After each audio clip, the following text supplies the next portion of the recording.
feeling today? Hey, good. Let me recognize Honorable Minister Floyd Green, Minister of Agriculture, Fisheries and Mining. I'll also acknowledge the CEO of the Dairy Board and the team that is here in the room. Members of the World University Services WUSC team and the SAC project team that's represented. Our farmers, our students, all the different persons. I see display persons, lovely displays in the room, and our caterer, good morning. It's a pleasure for me to join you at this dairy goat cottage industry symposium. And so I want to thank the Dairy Board for partnering with the Sustainable Agriculture in the Caribbean SAC project and the sector to convene what we are already hearing echoed through the speaking points so far, a very important event that's focused on developing the goat milk cottage industry in Jamaica. After more than 60 years of development cooperation, Canada continues to be a steadfast partner in Jamaica's agriculture development journey. And, you know, as I was thinking about coming here this morning, that partnership is reflected in one of the strongest programs, our seasonal agriculture workers program that has been several persons who may be in this room, and for sure our farmers have gone on that program. But today our partnership is represented by the Sustainable Agriculture Project and the World University Services of Canada team. As we gather today to explore the tremendous potential of a sector that represents not just an agriculture opportunity, but a pathway to greater food security, economic empowerment, and sustainable rural development for Jamaica, we recognize that it's all our different sectors and subsectors face challenges as it relates to food security, economic resilience, developing value-added agriculture enterprises. And so this symposium is almost a platform on which we can continue to investigate and explore and expand the promising opportunity that's focused on this industry. Through the hard work of the partners represented in this room, we have already seen encouraging results in the small ruminant sector that provides a strong foundation for the development of the goat milk cottage industry. Through the SAC project, I am pleased to have heard that a part of the sector's effort to expand options for housing and feeding systems for goat, expand the delivery of parasite management programs with many of the persons represented in the room has already started to lead to improved nutrition, better milk production, and healthier animals. These interventions lay the groundwork for us being here today, as we know that beyond the expanded availability of our favorite protein, and Ms. Althea mentioned it, quality milk begins with healthy animals and proper management practices. But the potential of the sector extends beyond primary production. We recognize that a thriving dairy goat cottage industry requires attention to the entire value chain.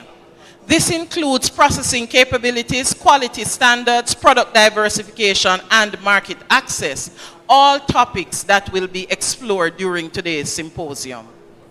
As the SAC project often shares, the decision to work in the small ruminant sector emerged from the farmers, and we are particularly pleased about the opportunity that this industry offers to the women and youth agro-entrepreneurs. It allows for operations of various scales, from small backyard production to more commercial enterprises. And the value-added processing component creates additional employment and business opportunities beyond the farm. As I close, let me honor the power of partnership represented in this room to work together, not just in convening this symposium. I honor the farmers, the Ministry of Agriculture and RADA, the Jamaica Dairy Development Board, and the range of private sector actors who have willingly come to the table and have been working with the project team over the last few years. Let me also reaffirm Canada's commitment to supporting Jamaica's agriculture development through the SAC project and other initiatives. I'll also mention that in January this year, the FAO hosted the Inception workshop for Canada's newest agriculture project working in Jamaica and across the Caribbean, which mobilizes an additional 19 million Canadian dollars over 5 years to increase the participation and economic prosperity of agribusinesses in Jamaica and the Caribbean, including our women and youth. The journey ahead may have challenges, but with all the organizations represented in this room working together, I'm confident that Jamaica's dairy goat cottage industry has a bright future ahead. Thank you for having me here today, and I wish you a productive and inspiring symposium. Thank you so very much. All right, you see how you jump up fast? Put your hands together for her as she comes.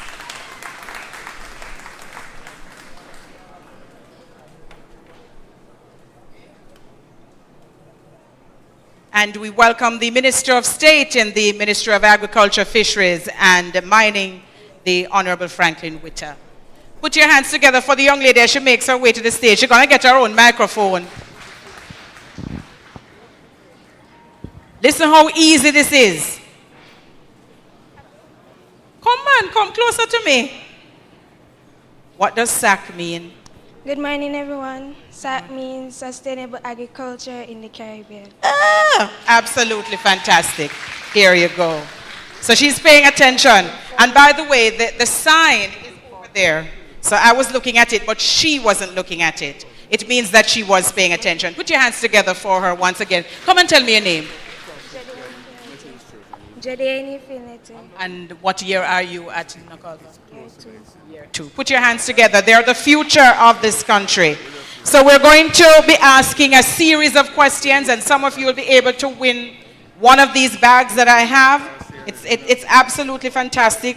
So anytime you're going out and you have something cold that you want to put in there, you can take that. That's the intention, right, Mr. Sawyer, Mr. Sayers? Right. He's agreeing. All right, ladies and gentlemen, I'm going to invite now to address us a gentleman who has been doing significant amount of work in the small ruminant industry in Jamaica. And I don't know that any engagement focused on the small ruminant sector would have been complete were he not here. Please put your hands together and make welcome Trevor Bernard, President of the Small Ruminants Association of Jamaica. Keep the applause going as he comes.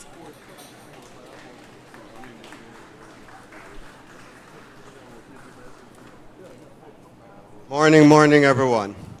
There are so many dignitaries here today. Yes, sorry about that. Yes, there are so many dignitaries here today. I wouldn't want to be able to call out everyone that is here today. But this dairy goat cottage industry has been a dream of mine for years now, from ever since I became the president of the association. I remember going to some of the dairy board members. For example, maybe Mr. Park was one of them. I said, Mr. Park, when can the goat sector be involved or be a part of the dairy board? These were conversations we had way back then. Then I see Mr. Sayers come on board in the dairy industry. I said, yes, something is going to happen. Something big is going to happen, and that is today. Today is a very big day for small ruminants in Jamaica.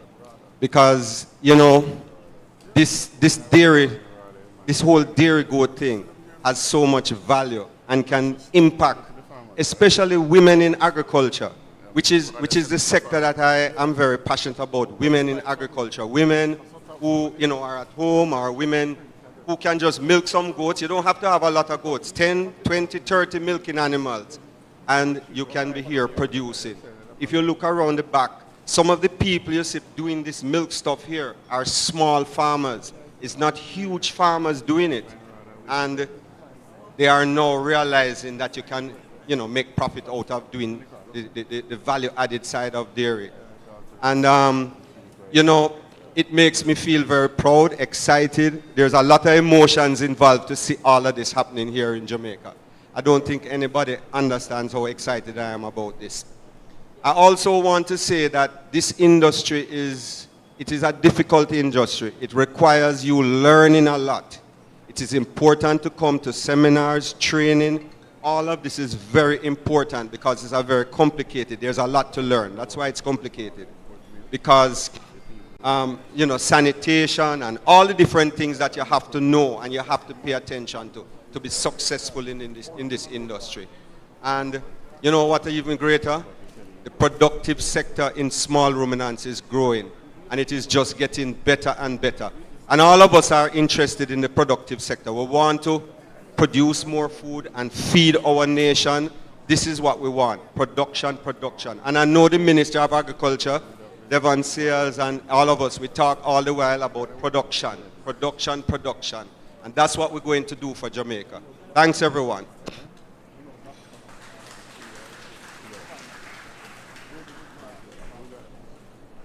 Thank you very much, Mr. Bernard, and do continue along the path that you have been, which is really focused on what is happening in the small ruminant sector here in Jamaica.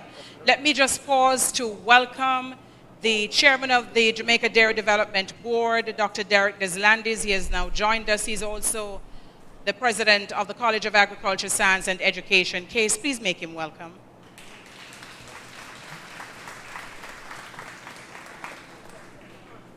So, because I have this microphone in my hand, I can do anything, right? Within reason. Within reason. Did I see Dr. Tanika O'Connor Denny somewhere in the place? She seems to have stepped out, but I have an assignment for her when she comes back into the room. I'll tell her what that is, and I'm certain that she can do it. We're having a little bit of a change, so hold on a sec for me, please.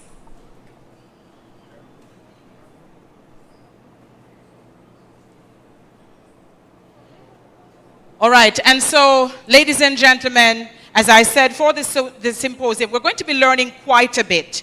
And part of this engagement is ensuring that we get the thoughts and ideas that are put squarely on the table for us to take out our notebooks, our iPads, or Android phones, whatever it is you're going to use to take the notes. We want to ensure that you take notes before you leave here today. So while we're having the conversation, you're taking the notes. And then if you're taking the notes, it means that I can ask you questions. And if I ask you questions, it means you can win a prize, right? Is that so? Boy, no, sir. Stand up.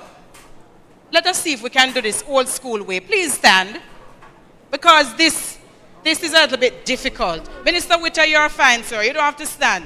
But everybody else needs to stand. Because I don't know what is going on in this room. I know that my farmers are very energetic. So I want to see that energy. I want to see the energy.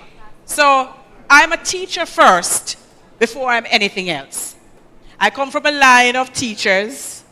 All of us attended the Bethlehem Moravian College. And we're very excited when we get into the classroom. I say radio is the biggest classroom there is because you can talk to millions of people and you're teaching on one platform. But my students have to be engaged. So if my students not engaged, well, they're not going to learn nothing. Please put your hands up, both hands. Thank you very much. Raise your hands. And we're going to, you know, when you're in primary school and they make you swing your hands behind you, stretch the hands out to the side. Make sure you're not hitting anyone. And rotate them backwards. Rotate them backwards. Rotate them forward. Rotate them forward. Are we ready now? All right, because they don't want to stand up again, right? Isn't that it? So are we ready? This is the energy I want for everybody that comes up here. Please have a seat. Thank you so very much. You're good sports.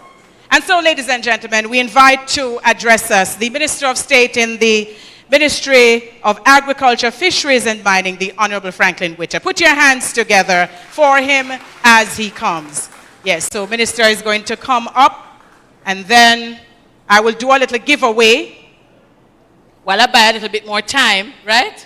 Yes? So we'll have another giveaway right after Minister has addressed us. Put your hands together for Minister Franklin Witter. He is from good agricultural country. Right, sir? Because in the rural parts, we say country. That's right. Thank you very much, Madam Chair. I'm from St. Elizabeth. What would you say? The bread basket. I know Manchester is doing very well and on our heels now in recent times in terms of production and productivity. But this morning I must say that I'm very happy to be here sharing in this symposium as we seek to develop the dairy goat industry. I just want us to put our hands together for the team from JDDB for their input in terms of, and their vision and foresight in terms of putting on this symposium. Let's have it for the Jamaica Dairy Development Board. I'm also happy to see the interest that is being displayed here in terms of the attendance, in terms of the various groups that are here today. And I think this is a very good indicator in terms of what we seek to achieve in terms of the development of the dairy goat industry. I always, when I'm attending anything that is relative to dairy goat, I always remind my audience and myself that I remember when I was growing up as a boy, I used to drink the goat milk every morning, every single morning, because mommy makes sure that we have to go out and milk the goat. And when we finish milk the goat, she said, remember now, you have to scald it before you drink it. I don't know if many of you who are here can remember those days, but that is where we are coming from in terms of the dairy industry. And I just want to say that I'm very happy to see the improvements in terms of what is happening in terms of the input by the ministry in making sure that we develop this area. And I'm looking forward to even greater things in terms of how we move the industry forward. I think today is a very special day, and I look forward to a very productive symposium here today as we seek to develop the dairy goat industry and to make sure that we can produce the amount, the quantity that will make us be able to have greater investment in this area. Sometimes we find ourselves looking at various industries in terms of agriculture, and then sometimes we find that because of the volume, that we are not able to commercialize and to expand the market. But I believe we are on a very, very good track in relation to this program, and I look forward to the continued success. Thank you very much. God bless you.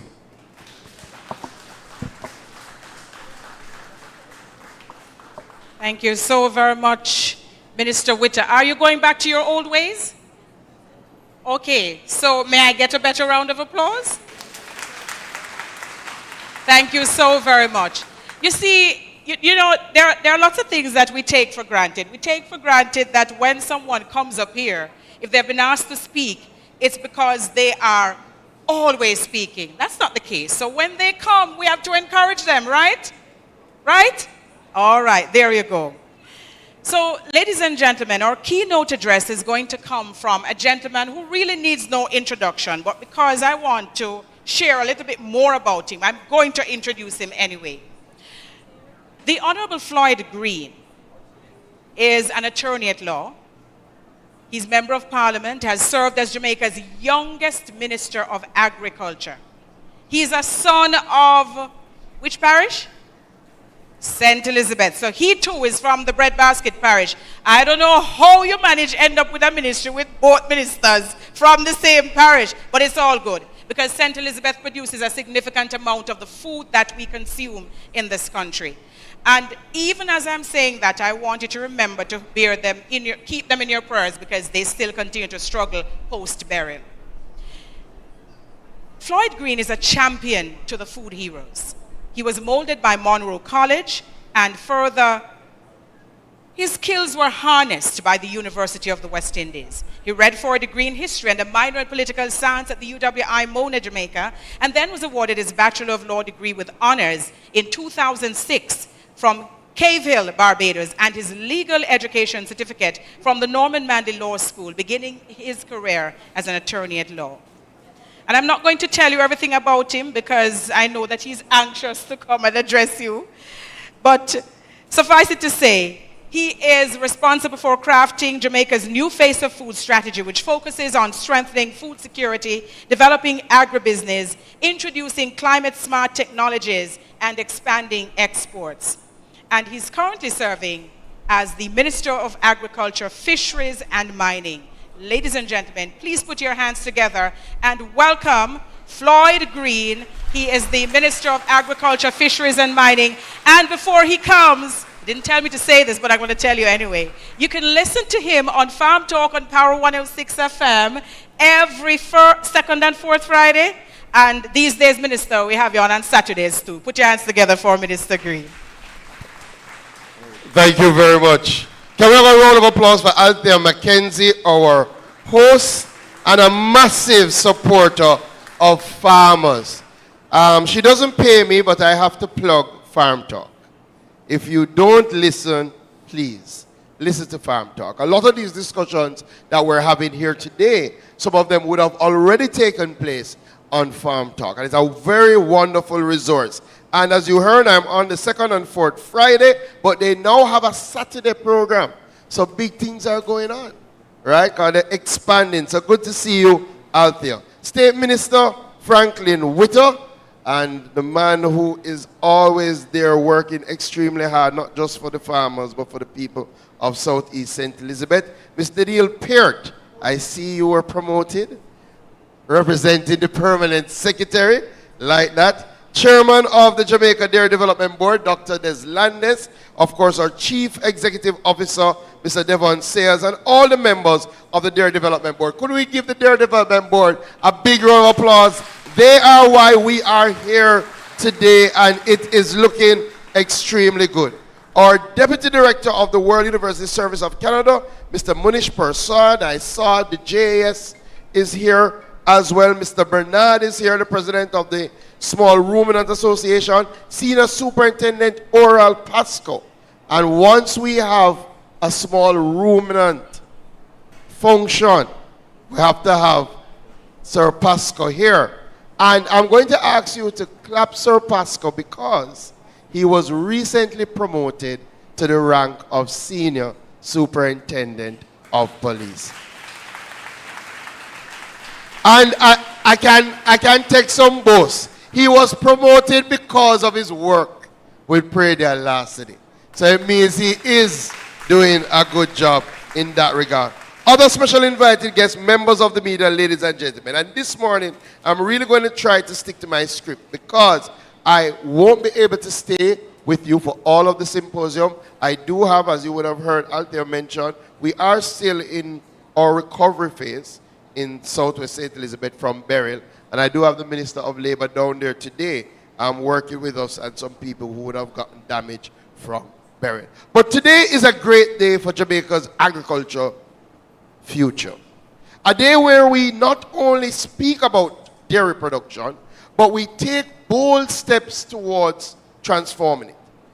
For us, today is a day that we all should recognize the tremendous potential of our dairy goat industry and the opportunities it holds for food security, for economic growth, and for sustainability.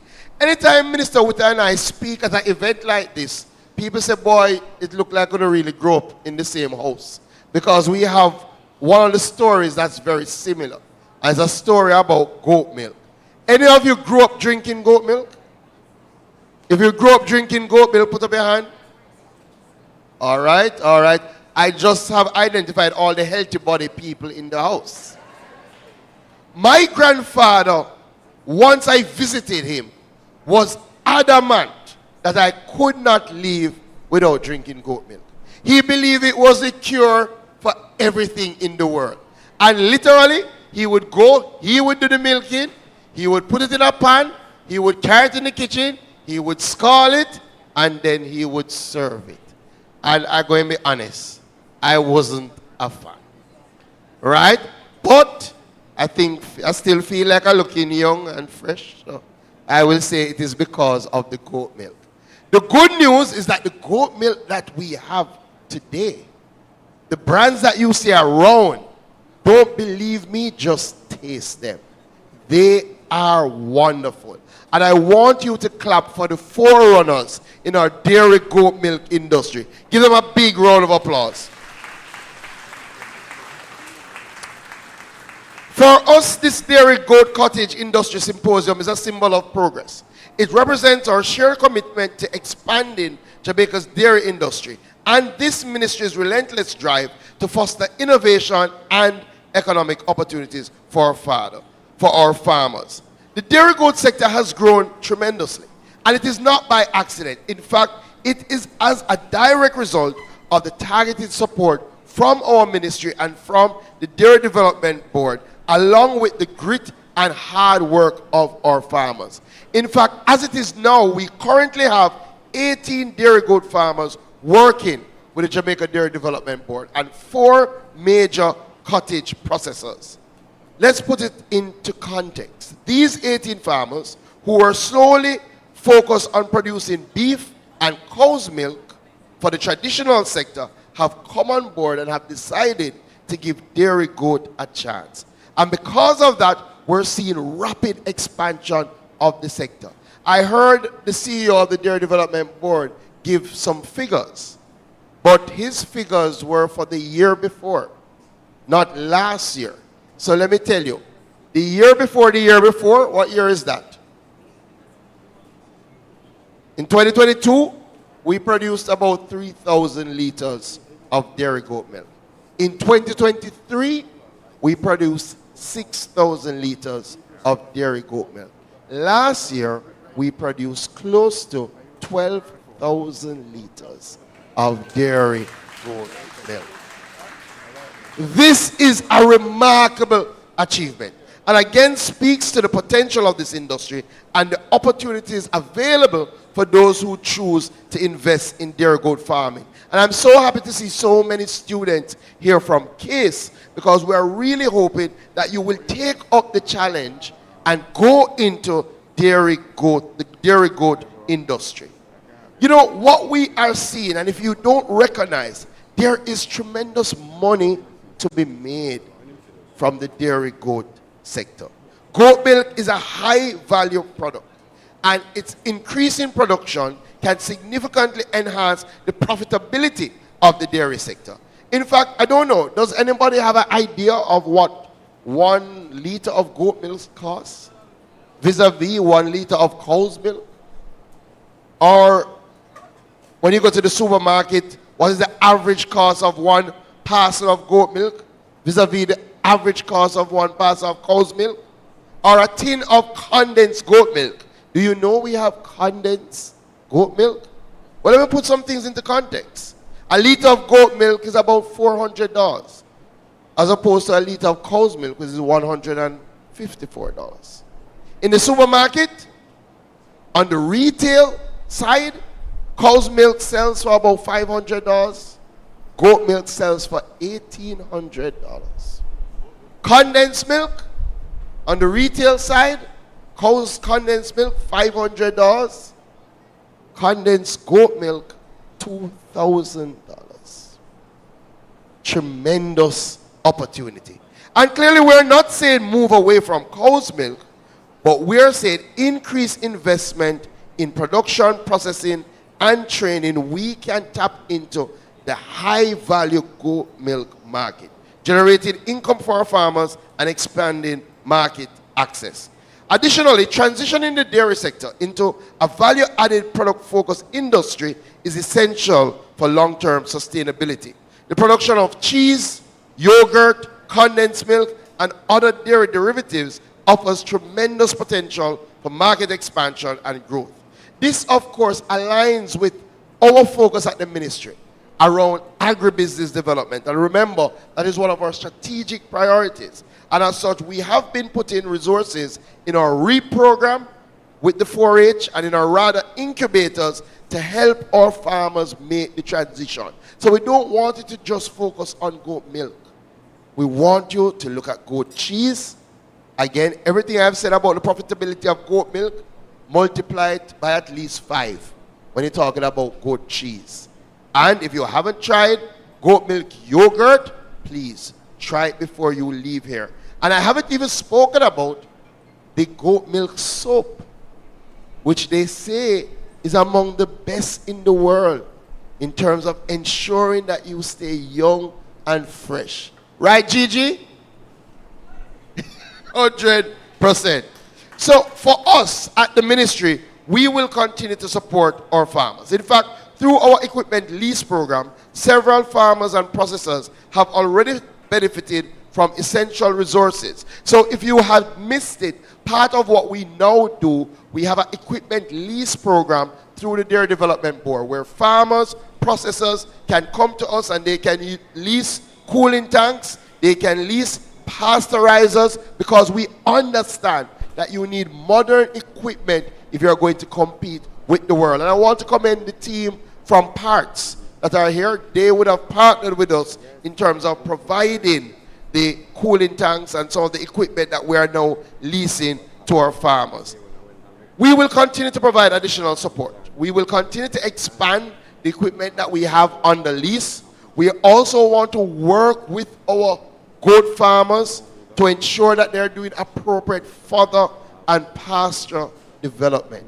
The reality is that all of this comes down to the nutrition of the goat. We will be providing technical assistance. And I want to announce that coming out of this symposium, we're going to be embarking on a parish by parish training session around goat milk production, basic milking practices, and hygiene. And I think you should clap the Dairy Development Board for that. We're taking this show on the road,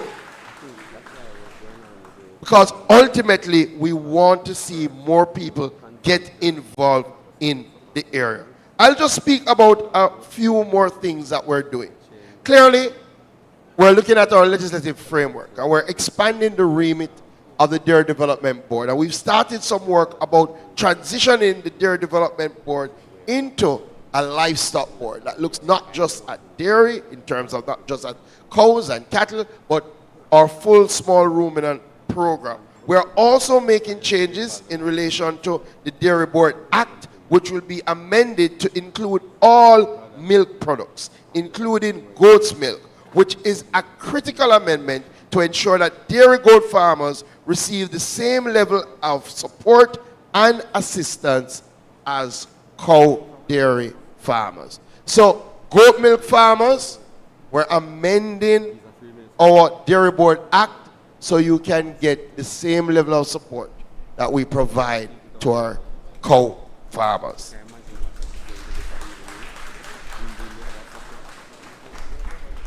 The other area that we plan to embark on this year is that we have to establish a small ruminant registry. It is critical that we have a structured system for tracking and supporting the growth of this subsector. The registry will enable us better data collection, planning, resource allocation, and ensure that we're equipping our farmers with the tools and the knowledge they need to succeed. Again, something we've spoken about for a long time. We do know some of the challenges we have in the sector. We're going to embark on a registry. So, farmers, get ready to start registering your goats, and we're going to start with our dairy, and we're going to move to expand throughout the entire sector. It's hard to speak about our small ruminant sector, our dairy goat industry, and not speak about predial larceny. One of the real challenges to the continued expansion of our small ruminant sector is predial larceny. The good news is that we're doing much better in that regard. We're not where we want to be, but we're doing much better in that regard. And one of the things that I will tell you, and I'll leave some of it for my sectorial presentation, which will happen in May, so you can tune in. We now have, for the first time in Jamaica's history, a division of the constabulary force that is focused on agricultural protection. I think you have to clap for that. And let me just explain so you can simply understand what this means. Yes, we had developed some prayer larceny units, but all of you should now be familiar with CISOCA, the Center for Offenses and Sexual Crimes. And you know when you have a sexual offense in Jamaica, you have a specific area, command channel that you go to. We have been lobbying for a long time that agricultural crime must be elevated to that level where they have a command structure so that when you go to report agricultural crime, you don't have to be wondering if it's going to fall, if they're going to say, boy, we have the murder that we're going to look at so we can't deal with the agricultural crime. We now for the first time have a structure in the police force that deals with agricultural crime. And I want to commend Commissioner Blake and his team on bringing this to reality. This is big news, and I'll speak a little bit more about it in our sectorial, but I can tell you it will go a far way in strengthening our fight against prayer larceny. So ladies and gentlemen, enjoy today. Today is the start of our drive to ensure that throughout Jamaica, we're looking at value addition, we're looking at agribusiness development, but we're looking at the dairy goat industry from a business perspective. We're looking to enhance profitability, we're enhancing training, and we're especially looking to engage our youth and our women in a viable area. And I know my friend from ICA is here, and remember, any support you can provide in this regard, we look forward to it. Enjoy, and God bless you.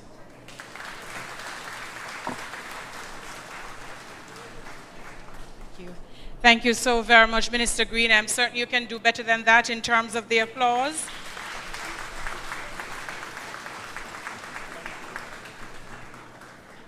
And of course, those are major developments. If you want to hear more and understand more about the work that is going to be done in terms of some of those issues that Minister has shared with you today, you know where you can listen, right? Where should you listen? Farm Talk on Power 106 FM. All right. And I know Superintendent Oral Pasco is sharpening, yes, to come and join me at some point in time. Thank you so very much, Minister. And now, ladies and gentlemen, I want to move to the overview of the dairy cottage industry because this is very important. I think those numbers that Minister shared, they're staggering. For one, we are seeing a tremendous amount of resolve on the part of our farmers to do more in the sector. And this is despite the challenges that they have faced, many of them, and continue to face. And many of them are waking up to the reality of, but wait, I can drive a big vehicle. I can own a huge house on the hill. That is what agriculture can do for this country, so that more of our people can be lifted out of poverty if they are in poverty. And we need to start to engage our young people more in terms of helping them to understand what is going on in this world. A few years ago, I attended a conference that was focused on logistics chain management. And one of the things that came out of that conference was the fact that many of those jobs are not going to exist in a few years from now. But you know what? We will always have to eat. We will always have to eat. And farming is not dirty work. It's good work. It's honorable work. Pardon me. So let me take a drink of water.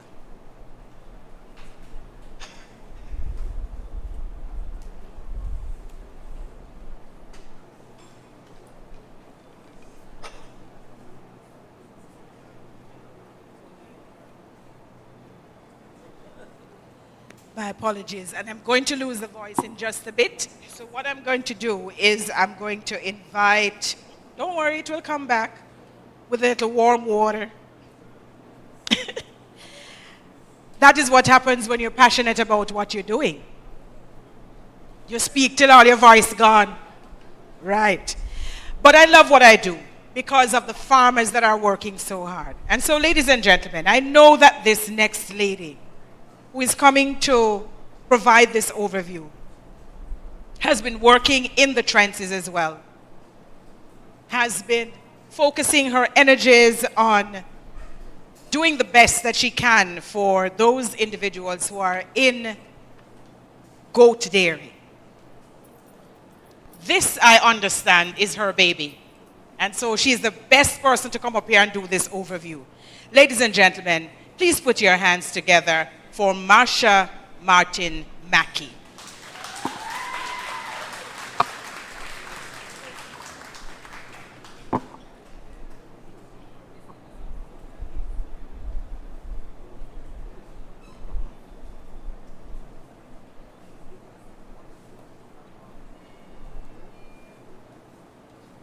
This is my shy friend, Marsha. Please put your hands together for her.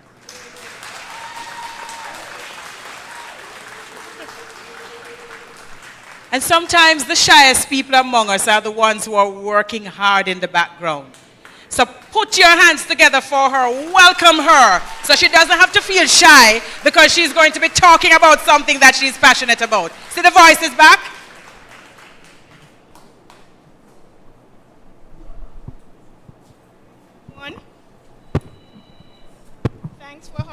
Thanks for having me here today. I'm just going to share a brief overview of the dairy cottage industry. In 2021, Minister Green gave the Dairy Board the mandate of dealing with the goat dairy cottage industry because he has seen the potential that there is a niche market and we have to work to develop it.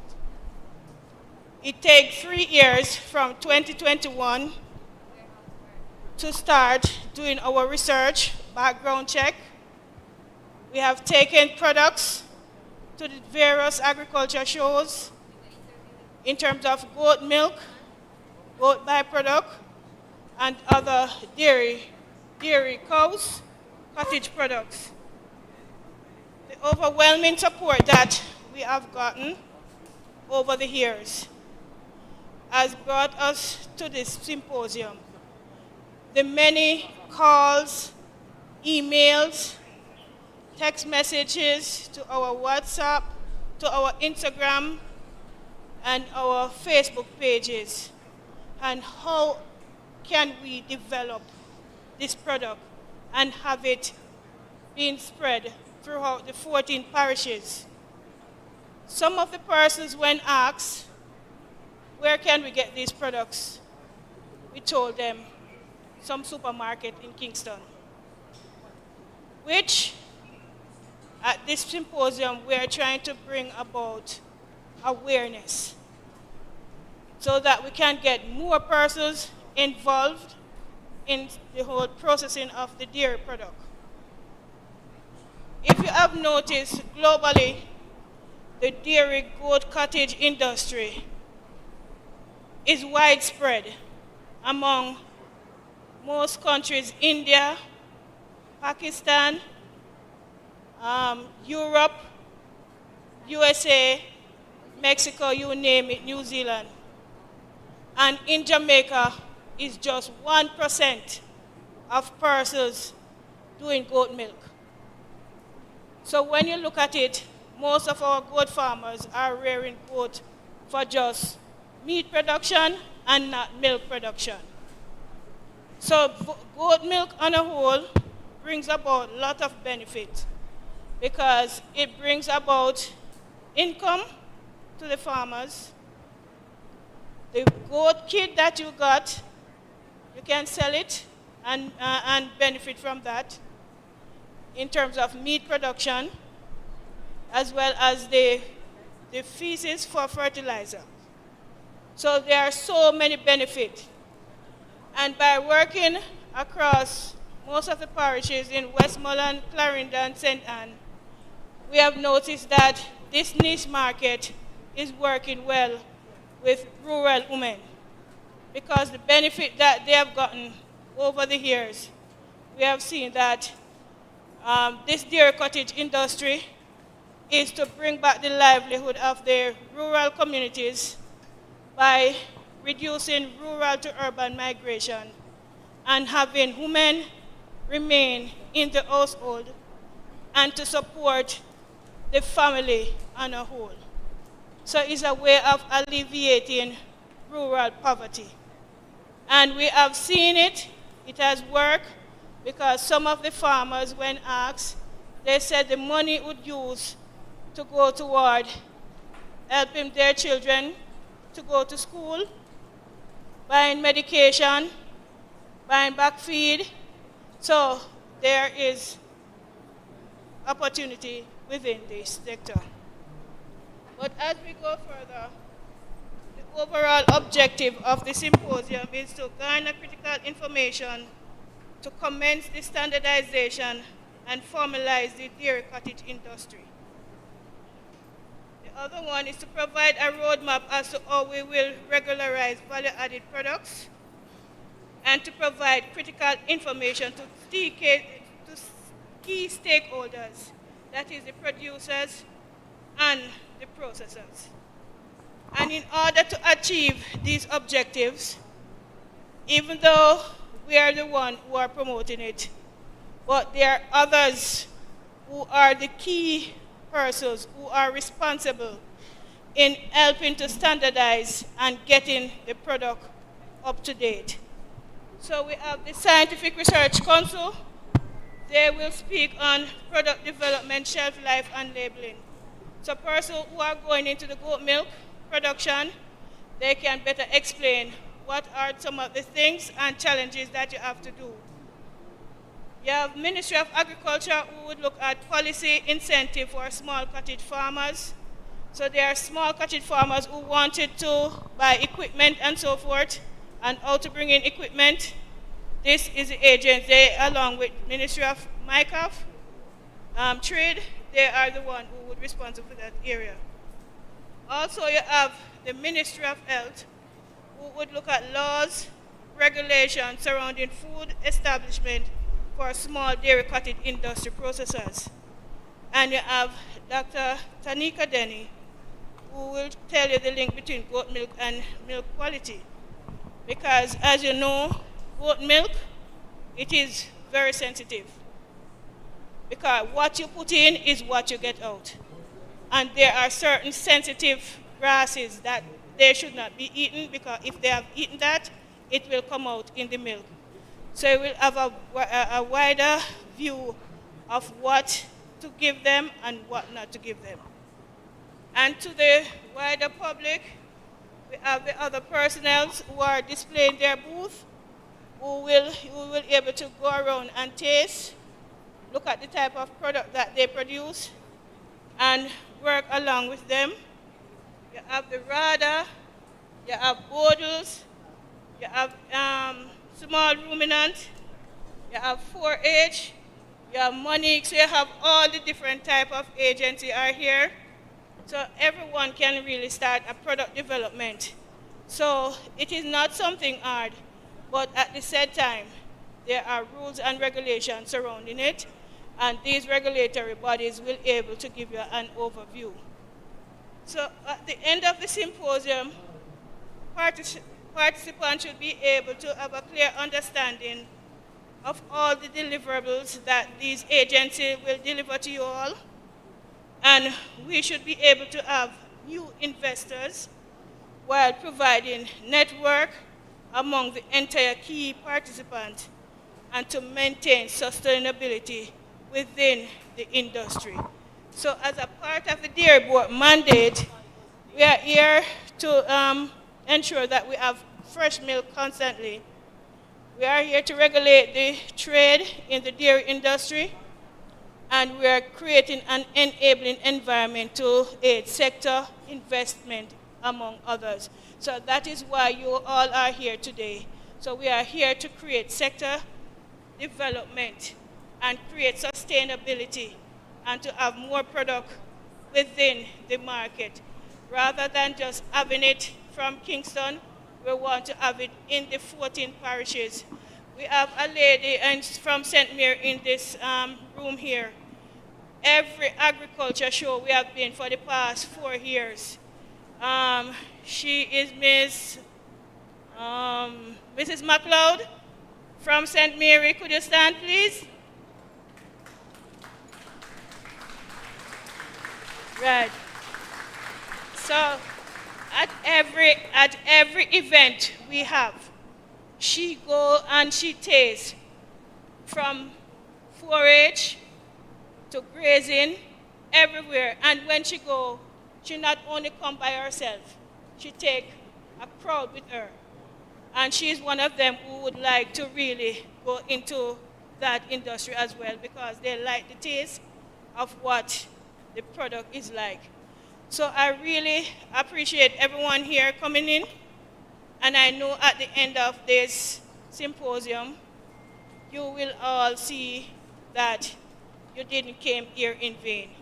You have persons from Westmoreland. Westmoreland farmers, could you please put your hands in the air?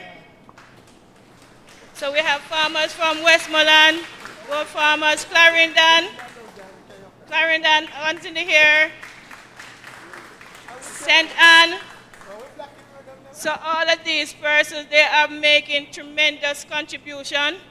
So even though the population is small, we would like to see it grow over the years.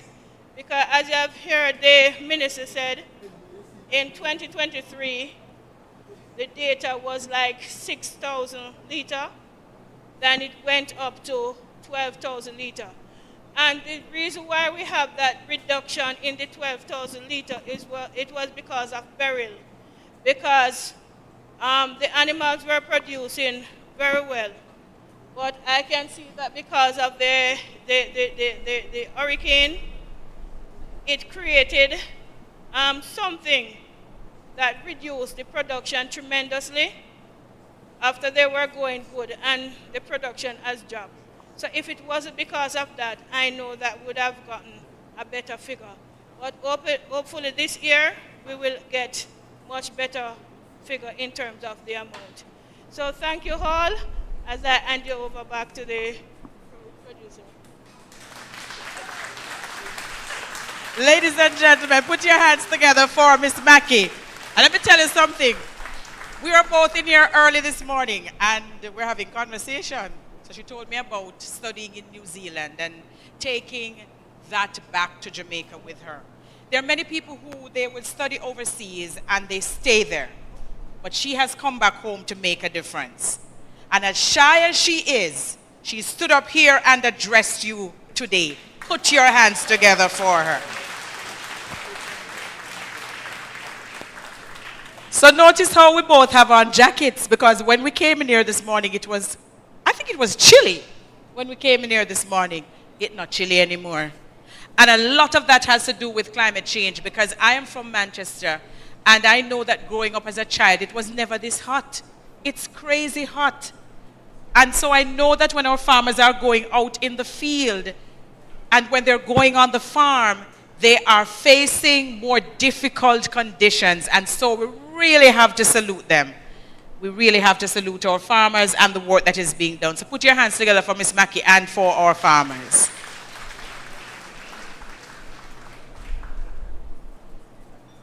Now, I want to give away something. Well, I have another bag. It's an insulated bag, right? But who can tell me, and this is for the students, because quite frankly, I'm not asking any of you anything that you don't know, so I'm going to stick with the students. Is that okay? Is that okay? All right. There is oh, by the way, let me just greet Denver Thorpe from the Jamaica Agricultural Society. Denver, good morning. He's on the outside.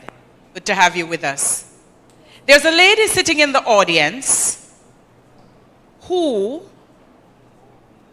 is a champion goat farmer, or she's somewhere on the outside. But she's a champion sheep farmer, But she's a phenomenal woman. the first student who can come up here and tell me who that lady is, you will win an insulated bag. Who can tell me? I didn't know you can't enter. You can't. Any student who knows who that person is, you're a student and you're coming to tell me? Very good. Hold on. Let me make sure I don't drop off the stage. That wouldn't be pretty. My name is Tevian Simpson. It's Dr. Young. You know her first name? All right. So she got the answer, but she's barely but saying it, even though she's mic'd. Ladies and gentlemen, put your hands together for Dr. Gabrielle Young. And what's her name? Tevian Simpson, and she's a student at the College of Agriculture, Science and Education case. I think I need somebody up here to give out prizes when I award them. All right, so I'm going to run over to my prize section and then come back with the bag and hope I don't turn over anything around here.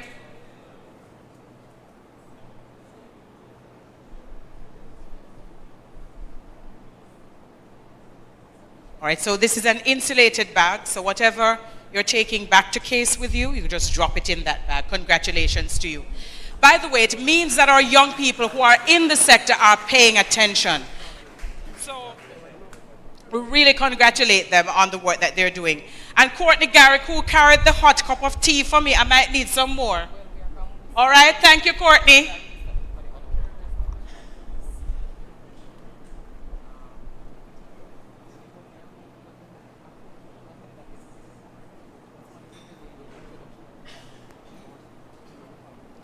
When you talk for a living and you also sing, it puts a lot of pressure on the voice. So I sing with the university singers. I had rehearsal last night for a few hours and then woke up this morning early, did a show from 5 to 7, made my way down here so I could be with you. So that's a lot of talking and singing and using of the voice.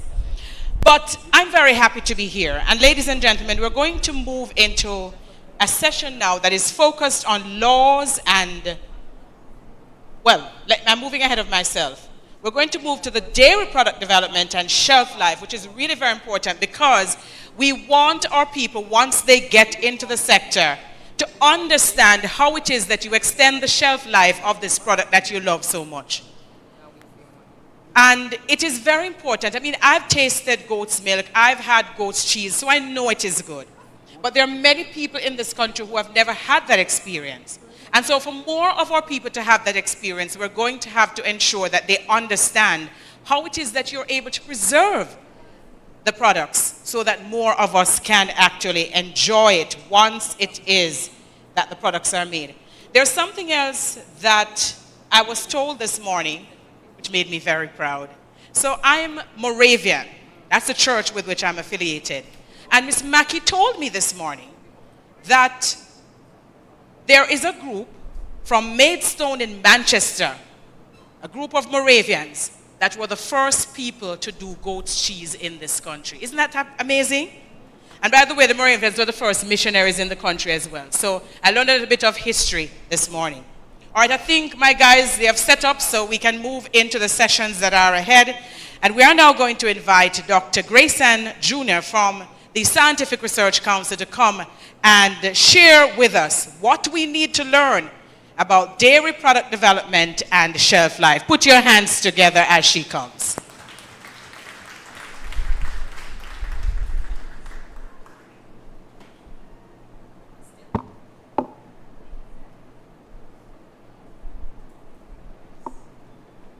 Good morning. Wow, I'm a nervous one. But we're going to get through this day. Are we excited to be here today? That doesn't sound good. You look like I have to go do the thing, don't? Yes. I'm kidding. I think we're there. Good morning, all. Come on, get some energy. You give me some energy and I give you some energy. It's really exciting for me to be here today. And even the introduction or the introductory speeches that have went on, my colleague with me, Mrs. Thompson, was saying, how much for one goat? Because it seemed like me have to buy a goat. Right? Because it becomes so enticing to enter the farm business, and not just the farming business, but to enter the goat business. to go forward, because the pricing that is going forward, it is something that seems very encouraging. So my name is Grace Ann Jr. I'm the team leader for the Food Product and Development Unit of the Scientific Research Council. I'm just going to give you an overview, because maybe they cut me before I'm through. So I'm just going to give you an overview initially of what the Scientific Research Council is about, or exactly what my unit is about.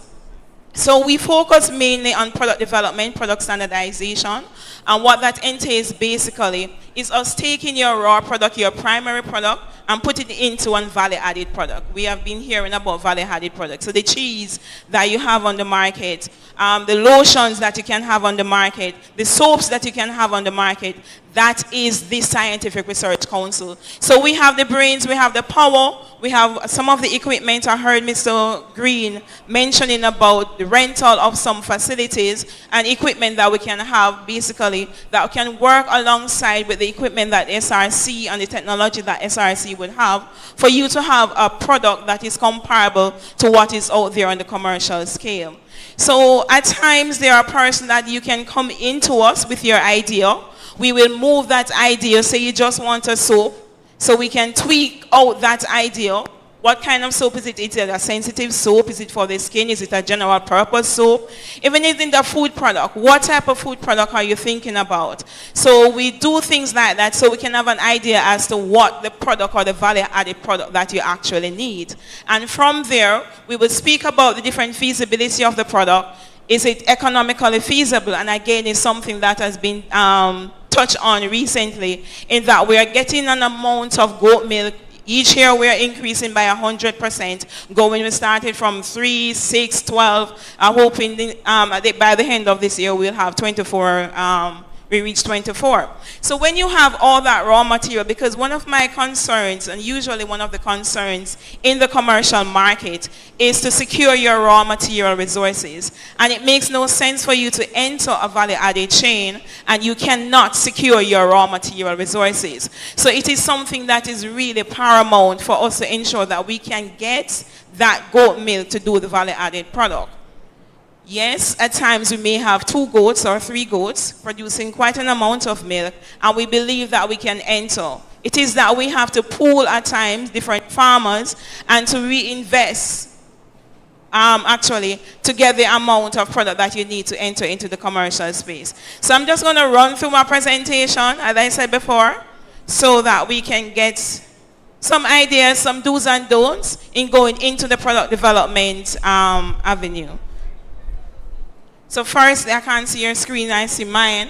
So firstly, we talk about the product development cycle. It basically deals with ideation. And ideation is us coming up, or you rather, the developer, coming up with different ideas. You can want a myriad of products. We have to tweak these products depending on your target market to say where we will be going, the packaging material that is available, to know how or what we can actually produce, and the technology that is available to us here in Jamaica to determine what can be produced. So we go ahead, uncle, auntie, cousin, friends, neighbor, TV, internet, we get all these ideas from anywhere. So we tweak the ideas, as I say, we sift through the ideas to determine feasibility in terms of raw material feasibility, cost feasibility, packaging feasibility. Whatever it is, we need to determine the feasibility of this product. So it's not just about coming up with a brilliant idea and a brilliant product, nice package, and at the end of the day, you cannot produce this product. It has to be economically viable.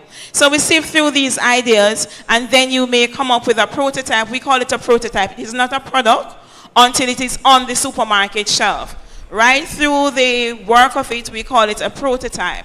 So then you can put your recipe together. We come up with a prototype. Is it yogurt? Is it ice cream? Is it bar soap? Is it lotion? What is it? We put this together. You can work with an expertise, as I said before, at the Scientific Research Council to come up with the different proportions of milk that you need to add, whatever lye you need to add for soaps, even in terms of your processing for food product, what food product you need, what bacteria that we need even for the yogurt and different type of yogurt, different type of cheese, which avenue are you going into, and how can we source this raw material. Once we come up with that, we have our small scale, basically. You do that in a batch. We call it a batch scale or a pilot scale or a lab scale purpose. It's just a small amount for us to have an idea as to the technology and the feasibility of this product. Once you have that product coming up, you do a list, so we call it sensory evaluation, determine if persons like it or they don't like it, or even the texture of the product, whatever it is that you assess this product for or want it. Is the lotion spreadable? Is it clumpy? And stuff like that. Is the soap itself, does it lather? So there are different aspects of sensory evaluation depending on the product. We do those preliminary examination. Once that is through and you think you would have come up with something worthy enough to be exposed to a wider population, you then move into what we call a scale-up or batch-up production. That is you doing a larger batch of whatever that you need. And this is where a lot of times that the hiccups at times will reveal itself. So is it that you have challenges in procuring, say we're doing 1,000 bar soaps or 1,000 liters of lotion, or the cheese, we're doing a ton of cheese, and then you have challenges in coming up with your raw materials for that. That will show you that we will be having problem, because it's not just about producing today, but it's about sustaining that market that you initiate or you want to initiate. And it's something for us as a turnoff. We would have been exposed to the supermarket, to the different products on the market, and you would have gone there and there is something really nice and you love it. And after that, you can't find it. And this is one of the things that we try to identify early on in the product to initiate, to determine whether or not the feasibility of your raw material technology, sourcing, costing is okay. And at times we're overwhelmed and we think we have the different financing agency here today, which I am really happy for, because it is an holistic approach. It's no one-man business, and it's good that every sector here today, so we have the primary, we have the producers, we have the financiers, we have the grant funding persons that can help us to go forward. So us having 100,000 or 200,000 at times, it is not sufficient. To start out a business, it really involves some amount of input. And as such, we are here, or we are there at the Scientific Research Council to unravel some of the things or the webs that might be in front of your eyes, for you to be really realistic about where you want to go and how can we assist you, to point you to the different agencies so that everybody can work together and come out at the day as being victorious and producing for the country. I think I went through my entire presentation. So if you stop me, it's okay. So formulating, I mentioned about that. Formulating involves standardizing the recipe that I said before. You would have come up with something which tries to standardize that. And what standardization means is for you to produce the same good repeatedly. So each time you go into production, it's the same lotion, it's the same soap, it's the same drink, it's the same whatever it is that you are doing. So we put the measures, the quality measures in place to ensure that whenever you go to production, you are producing something that is consistent in whatever quality parameters that is. Right. After you have done your standardization and all of that in formulating, you think about your costing, your target market, how we need to package. So to basically your packaging material also have to be touching, because the session in the 20 minutes is not long enough. So I have to ensure that you get a little from everywhere. So when we speak about shelf life of a product, somebody at times, and repeatedly the person will call and they will ask, what's the shelf life of my drink? What's the shelf life of such? And we will say a shelf life is not something that you can just determine just like that.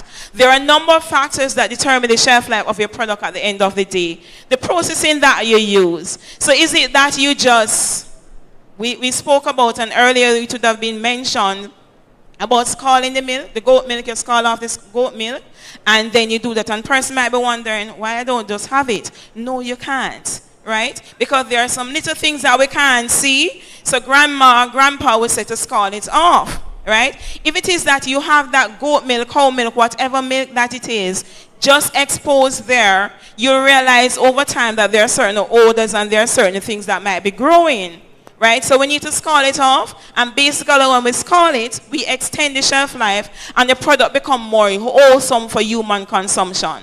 So that's a preliminary. And even after scalding it, the shelf life of that is approximately, say, 2 days, if it reaches so far, depending on how you keep it. Because if in the chiller or stuff open, just scalding can keep you around 2 days or stuff. Now, if you're going further, and we need to go further because we're talking about sustainability. So that is moving the good from one area to another area.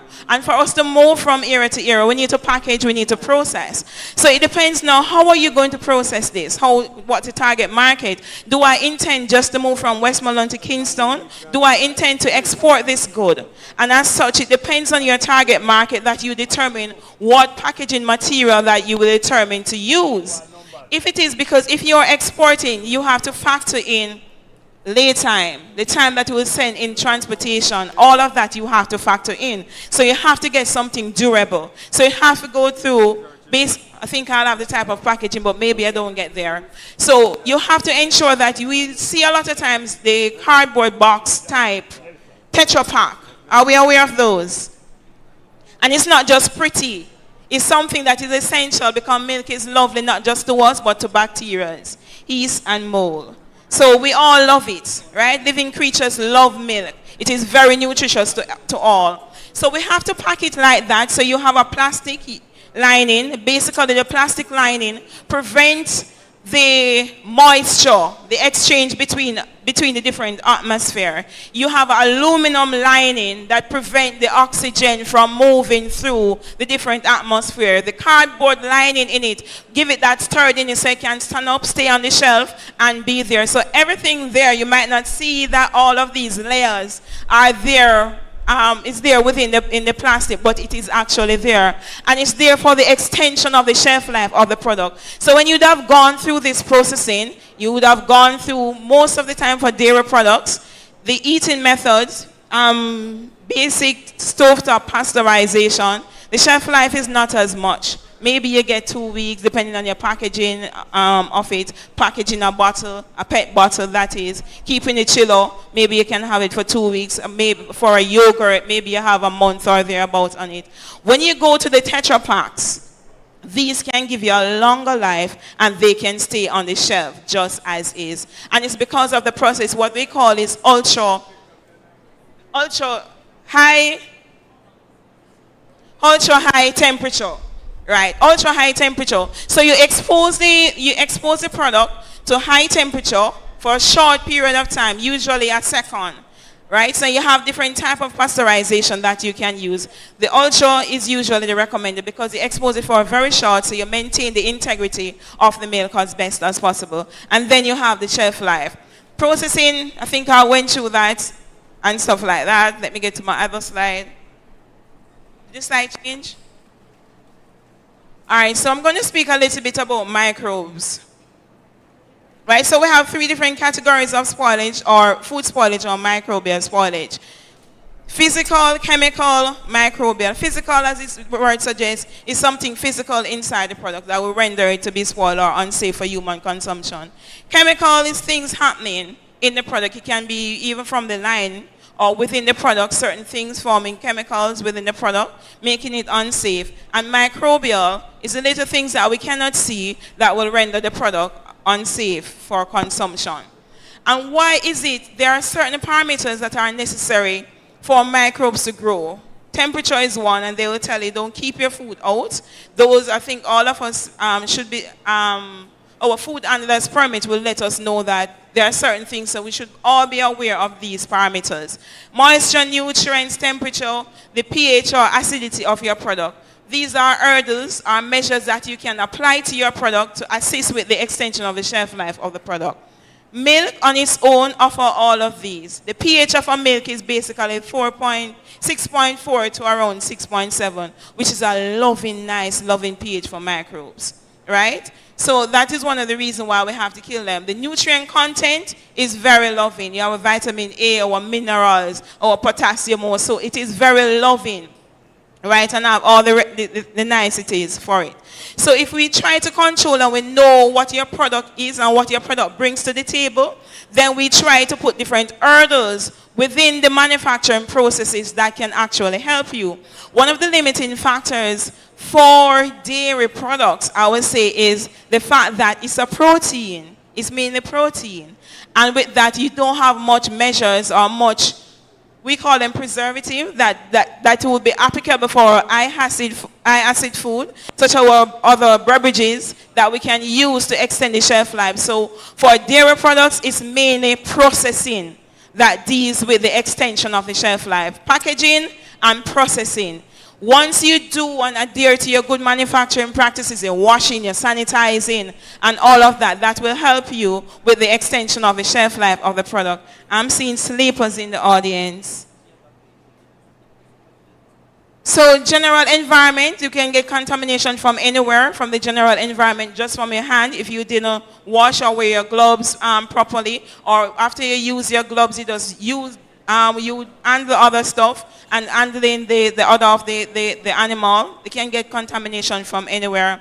Your equipment that you're using, the environment that you're around, your packaging container has to be washed, sanitized before you use them. And even your line, you have to ensure that you sanitize that line properly before you do your production. So you must have your microbe team. If anything, your little kids inside, swab the line to ensure, because once something is there, it will grow.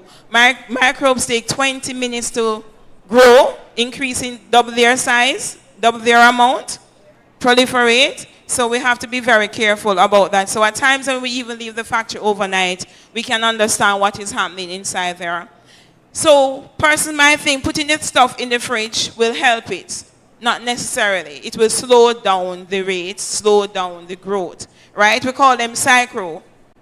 So the cycros, they can grow actually at 7 degrees or lower. So you have your milk and you have your milk product in the fridge, it will not last forever. It will still get spoiled. And we would have noticed is we'd have pulled the milk, the same Tetra Pak milk, and we'll have it in the fridge, and we realize that over time that this becomes very thick, start to coagulate because the acid and stuff start to go, and it causes the proteins to start to coagulate and sometimes even get slimy. So a chemical reaction is taking place inside there.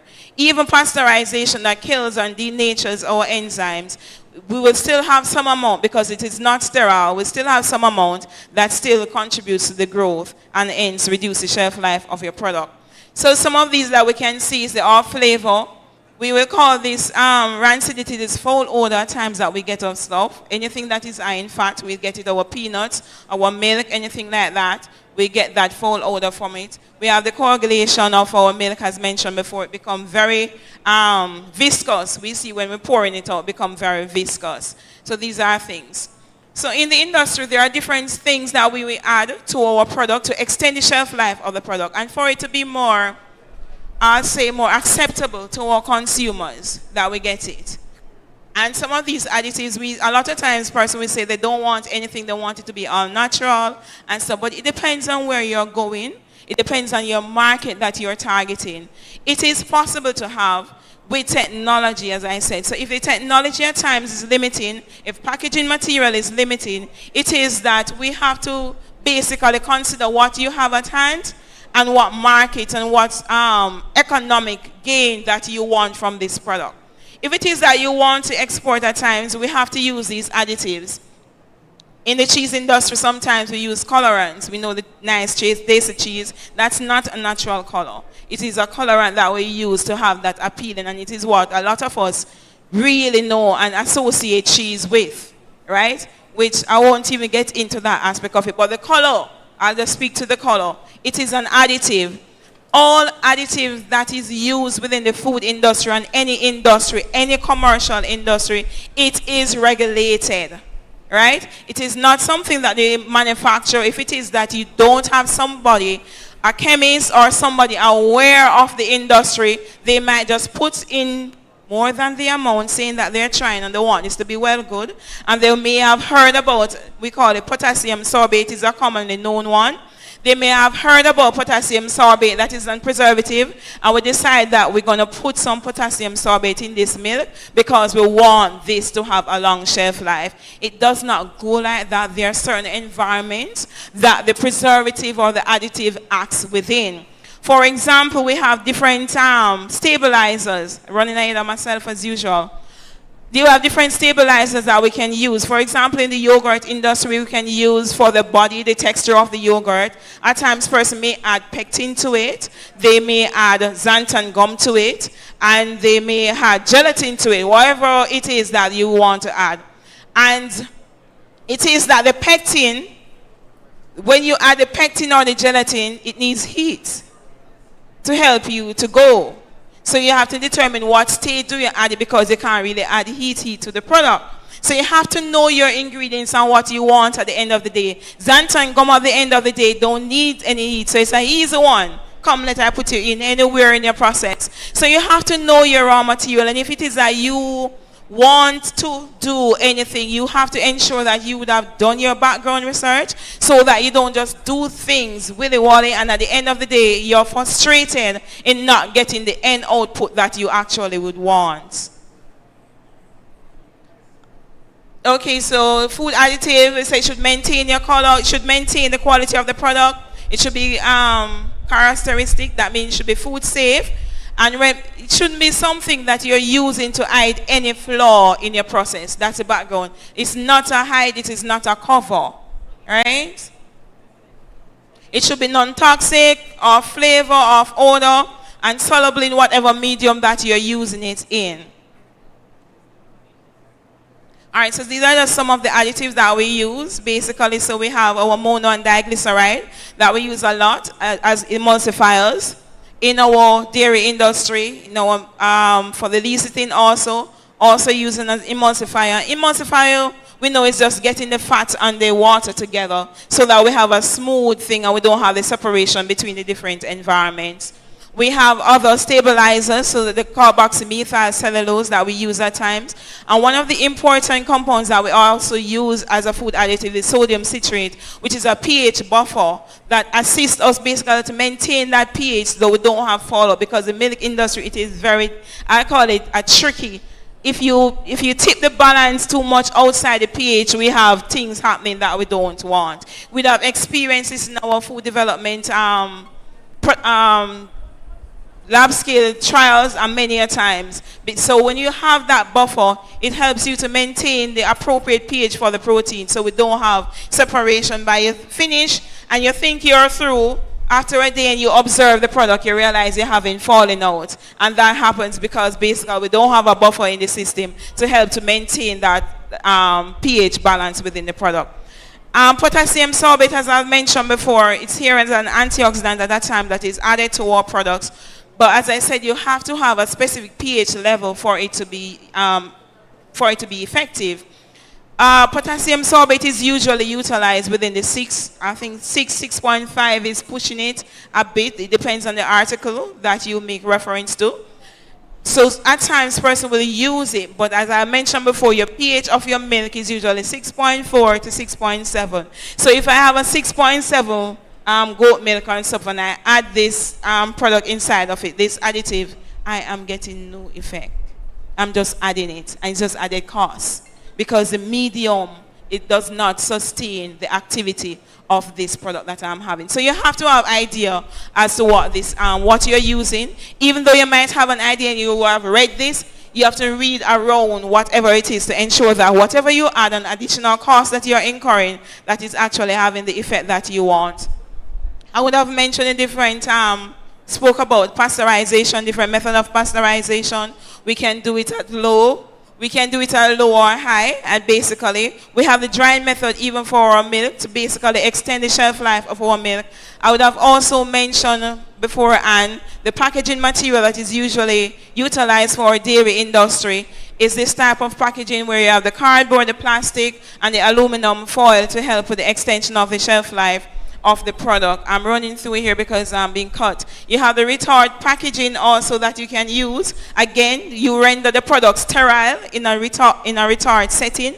So basically there are no, I wouldn't say no, but we call it no microbes will be present in that environment. So the product can actually keep up to 2 years and be safe for consumption. So packaging material should not lend itself to your product, plainly put. It should be cost effective, attractive, because it is the first contact for your product with your consumer. So you need it to be attractive and to convey the necessary information that needs to be done. I think I run through product development. Basically, I won't go through prototyping and scaling up. As I say, if they cut me, I can go. Sensory evaluation, I would have mentioned earlier also, to determine the acceptability of your product prior to you going into production. So it's something that you need to do. You don't just make something and make batches of it. You have to ensure that the population and whoever your target market is will accept this product. Labeling is essential. The Bureau of Standard is the agency that is responsible for labeling. You can consult them. They will give you the label requirements. I just have outlined here the basic requirement. You must have the name, where the origin of the product, your date, your ingredients listed in a chronological order that's the largest to the smallest. Your net weight of your product must be named. Location of production must be named. Whatever storage condition is necessary must be mentioned also. We also do at the SRC, it's not mandatory now, but it's something that is coming on stream nationally, for us to have our nutritional label. It is something that is recommended for your product. So it is something that the SRC also does. It can be done via two methods, analyst and by database. And I rush it through, and I'm through. Thank you.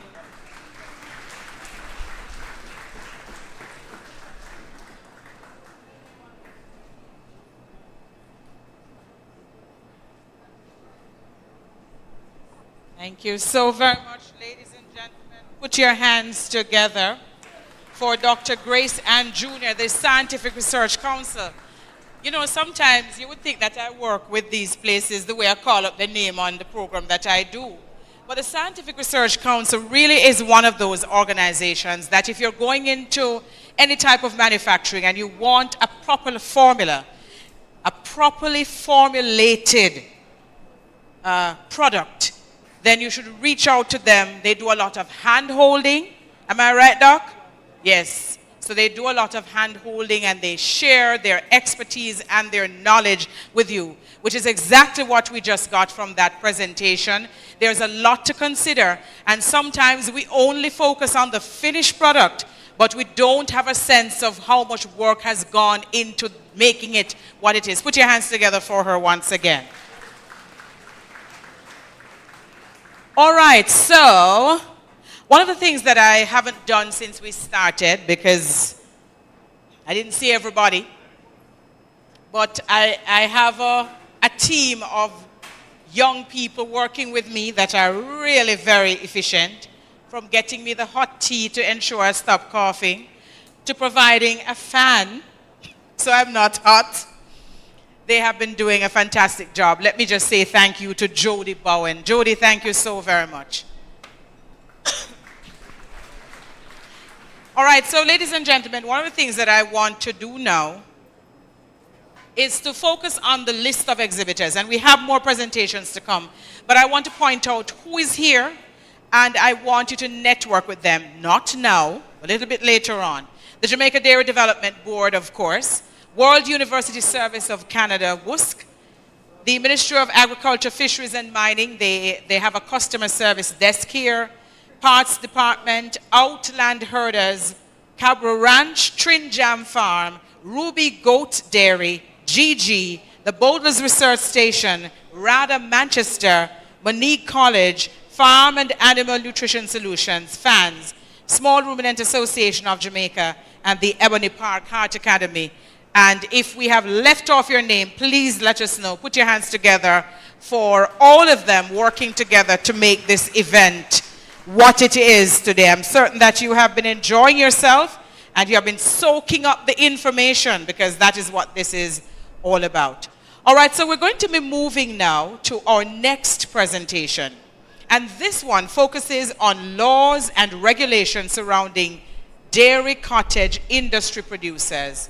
And we're going to invite Mrs. Tanisha Plummer-Byfield from the Ministry of Health and Wellness to make her way to the stage for that presentation. Put your hands together for her as she comes. And keep the applause going while she makes her way up here, ladies and gentlemen.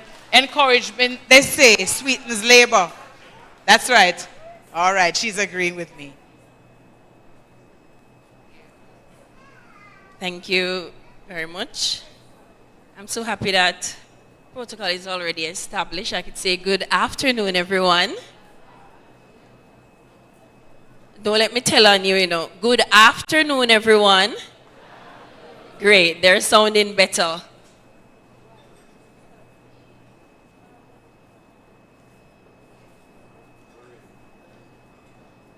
Great. So initially my topic was on the regulations governing the dairy industry.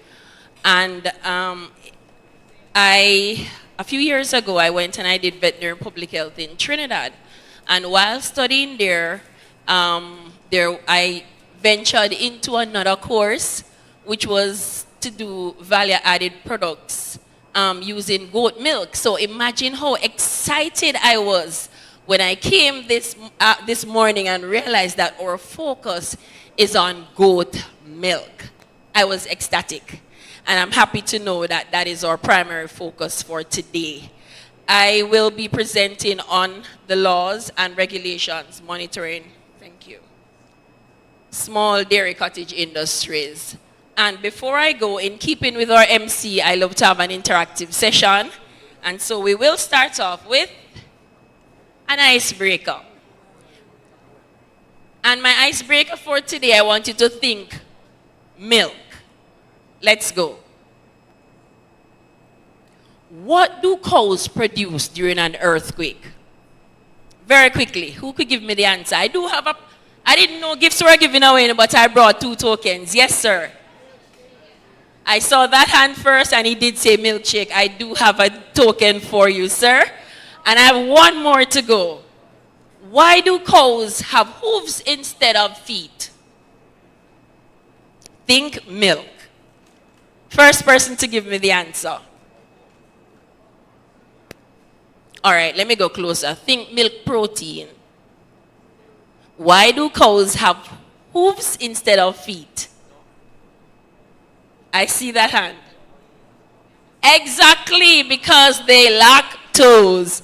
Excellent. Thank you for participating. So my presentation, as I said before, is on the laws and regulations governing the industry.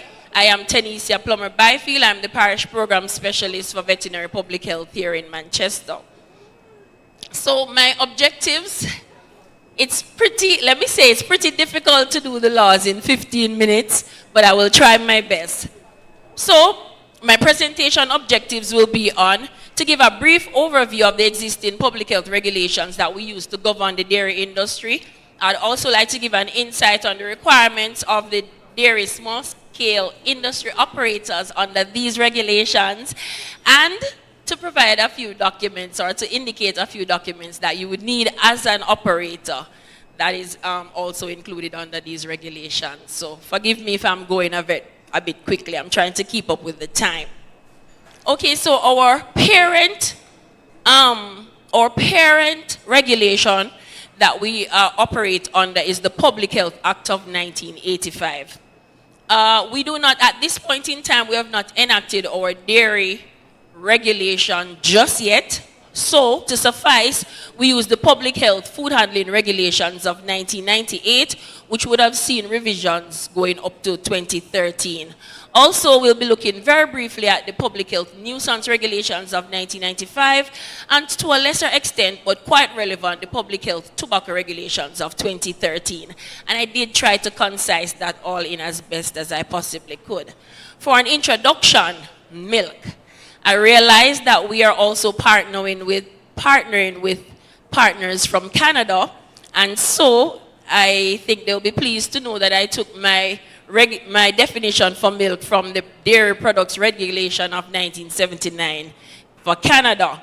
And it states that milk or whole milk is used in the manufacture of dairy products. Means the normal lacteal secretion free from colostrum, and it is obtained from the mammary gland of an animal.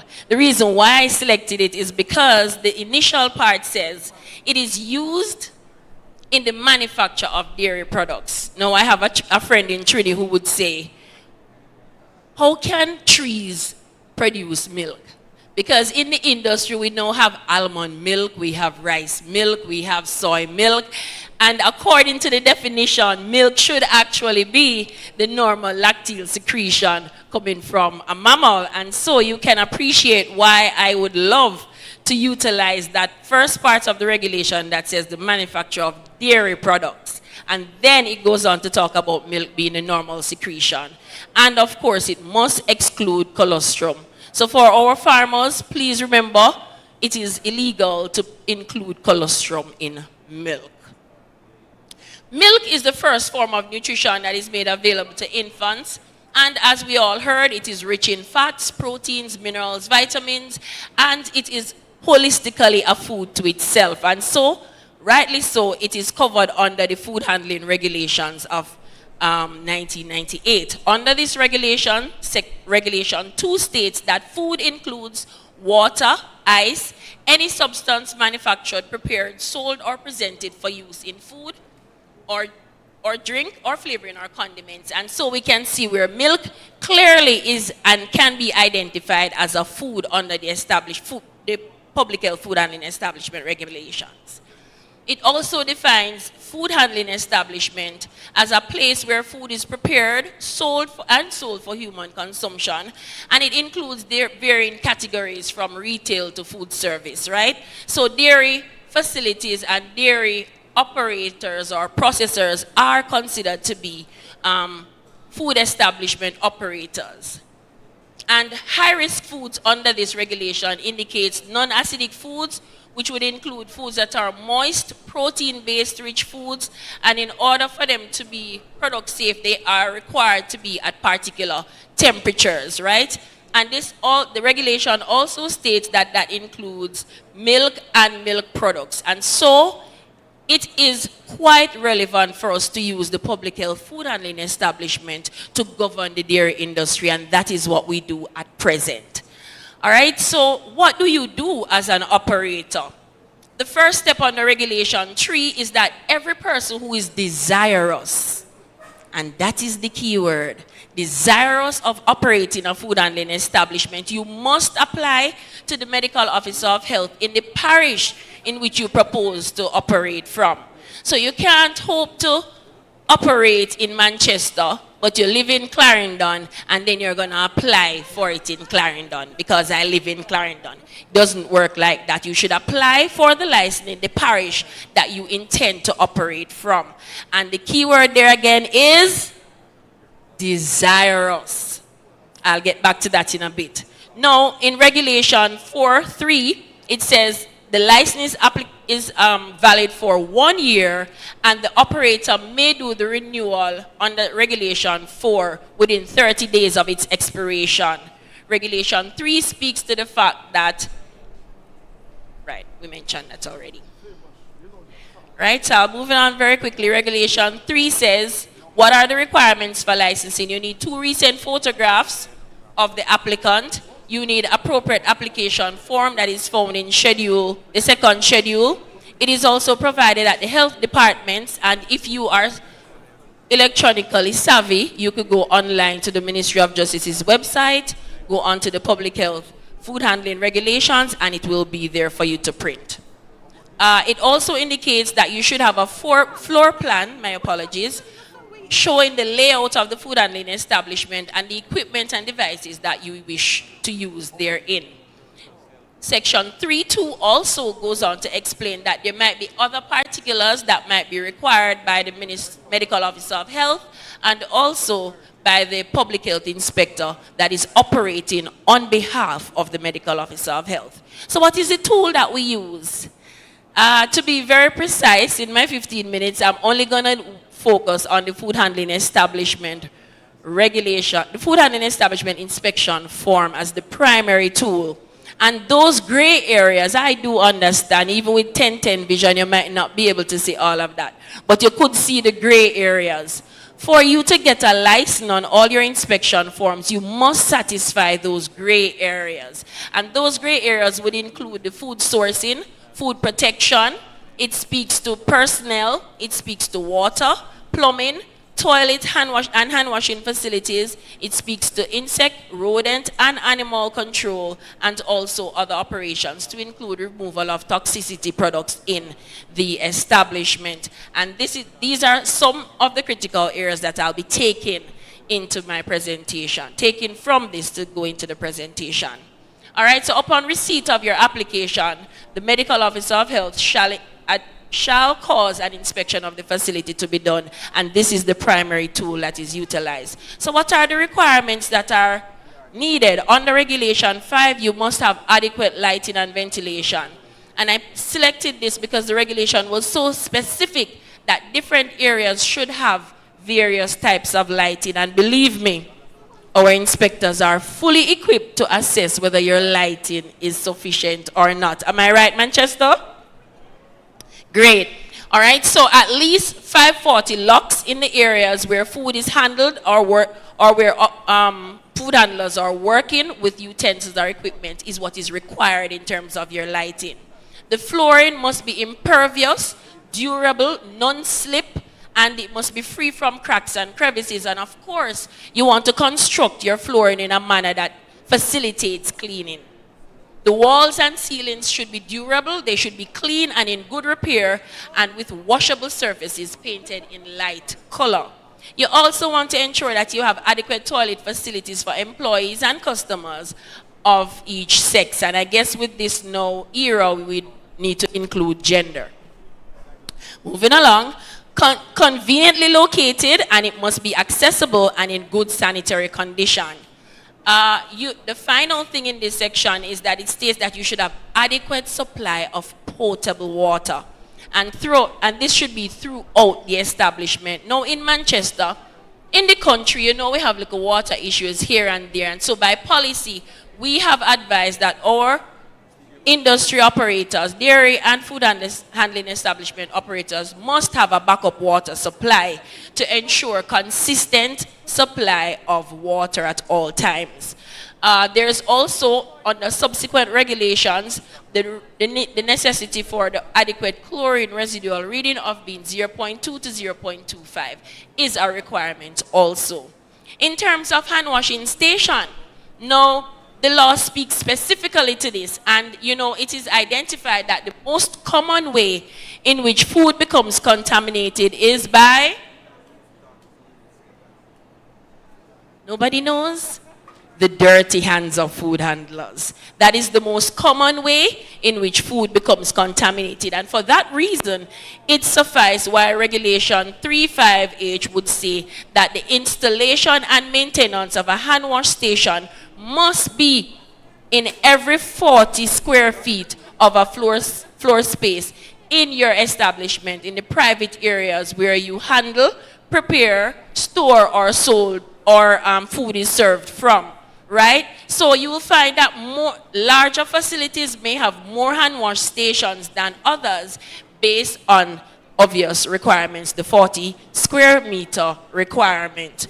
What do we need to have at this hand wash station? And this is clearly indicated in the regulation. We must have a hand drying facility, and the regulation says it must be electric hand blower or a disposable paper towel, coming straight from the law. It should also be foot operated. You should also have your foot operated waste bin. It should also include your soap inside a soap dispenser, and so automatically we are going to indicate that it should be liquid soap, right? Hand wash sink with a faucet having hot and cold water is a requirement by the regulation. And in the dairy industry, you can see why hot and cold water is essential, because for your cleaning and sanitization processes, there's some chemicals, some alkaline or acidic cleaners for milk that will require that you use either hot or cold water, and not having the correct water at the correct temperature can cause problems with you having milk stones and other cleaning issues. Now, the previous presenter would have spoken about microbial contamination, and so I'm not even going to go very much on that. just to say that the regulation 5 indicates that we should store food in a manner that protects it from contamination and deterioration. And in subsequent regulations, it also states that the food should be stored 6 inches off the floor or 18 inches from the walls or ceiling at all times. All right? I am also pleased when I heard the minister said that you can lease coolers. That is like a big public health ease right there, just hearing that.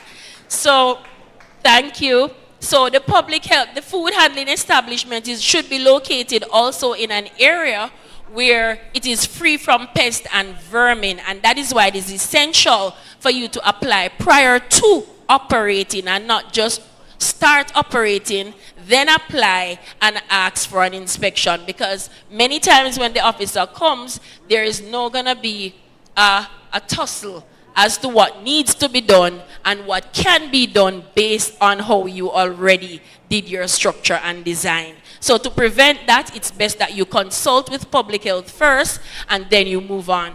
And we would have spoke of the sources of contamination in the industry. So you're looking at the other infection, dirt from the teats and so forth, the milking equipment and also the hands. We also, the regulation also indicates that you should have measures in place for cleaning and sanitization. Under 23, it says the operator maintains adequate supply of, my apologies, that should be water. I thought I corrected that on this slide. Water for the purpose of cleaning and disinfecting of equipment and utensils and also your work surfaces. The law also states that the temperature of the water should be no less than 180 degrees Fahrenheit or 82 degrees Celsius for your hot water. And it should be, you should use approved sanitizers. So to move on very quickly, you are prohibited from selling unfit food, and you are required to store your food in a way that it is not contaminated or have any undesirable flavors. And I get the signal and I'm rushing. Adequate temperature control must be in place. So again, toot toot to the coolers that we heard about. It is critical for you to maintain constant temperature of 4.4 degrees Celsius for your chilled milk. And if you're doing a product that requires freezing, then, or for it to be frozen, then it should be minus 18 degrees Celsius at maximum. And that is a straight public health requirement and a critical area for licensing. The vehicle used for transport also should be in good sanitary condition, and it must not be used to carry anything that is hazardous to the food. So I've spoken about temperature. In terms of standard, Bureau of Standard would have spoken about some of the requirements, but just to say that the inspector is authorized to inspect the premises at any given time, to examine the food, and to ensure that the facility is in good standing, and also to take samples. And these samples can be used for multiple assessments, whether it's for microbial analysis, for chemical analysis, or any other that might be required. And right there was a test, was actually a sample of milk quality from an actual facility here in Manchester. And also the legal requirement for your employees, they should have a food handler's permit. I believe I heard that earlier as well. The law also says once you're desirous of working in the establishment, it means that you're to do it before you start working. So you should apply for the food handler's permit. And it also speaks to the individuals having that they should be free of disease and infection and illnesses. They should wear clean clothes, practice good hygiene, and the section 6 and 7 speaks to the revocation of the license. So if you're in breach of any aspect of I see the signs and I'm coming. If you're in breach of any aspect of the regulation, if you're suffering from any illness, if you have breached any aspect, if the license is suspended for over 3 times, if you have given falsified information, then your license can be suspended or revoked. And for the nuisance regulation, it basically outlines nuisances that you'd want to avoid in your establishment. Penalty, of course, is $1 million or 12 months in prison. And for the tobacco regulations, it clearly states that your your places of work and employment are non-smoking areas, and it should be adhered to. I want to implore you all, know that knowledge is power, know that you are empowered. Please let us do the legal requirements for licensing.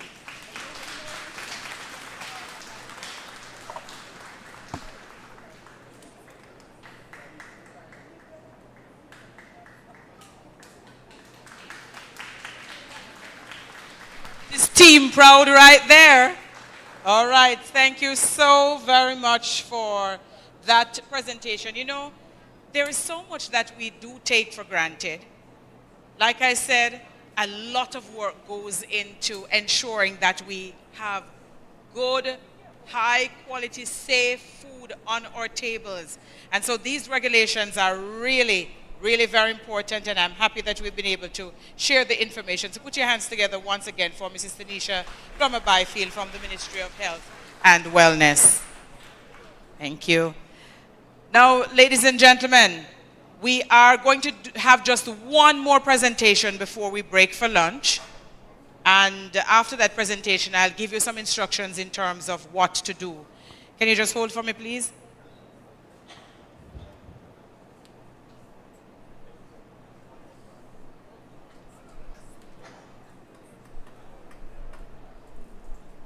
All right, so we have just one more presentation before we break for lunch, and this is going to be team tag.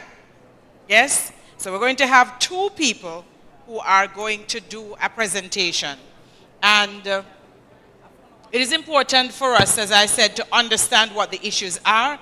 And so we're going to be focused now on initiatives provided for the small ruminants and dairy cottage industry.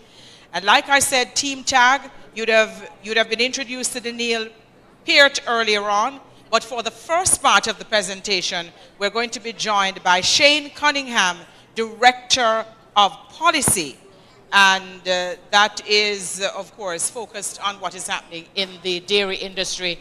And so put your hands together for Mr. Cunningham to come, and he will be followed by Daniel Peart. Put your hands together for him. All right, afternoon all. I get tempted when I stand behind these lecterns to say, good afternoon, brothers and sisters. So, good afternoon, brothers and sisters. All right. So, as was said, as you would see on your program, it was slated for Mr. Kevin Kandapa to make this presentation, but I guess his shoes are so big to fill that it requires two of us. So, in terms of the breakout of the presentation, you can conceive it as I will cover theory, and Ms. Peart will be more practical. So as a policy person, I'm just going to situate the dairy cottage industry in the broader ministry policy environment and policy context. Right, so quickly as background, all this slide is saying to us is A, agriculture is a big part of our economy. It contributes about 8.3% to GDP and about 15.3% to the labor force. And we all recognize that it's an area that has a big multiplier effect. Now, in terms of the policy environment within which we operate in agriculture right now, these are some of the major drivers, the framework that lays the groundwork for all that you would be doing practically. We start with Vision 2030. We know our National Development Plan, and our part of that is the agriculture sector plan. So that would have laid out a great framework as to where we want to be by 2030, and we know that works with some 3-year rolling medium-term framework, so we have been going through that process. Now, Minister would have spoken, and you would have heard earlier about the Face of Food strategy as an acronym that speaks to food security, agribusiness development, climate smart technology, and export expansion. And if you look at the ministry's strategic priorities, you would see those same themes flowing through it. So a big part of all of what we're doing and where we can situate what we're discussing today is in this larger program of food security, agribusiness development, use of climate smart technology, and export expansion. Now, I'm not sure if you're aware, but the government of Jamaica maintains what is called a policy register, where all the policies by all the ministries are there. So you can Google it and find it. You can go on the Cabinet Office website and find it. This represents the agricultural policies that exist on that register. Why is there one in red? Because that is the one that is most appropriate to what we're discussing today.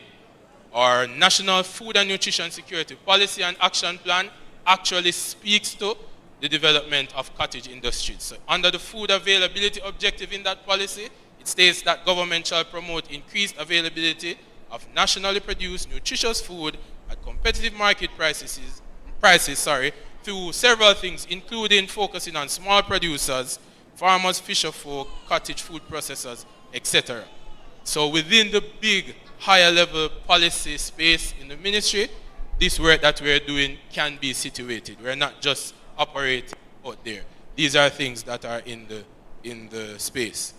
Now, in terms of where the ministry is going forward in terms of policy, we are in the process of developing what is known as a National Agricultural Development Plan, which will sort of be a follow-on on the Vision 2030 sector plan. As you are aware, time is flying, 2030 is rapidly approaching. And as we get there, life does not end there. So we have to start planning for the post-2030 future as well. And our intention is to have our long-term strategy driven by this National Agricultural Development Plan, which will follow on and be aligned with this Vision 2030 sector plan. Now, this plan will have some key strategic areas, and you can see several of them where the dairy cottage industry will fall in. So, value chain efficiency, reduce post-harvest losses, the development of value chains, increasing financing to the players in the sector, improved planning, food security, food and nutrition security. What else? Incentivization of the sector, and we'll get into that more in Ms. Peart's part of the presentation, but several. I won't bore you with everything that this big plan will have, but suffice it to say, the work that we're doing today did not fall from the sky, but is in alignment with the policy direction of the ministry. Now, where are we currently? What is the current policy ethos regarding dairy and small ruminant subsectors? The minister would have essentially done this part of my presentation for me. In that, there is a move now to draft or develop what is known as our livestock policy and the establishment of a livestock board. Now, as it pertains to the livestock policy, there is the consultancy for the development of this policy is about to be finalized. And here again, you will see several objectives. I won't bore you with all of them. When you get the chance, you can look at it. But why is there one in red? This one situates the work that we are doing currently in terms of fostering the sustainable development of the sector and improving production, productivity, product development, and product diversification. Right? Because we are now saying that there is previously a large focus on cows as it pertains to livestock and dairy, and we are increasing the focus on goats as well. Now, the Livestock Board, as Minister highlighted, is going to seek to expand the remit of the Jamaica Dairy Development Board. In large measure, and even within the legislation, clearly a big part of the focus is on cattle for dairy and for beef, and the focus will be expanded. So this new Livestock Board will have a focus, a diversification focus, right? To serve the wider livestock sector and not just zeroing in necessarily on cattle. So the diversification focus will widen focus strictly from goat meat to what we're discussing as well. Goat milk and milk products such as cottage cheese. So we want to get along the value chain as well and not just focusing primarily on meat. Other improved services will include herd management. As Minister mentioned, there would be a system of registration and tracking our ruminants. Now, Minister, in his sectoral presentation last, would have highlighted some of the achievements as it pertains to the small ruminant program. So there would have been an increase in importation of animals. There was great fiscal incentives and incentivization of the sector, and there were moves to improve forage and silage, so particularly at Bodles. So I don't want to rehash this, save and except to say that the aim is for these with the establishment of the broader livestock board with the increased remit, these things will be focused on and improved upon. So the conclusion of my part of the presentation is that the ministry is on a journey towards enhancement and modernization of our sectors for 2030 and beyond, and the dairy sector, inclusive of dairy cottage industries, as well as the small ruminants subsector, are critical components of this journey. So, half time, thank you.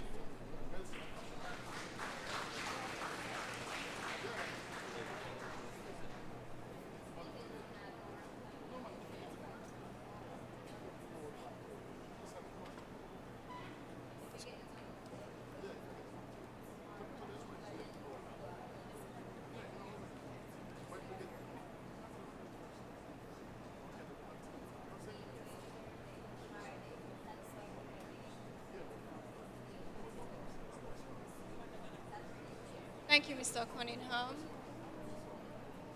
And following on Mr. Cunningham, the Ministry of Agriculture, Fisheries and Mining, we have some incentives that will benefit our farmers. And so today, I will be touching on the challenges and opportunities, eligibility and registration, the different types of incentives, the application process, one or two success stories, and then I will conclude. So for our farmers, one of the challenges is high production costs. And this includes electricity and access to equipment. Another is competition with imports, like your powdered milk and your finished products. Low productivity in terms of limited access to high yield breeds. Access to financing, credit for investment on equipment and infrastructure. And of course, climate change and extreme weather. And the challenges that come with that are rising temperature affecting pasture quality, water availability, and dairy breed production. So how does the incentive help with this? It creates opportunities. So equipment and climate smart technology can be obtained at a reduced cost through our Productive Inputs Relief Program. In terms of competing with imports, greater variety of locally produced dairy byproducts will of course create opportunities, and we will then have a reduction in demand for imported dairy products. The GCT waiver on imported live products, as well as use of climate smart farming technologies, will assist with low productivity. Access to financial assistance through DBJ and other private lenders will help with the access to financing challenge, as well as the importation of climate smart technologies such as water management system, cooling systems will assist with the challenges for extreme weather and climate change. So to be a beneficiary of any of these incentives, a farmer and farming enterprise must be registered with the Rural Agricultural Development Authority, RADA. And the requirements are the farming enterprises must have a minimum of annual gross return of $250,000, a current tax compliance certificate, which we call TCC, and achievement of the minimum production requirement for duty concession. So what are the incentive types? Farming enterprise, productive inputs relief and income tax relief, 20% duty concession on vehicles for use in agriculture, and additional stamp duty waiver on raw materials for manufacturing. So the approved farming enterprise productive inputs relief, we call PIR incentive, allows our farmers and farming enterprises to have access to waivers on applicable duties and taxes on certain inputs for the production of primary products, in this case, breeding and rearing of animals. And also through this incentive, there is a waiver on the GCT. So in other words, once you have identified a breed, it is completely free to import. Some of the eligible inputs under the PIR are feed for dairy cows, feeding troughs, milking machines, cooling tanks, nipple drinkers, feed mixers, pressure pumps, and teat cup liners. And for our goats, some eligible inputs are hay racks, feeding troughs, drinking fountains, nipple drinkers, and mineral feeders. Some of these examples are displayed here. And I also pause to say that this incentive is also available for manufacturers, for farmers who are agro-processors as well, but this is through the Ministry of Industry, Investment and Commerce. So for any information, you can email them at industry@miic.gov.jm. And some of the inputs available for the PIR for manufacturing include milk testers, pasteurization machines, labeling machines, milk bottling machines, separators, butter churns, just to name a few. The income tax relief, part of the approved farming enterprise incentive, allows farmers to write off losses incurred on the farm or in a farming activity against profits of another owned business or trade. And the requirements for this is the completed application form and letter. Once you have applied and submit a recommendation to RADA, it is reviewed by the ministry. The recommendation is made to the Tax Administration of Jamaica and the Ministry of Finance and the Public Service, and certification is given by the Minister of Finance and the Public Service, which is valid for 5 years. For duty concession, the criteria is 300 for goats and cattle 30 heads. And the eligible vehicles currently are pickups, no panel vans at this time. And it can either be new or it can be 10 years prior to the current year. So we're in 2015 now. 2025, you can import a 2015 or younger vehicle. For the additional stamp duty incentive, this is supported by the Stamp Duty Act. And this allows our manufacturers to import a waiver on certain goods to be used solely as raw material in the manufacturing or processing of other goods. So some examples of these raw materials are refined sugar, your different flavored concentrates, so apple, pineapple, peach, strawberry, whichever you use for your cheesecake or your flavored milk, and potato starch as well. So for the PRR, once again, you apply through RADA, your application is reviewed, recommendation is made to the Jamaica Customs Agency, and a verification visit is conducted by the Jamaica Customs Agency. Once they have made that visit, approval is given by them for a year or 3 years. For the 20% duty concession, same applies. Apply through RADA once you have met the requirements. It is reviewed by the ministry. The ministry makes a recommendation to Jamaica Customs Agency, which is valid for 6 months, and the farmer collects a copy of recommendation from the ministry. So for the success story, I have 2. In 2023, a farmer benefited from the waiver of GCT as well as PIR, and they imported the Lamanca breed, and they have since tripled the number of animals that they have utilizing this incentive. And in 2024, it's so heartwarming that every time I do these presentations, I see a beneficiary in the audience.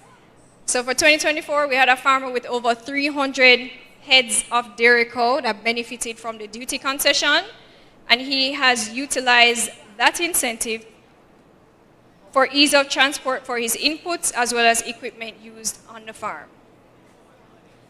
So the following, the incentives, this is just a snapshot of what is available to our farmers and agro-processors. For the PRR, once again, tools and equipments for expansion and efficiency can be imported, and the duty is waived on that.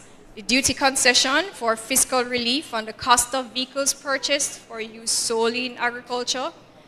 The additional stamp duty waiver, which is fiscal relief on the importation of raw materials used for manufacturing. And of course, the Jamaica Development Board has programs in which we support our stakeholders. As stated before, the incentives provide avenues for growth, expansion, enhancement of production. So I implore you today to take advantage of these incentives and grow your enterprise for a more dynamic dairy industry. For questions, concerns, queries, you can contact the Dairy Board, your local RADA office or extension officer, or you can email us at psecoffice@moa.gov.gov. And with that said, I thank you.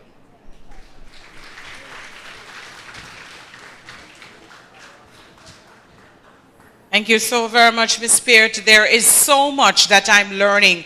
Who knew that those kinds of opportunities existed? I'm certain that the farmers who are here today, you see, I see some the heads are going like this. We never know, we never know, we never know. Now you know, now you know, now you know.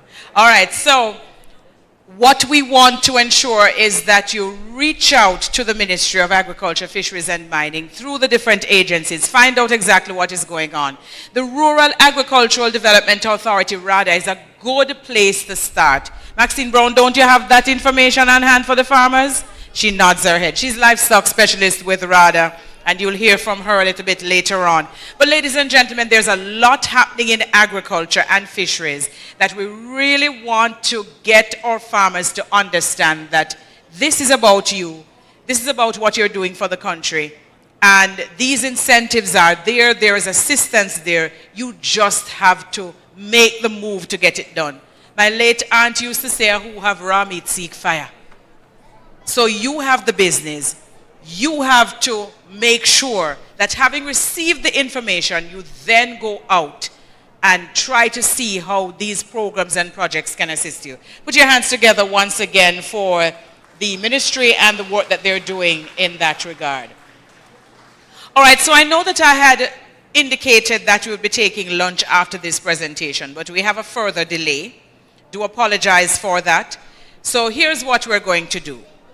We are going to move on to another presentation, and then we will take lunch. But before my fellow phenomenal woman comes, she's putting up her hands, Dr. Tanika O'Connor-Denny, before she comes, I want to give you some instructions. So when it is lunchtime, we know exactly what to do.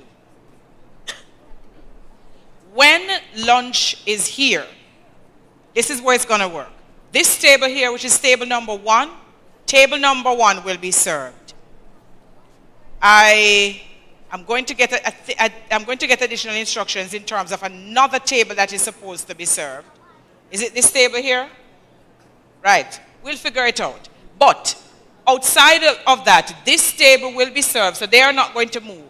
Are there vegetarians in the house? Are there people who are vegetarians?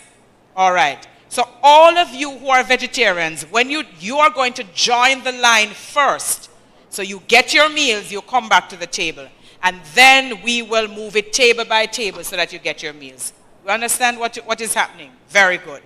Ladies and gentlemen, we have some outstanding women who are championing the cause of agriculture in this country.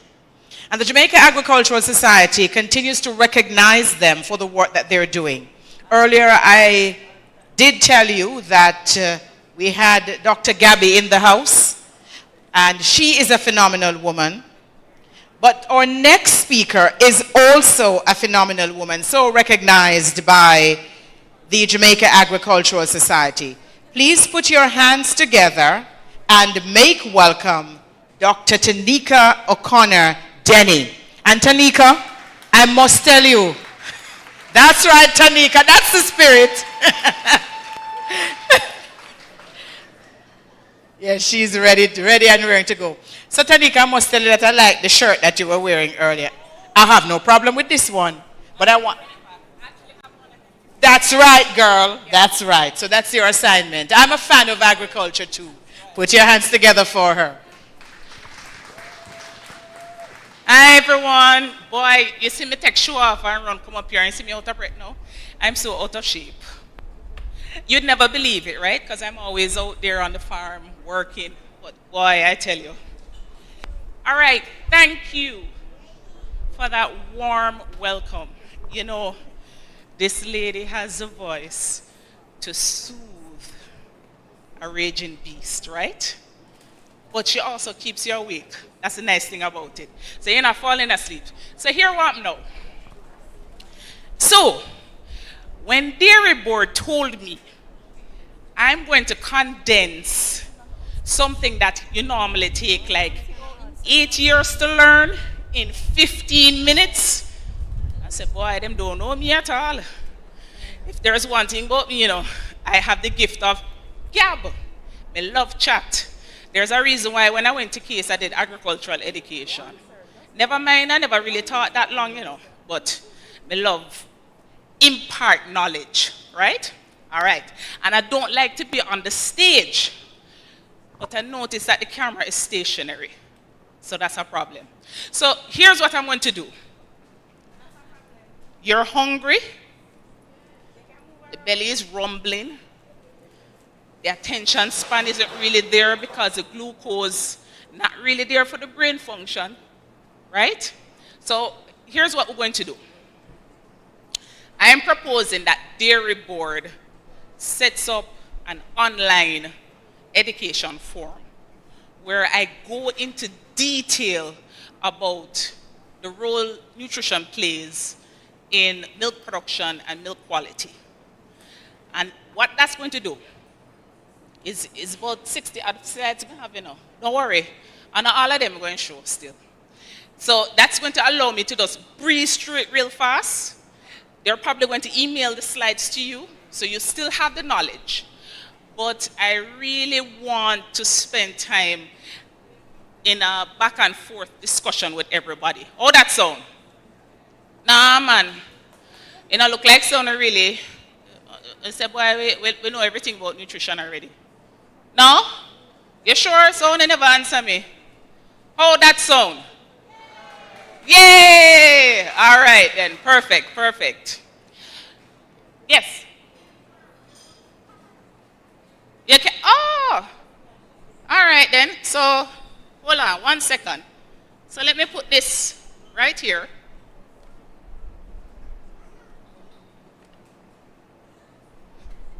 I always have my props, Perfect. This sounds better now.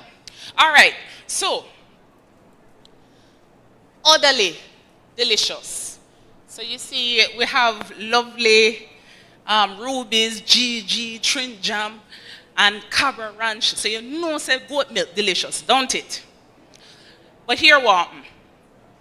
The Small Ruminants Association, Borders Research Station, and even WUSC would have provided a lot of training opportunities for meat goat nutrition education, right? But whereas a lot of the principles apply, it's not always the case, right? Now, if you've ever listened to me, I've always said that you need to feed according to the phase of production. And dairy goats require about 20% more than the regular goats. And you need to adjust accordingly.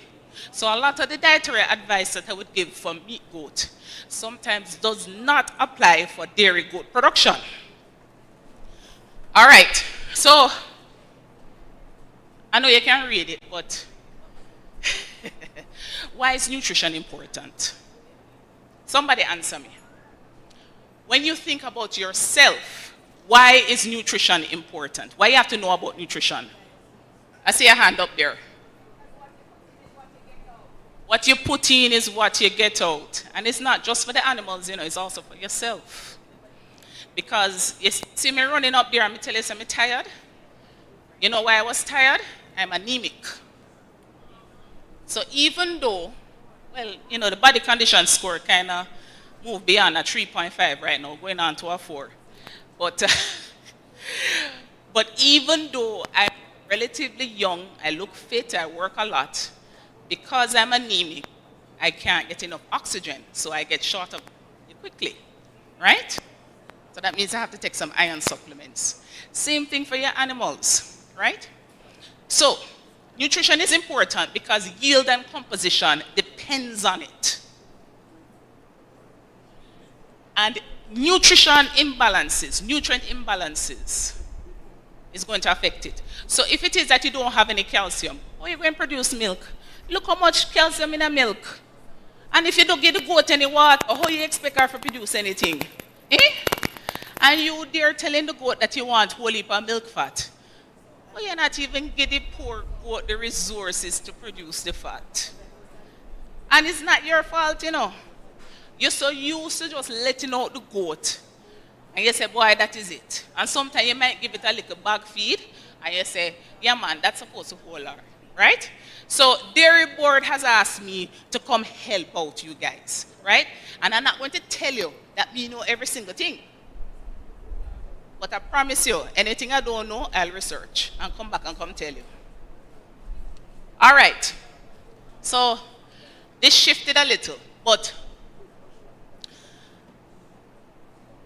we already know that, well, we used to say it's 4 stomachs, but it's not actually 4 stomachs. The ruminant has 4 chambers to the stomach. And one of the chambers is a fermentation vat. Phenomenal. I mean, it has all of these microbes just working with the host, just work with it, you know. And because the microbes are working with it, if you really want to maximize productivity, you need to feed the microbes because them feed the animal, right? And all of these things, how you feed them, you give them fermentable carbohydrates. So like your corn is easily fermentable, your molasses. You give it the multi-nutrient block. You give it the tree forages or tree foliage. Tell me the most popular tree foliage in Jamaica. Don't, eh? Somebody call the right name, Lucina or wild tambourine. Yeah, man. Wild tambourine has over 21% crude protein. And you know the good thing about it? It has something called bypass protein because of the tannins. So you know that thing when you're drinking tea, and like if you decide not to put any sugar in the tea, it kind of have like a bitter taste to it, and you might feel something against your teeth. That's called tannins. Now, tannins are the natural defenses of a plant. So what it does, it protects the protein, and it bypasses, it's somewhat resistant to the microbial breakdown. And it's not until it reaches the small intestine that this now becomes available to the animal. So it's a good thing, right? And then now, you have nutrients specific for the animals. That's where you have your amino acids and your bypass fat. And these are also supplied by a lot of the forages that you have, right? So, some of the nutrient interventions that we need to have. And Dairy Board has helped with that. You need to provide high quality forages. So I must say, you know, I'm one of those recipients of not just the productivity input relief waiver. So I brought in a lot of equipment under that because I'm considered a manufacturer. But I'm also the benefit of Dairy Board providing some seeds for me for testing. So I give them feedback.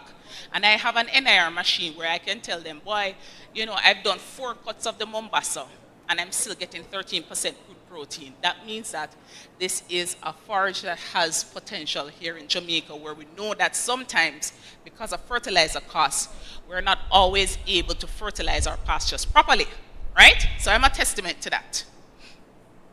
All right. We also need to have optimal vitamin and mineral balances. And you might say to yourself, say, well, yeah, we know that. There's free choice minerals.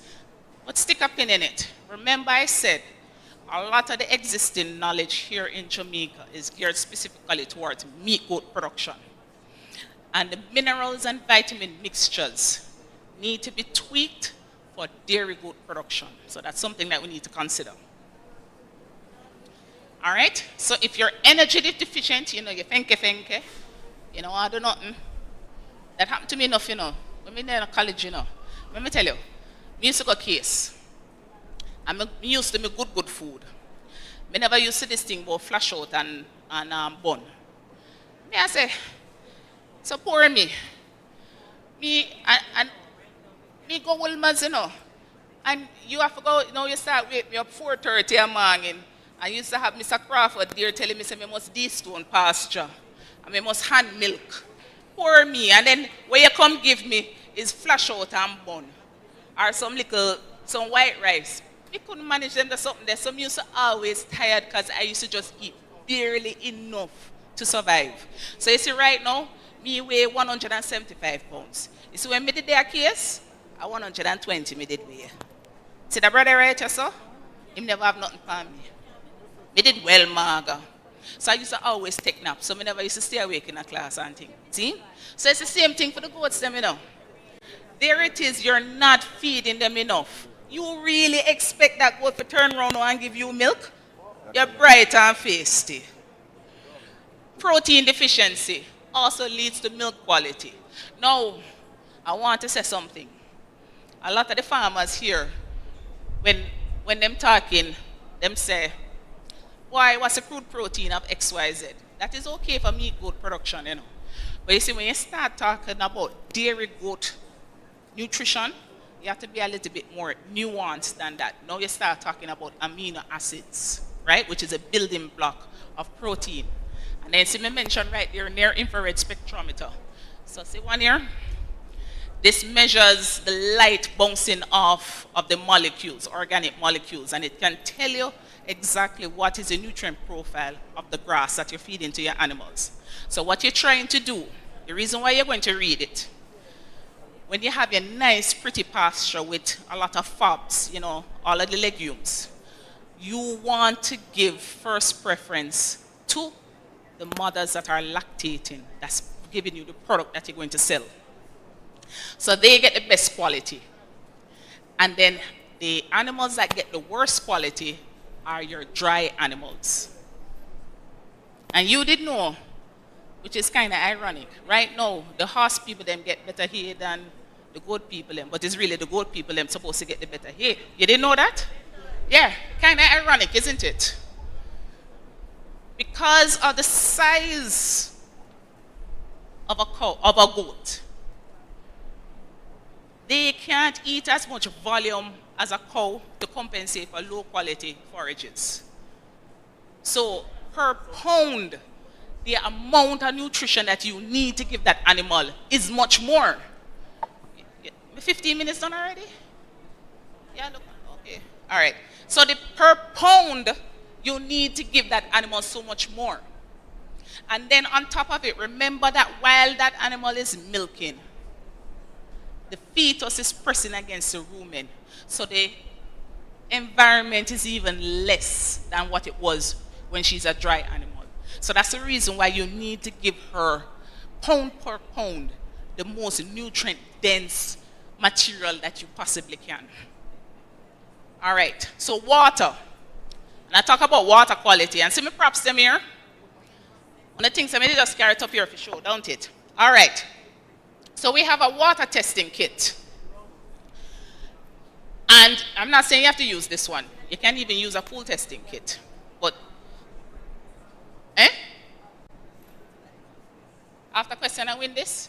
No, this is what I use when I go to my farm consultations. I'm sorry. All right. So this water testing kit, remember what the lady said? What you put in is what you get out. If you can't drink that water, do not give it to the animal. Me repeat that. If you can't drink it, nobody give it to the animal. That means that you need to know the pH, because our good friends at SRC talk about the correlation between pH and bacterial growth. And did you know that chlorine cannot work in a neutral or alkalinic environment? It needs to be acidic. You didn't know that? Yeah, because the chlorine needs to dissociate, right? So you need to test your chlorine. Here's something else you need to test, because some of you have well water. And you have all of that fertilizers running off. You need to test your nitrates and your phosphates. All of those things actually impact the rumen environment. And remember, me tell you, if the microbes are not comfortable, they're not going to produce. There's another thing I would tell you too, that sometimes you say to yourself, boy, you're getting NWC water and everything should be good. But the animal's still getting sick and you don't know why. and you put in the vitamins, and the vitamins them have some sugars in them. Some of the vitamins have sugars in them. See the bacteria in the water line, yeah? Sylvia! Them glad, because you give it food. And then all of a sudden, the so-called clean NWC water is contaminated by bacteria because you've added things in it and you never flush the water line afterwards. And when I come now with my little camera, right here, this is a water line camera, and I see thick biofilm. You know what biofilm is? That slimy thing in your water lines. And then you're wondering, you know, the animal is sick, and the doctor prescribed, boy, add some antibiotics in the water, and you're wondering why it's not working. It's not working because the bacteria in the water line killing off everything or using up all that antibiotics. Right? So water is important. All right. So you need a combination of forages and grains. And then normally I would tell you, when I'm talking about meat goat nutrition, I say, boy, the concentrate feed is a supplement. You know, and it's not all the time you need to give it. Only dire times or like young kids and so on. But the opposite is true for dairy animals, the dairy goat. Most of the time you do need some form of concentrate because of their requirement, the high requirement, right? The only set that would not need it would be the dry yearling, the one that's not producing any milk as yet, right? Another thing I should say to you, you need to watch how shapely your girls are. So if you have about 20 animals, make sure you touch them every single week. So you see, if you feel rib and bone, that's about 2, like a 1.52. In fact, you're not supposed to have any ones. The ones is when they look really emaciated, the stomach sucking, and you see the bones. You're not supposed to have any ones in a dairy. But you might have a 2, because if they're producing a lot of milk, they draw down on the fat. If you have a 2, by the time she's ready to kid, you need to start moving her up to a 3, a 3.5. And if you have a 4, nobody gear no more, because you're ready to have pregnancy toxemia, right? So one way to do that, you need to have the grains and the forages working together. And then we'll just, but if you give them too much grains, you might kill off the animals, so you have to be very careful. And just like for meat goats, you need to give the grains in the afternoon. You don't want to have rumen acidosis. Or if you're going to give the concentrates in the morning, at least combine it with the forages, so you have some bulk. And remember, if you're going to move from a low quality to a high quality diet, you need to do it slowly. Or if you're changing from one feed company to the next. All right? You have bypass protein. I touched on it briefly. Basically, you see with dairy animals, they have specific amino acid requirements. Lysine, methionine affects milk production. And what you're trying to do is, all right, the problem is, if you just feed everything to the rumen and it doesn't bypass the rumen microbes are going to break down everything, and it doesn't care how much methionine or lysine you get. All of the amino acids will be the same, regardless of stage of production. So what you're trying to do is you're trying to protect some of that protein so that it meets the specific requirements of the animal itself, not just the microbes in the rumen, right? And then some of the trees, you guys know it already, Lucina, the Gliricidia, the mulberry, what else? Somebody talk about bread nut, what else? Huh? Trichantera, what else? Moringa, yes. Basida, yeah, quick stick, so the Gliricidia, quick stick. All of these, you should be using, the proportion you should be using is much higher, right? Because the diet, and I kind of, all right, so these amino acids, I talked about it a little. But, by the way, if you're going to get those amino acids, you have to make sure, so the money where you're getting for your milk, which Mir says $4,000 a litre, for true? You know I say. But anyway, it seems as if the cost-benefit analysis is there. Because if it's $4,000 you're getting, you can pay for the rumen protected amino acids. And then for the same thing for bypass fats, you'll complex it, you know, when they're producing a lot of milk, they need the extra energy. And that's where the bypass fat comes in. It doesn't get broken down in the rumen. And how them do it, them just mix it in with the calcium. But anyway.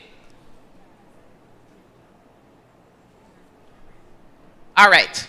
So see some tips here. At this part on I did want. And I never did want here, the scientific part. Is this part on I want? My recommendation, early lactation, high energy. These are the animals that should be getting the best, especially your first-time milkers because they're still growing. So in addition to meeting the lactation needs that you have, they are still growing, right? So you need to give them as much energy as possible. Mid-lactation, you can still give them, but you should maintain. You don't want them to get too fat because by this time you start thinking about the next cycle when you're going to put her out to the buck, all that type of thing. Late gestation and the dry off period, she start putting on back the weight because the demand on her body isn't as much and you really don't want to overfeed her at this stage, right? All right.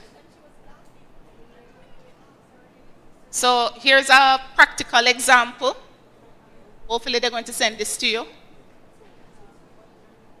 So this is how much forage you're going to need. But, you know, even though I give you some weights here, this is where your weight tape and your weight scale comes in handy. You need to be feeding according to the weight of the animal. You're not going to just dash some feed on the animal. So, or just because doctor then they tell you 1.2, you're going to feed 1.2. No. It's 3 to 6% of the weight of the animal you must give them in feed. All right? And you can't know the 3 to 6% if you don't know the weight of the animal. That's why you need to get the RADA record-keeping book so you keep track of your weight of your animals. All right? Pearson square. All right. Here's the next thing. So we're used to feeding the regular molasses, right?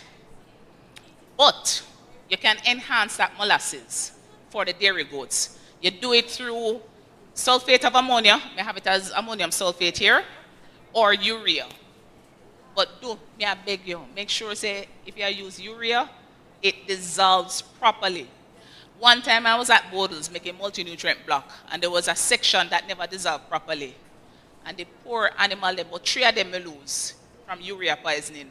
It's the most heartbreaking thing in the world to know that you've killed an animal because you never did something properly. All right? So you have to make sure you dissolve it properly. And you know that hay, that not so great as the horse people hay, you can improve the quality of that hay that you're giving to your dairy animals by mixing it in with this enhanced molasses.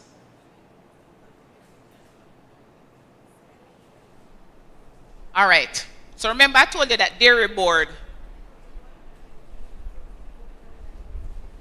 gives you some grass seeds sometimes. Or you can go to like St. Jacob Farm Supply and Inter Alia Seed Company to get the Mombasa, the Cayman, that type of thing.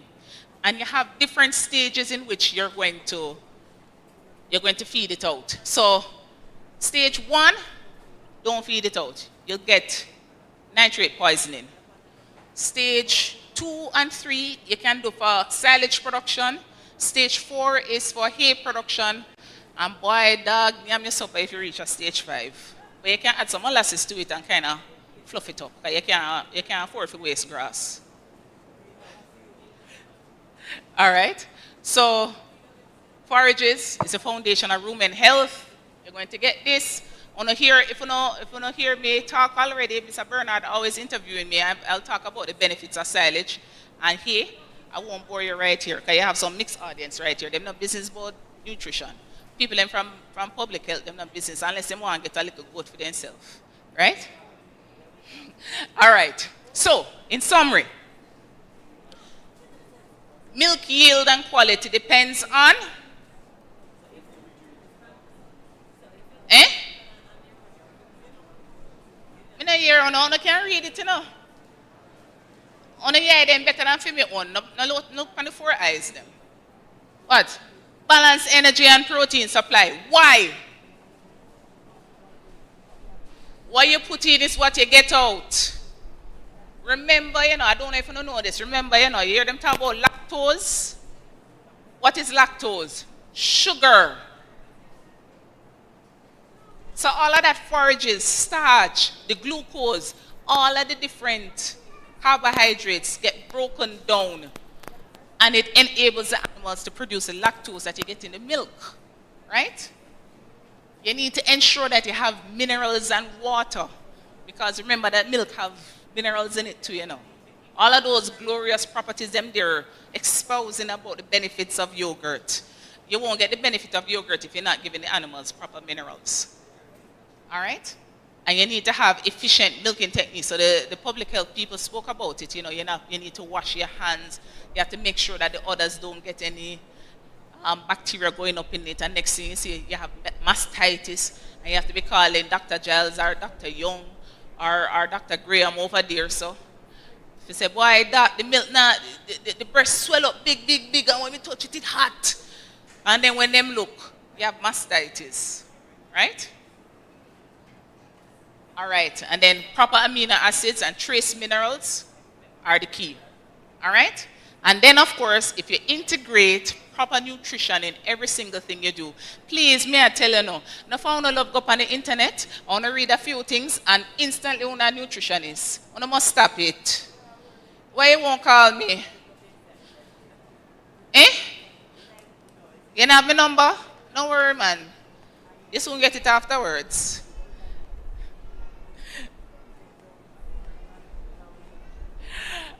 All right, then. Thank you, guys. I really enjoyed my time here. I hope you learned something. And even if you never learn nothing, no worry, you'll get the presentation afterwards. And you see, like also, I love go up on the internet and research. When you can research what may I say. And then if you don't want a more detailed discussion of nutrition, we can organize something. All right? Thank you very much. Any questions? On the can clap, man.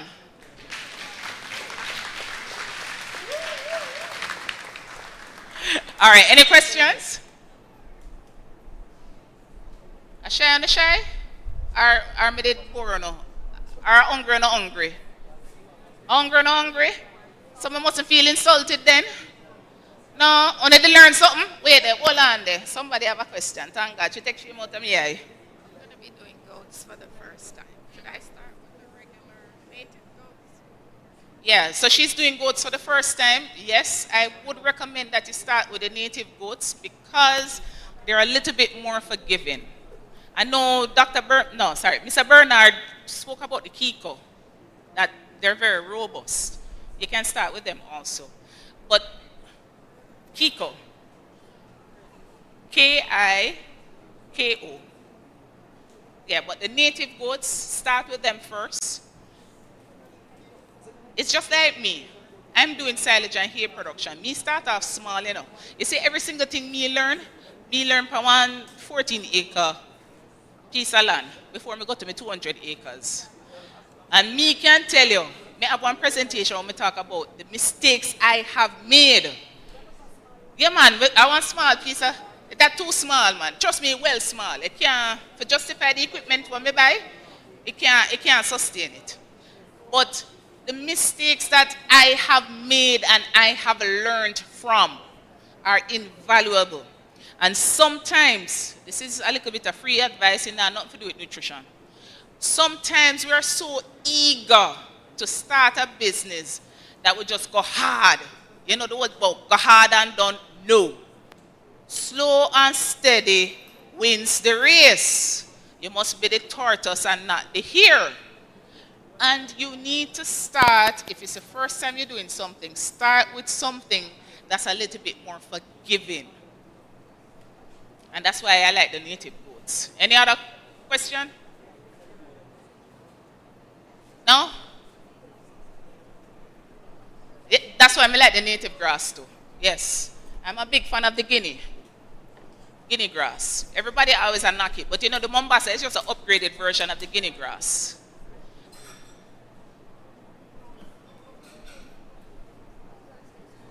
In what?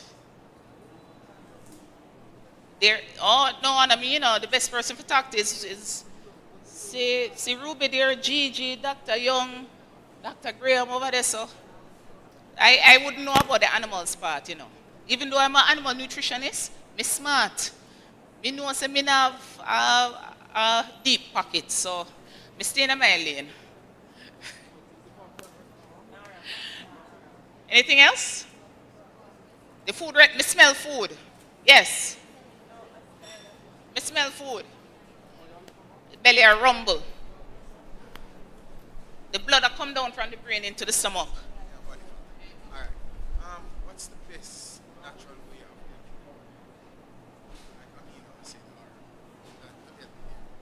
All right, so the question is, what's the best natural way to get them the amino acids? Now, it has to be a protected amino acid. So what you can do, then you can probably have a discussion afterwards, or I can point you to the right direction, like overseas, and you import it. You need what's called rumen protected amino acids. So these amino acids are coated, right? Another way is both feed companies, they have some ingredients that have bypass protein.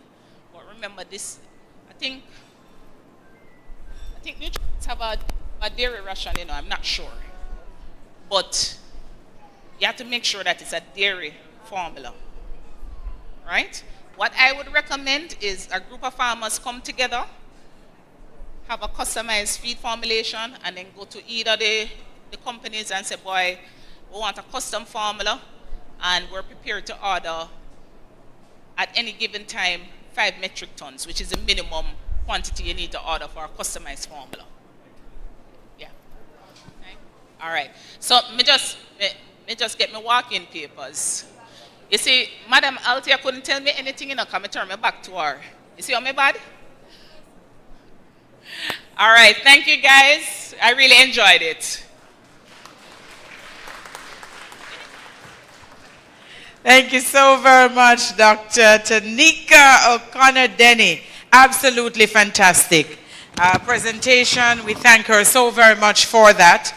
And of course, there's so much that, I don't know about you, I'm not a goat farmer, but there's so much that I have learned here today that I feel like I want to go into goat farming. Trevor Bernard, you hear that? All right, there we go. All right, so ladies and gentlemen, put your hands together once again for Dr. Tanika O'Connor-Denny. Never a dull moment in agriculture at all. There's always something to learn, something to do, something to be a part of, because we all eat all the time. And I hear people talk all the time that curried goat should be the national dish, but then what happened to the other things that we eat? Everything that we eat in this country, tastes good, because there's just something about our soil and something about the way that our food is prepared that is absolutely amazing. Put your hands together for the Jamaica Dairy Development Board and the work that they are doing to help us put good food on our table. And so, ladies and gentlemen, we are now preparing to take our lunch break.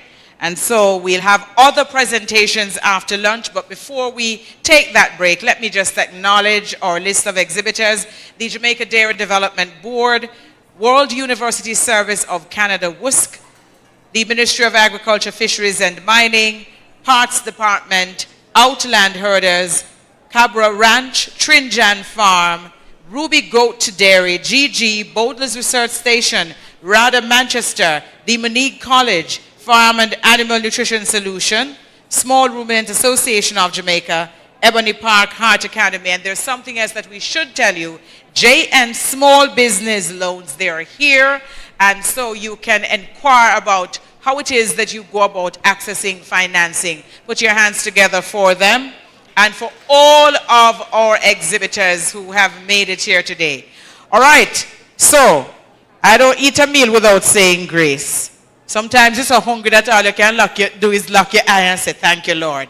But it's still grace. It is still giving thanks. And so, can we stand, please? Because you're going to be walking anyway.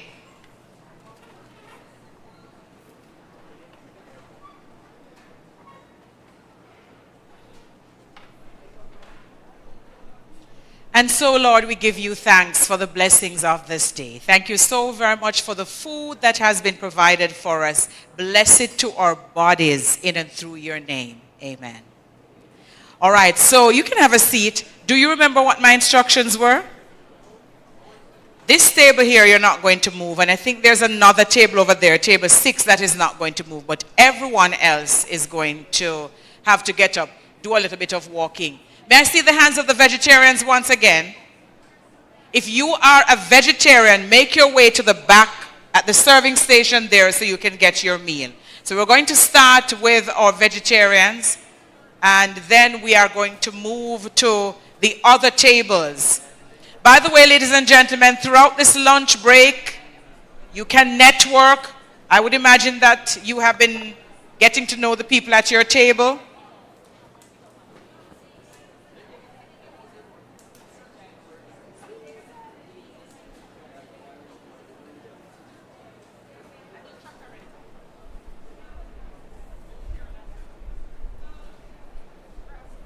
All right, so you are a little bit more informed than I am in terms of how lunch is going to go. You have tickets, right? You have been issued with a ticket. If you have not been issued with a ticket, you should get a ticket, other than the vegetarians. Do you all have your tickets? All right, very good. So once the vegetarians have had their lunch, you then just go up to the front and collect your lunch. But I want to still maintain some form of order, so can we start at the back and come down to the front? That makes sense? Does that make sense? All right, great.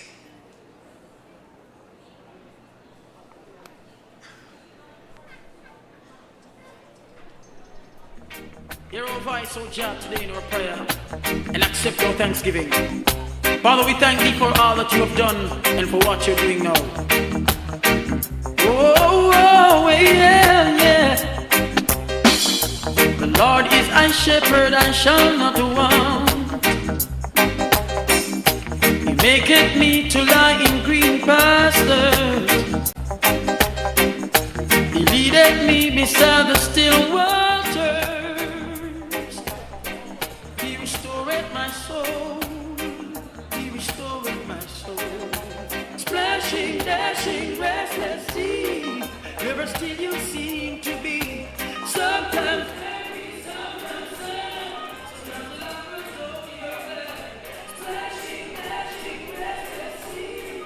Never still you seem to be. Sometimes happy, sometimes sad. Sometimes lovers over your head. Little children love you well. The one who always takes you there.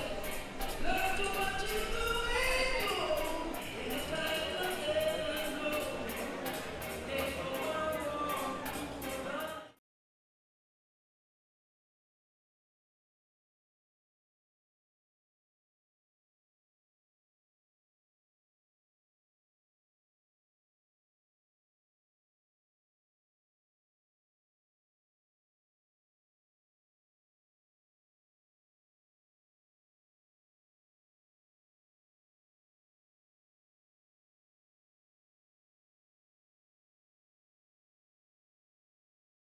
Seem to be some.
why.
life, how much receptive of life.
coffee machine. 125, huh? Oh, a half inch cup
Jamaica.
out to them if you have questions, how it is that you can access their products and services. So that's what we're going to be doing. And then when we have completed that, we will go right into the other session. By that time, everyone should have had their meal. I'm going to allow the WUSC team to have their lunch while I move on to other areas. All right, so let me come over here. This is some very fancy packaging I'm seeing in terms of soap. Them are so pretty, God. These soaps are so pretty. The packaging is lovely. All right, so let me... Oh, but it looks good too. Yes, and it smells good. All right, Ms. Gina, tell me a little bit about your business. My name's Gigi, and I run a goat farm in Clarendon. We make handmade goats. All right, no problem.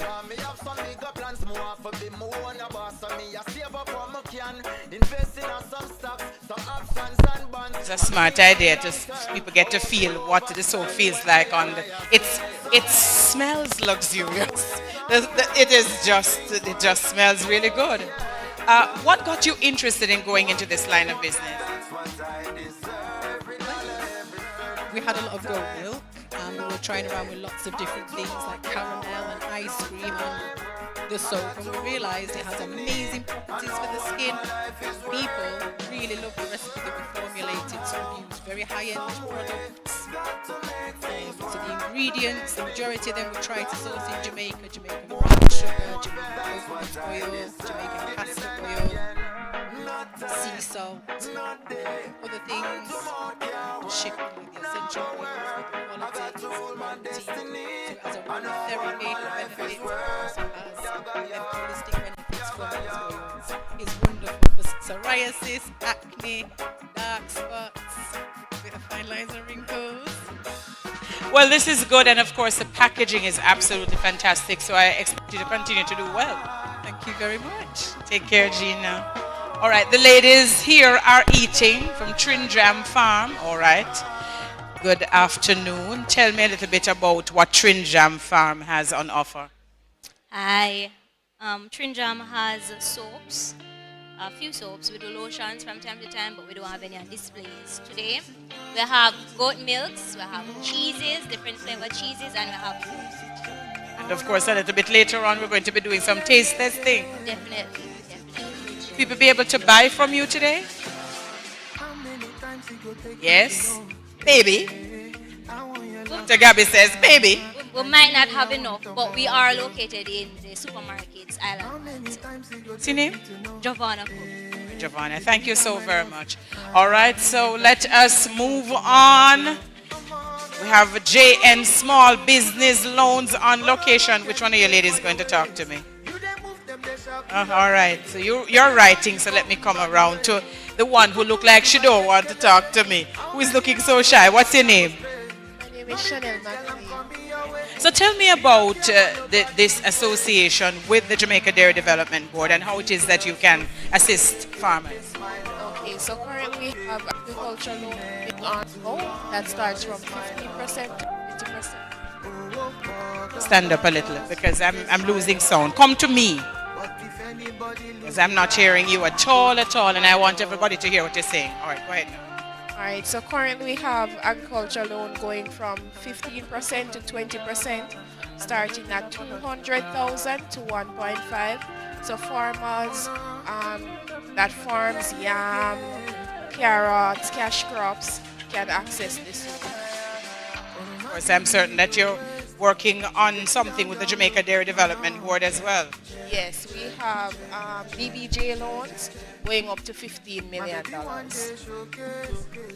Well, I'm very happy to hear that, and the farmers should be happy to hear that. Of course, when they come to you, they'll give them the criteria to qualify for the loan. Yes. Right. Thank you so very much. All right, Dr. Tanika. How are you? I'm doing fine, thank you so much. I like the name of your company, FANS, Farm and Animal Nutrition Solutions Limited. What are some of the solutions that you have and what brought you to this place where you decided to do this? Well, I'm an animal nutritionist, and before forming my own company, I worked with the government and private sector, and I knew some of the pain points the farmers had. And now that I have my own farm, I recognize that there are other pain points that we need to find solutions for. So that's what I do basically. But I identify a need and try to fill that gap as much as possible. And how I came up with the name, I'm a fan of agriculture, so I had to make sure that the name spelled out, or it created the acronym FANS. It is absolutely fantastic. And as I look on the table, I am seeing different solutions that you have, whether it is products that the farmers can use or equipment that you use to do the testing. Can they come to you for that? How does your organization work? Yes, they can come to us. They can also contact us, and then we send them instructions on to how to sample their pastures. They'll send the grass samples to us, and we will give them a complete nutrient profile of their grass, and then based on that, we give them advice as to how to feed the animals from it. And how do people get in touch with you? Well, they can go on our website, which is farmandanimalnutritionsolutions.com, or they can WhatsApp us or call us at 876-340-3525. Thank you. Phenomenal woman. Thank you. All right, so let us move over now. We're gonna, you run, come, quick. All right, so this is what now? Premier. Oh, this is, all right, so first of all, give me your name. I'm Kenrick Wilson. All right, what is this machine? A shaft cutter. So this is cut grass for the goats to feed. A lot of people, they will cut the grass and they will use molasses or other things, the mixture. They will use it with what do they call it again? So they mix it up, they mix it, it's find the grass and they mix it and they feed it to the goat. Right, which means that nothing is going to waste. Nothing is going to waste. And then in addition to that though, right, we have the flooring, right? So the flooring, right, easily wash up. So the flooring for those houses that you have for the goats and pigs. We also have the water. In addition to that, we supply solar lightings for the boats. We supply for the boat farms, the solar lightings and also the solar system. Excellent. And how can people get in touch with you? A lot, quite a bit. All over the 14 parts of Jamaica, we have quite a bit of it.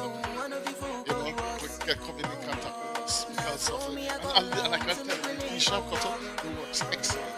You can buy them elsewhere, but these are one of the best in Jamaica. And this goes with the water up and the flooring.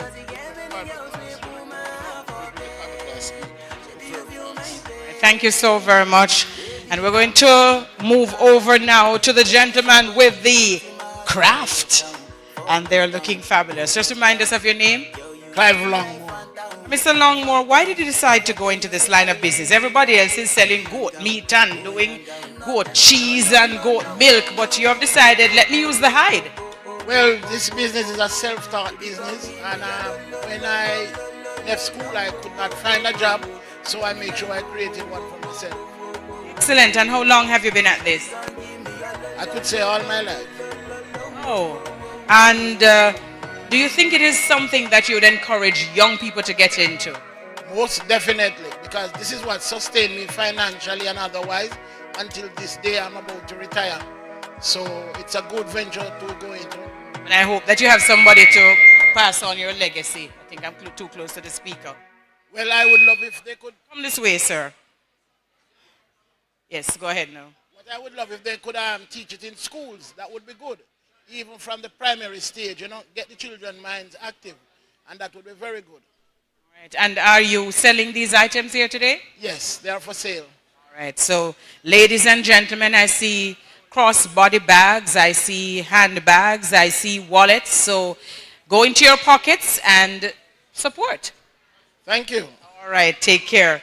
All right. Let's move along now as we get to some of the other displays that are here and get a sense of what it is that you might be able to leave here with today. as I go over to, who am I to speak with here? Oh, she on the other side? All right, I'll come back. Let me go over to Monique College.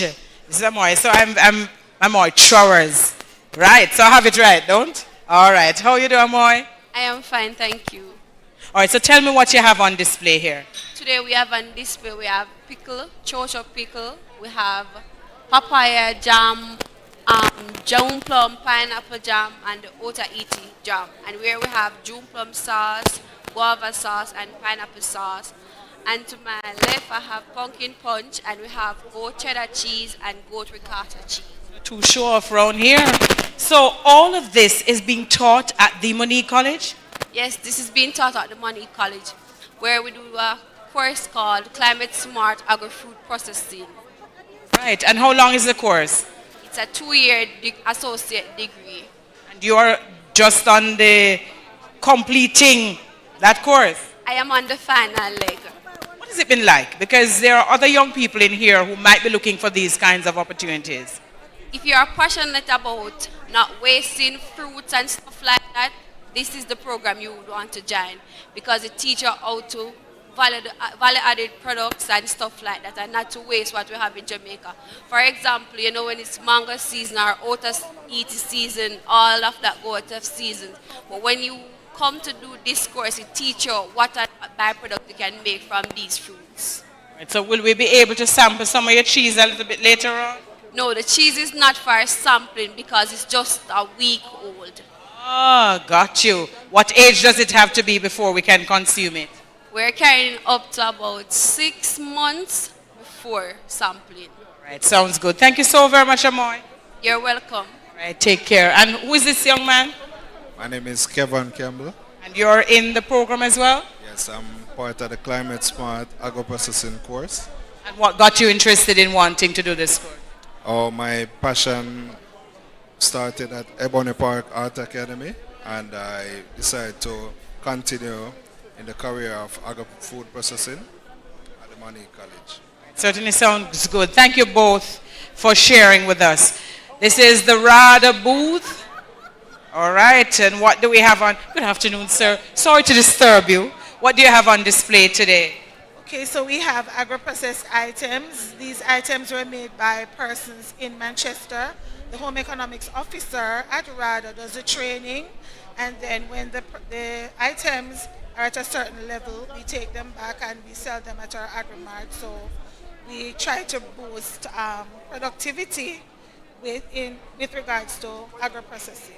That's excellent. So the RADA Agri-Mart sells these items. RADA needs to advertise some more that you have these items on sale. They do. We have one in Kingston on Old Hope Road, one in Montego Bay, and one at the Manchester Parish Office. Excellent. And so I can just come in with my bag and buy a number of items at the RADA Agri-Mart? Absolutely. And there is much more there. Kingston has a wide variety as well as Montego Bay. Thank you so very much. All right, so you may go back to your inquiries. All right, let us move on.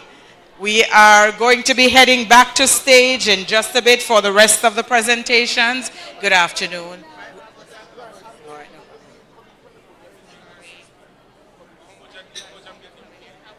I'm good. All right, that's fine. So this is Cabra. Tell me a little bit about your business. What do you have on offer? Okay, so Cabra Ranch is an agritourism destination based in Highgate, St. Mary. Currently, we have for sampling our sweetened condensed milk and our goat milk rum cream. Goat milk rum cream. Ma'am. Were you at Denby last year? Yes. I recall. I think I tasted that rum cream. It's quite good. Thank you very much. Thanks for stopping. Why goat's milk? Why did you decide to go into this line of business? That's a very interesting question. We actually started doing goat milk soap and lotion just because. And then somebody said, you should look into doing a farm, which I'm like, I'm not a farmer, but let me look into it. And here we are. We figured out, we went through all the learning curve, and we're like, okay, this is a good viable business, so we decided to go into it. So you see a bright future in it? Absolutely. We encourage everybody to do it. How does one get in touch with Cabra Farm? We are on Instagram, and we're also on Facebook, and it's Cabra Ranch for both of them. or they can just reach out to us directly at 491-5875. Thank you so very much. All right. And I'm to go back to the table because the lady has arrived. She should have run me down. Right? I don't see why I should walk back to you. I came and you were not there. All right. So tell me about the business that you have here. All right, so good afternoon, everyone. We are representing Sydney Pagan STEM Academy, formerly known as Elam Agricultural High School. So on display here, we have all items that are processed at our school. We have honey, we have dried sorrel, a variety of flour, cassava flour, dasheen flour, and the sweet potato flour, and turmeric powder. All of these products are made by students? With the exception of the honey, yes. The bees make the honey. All right. And how can people get the products to buy? All right, so currently you can reach out to us at 876-707-3746. 876-707-3746 or 876-995-4045. 4048. And what is funny about this is that when I came earlier, they told me I had to wait for you. But they are sitting over there feeding with the information. So they should have told me before. That's right. Thank you all so very much. All right, so we're going to make our way back down to the bottom of the room. Sure, let us go over to this side. We don't want to leave anyone out, so we're heading in this direction. Lady says, follow back at me, so I'm following back at her. All right. All right, so there's a play area. Yes. So this is what we call the Tiny Tots Kit. We do realize that with a lot of persons who are involved in agriculture, they have the burden of care, especially women. And we have men who come to sessions with their children. So we don't want them to come and not be able to participate because they're too encumbered with keeping the baby quiet and, you know, making sure they're not running up and down. So we have developed a Tiny Tots Kit, which is a play mat and toys that will keep children occupied to allow their parents to fully participate in the initiative. So it's something that we've done as WUSC Caribbean, and we are encouraging as many of our counterparts, government entities and others, to consider as we engage with farmers, and we know that the care economy is real, and it is something that women and men have to do, ensure that nobody gets left behind by simply making a small investment to ensure that the children are properly cared for and their attention is kept while mommy, daddy, grandma, whoever is able to participate in training. All right, thank you so very much. This is very good. It's a wonderful idea. Fully occupied over there, and you don't have to worry. Does the system come with the caregiver? No. But what happens is that there are normally enough persons who can keep an eye to ensure that mommy. And see, what she did was she just really sitting and relaxing. Yeah, so she's still able to listen, participate, but she has her eye on her toddler. Bless you. Thank you so very much. I'm glad you brought me over here. All right, so we're heading back to the stage. I think just one more stop because one of the other tables down there is actually going to be doing a presentation. In fact, no more stops because that table down there at the end is the customer service table from the Ministry of Agriculture, Fisheries and Mining. So let us, and of course we're going to be hearing from your team. In just a bit, you're going to be doing a presentation. So we'll hear you when you get to stage.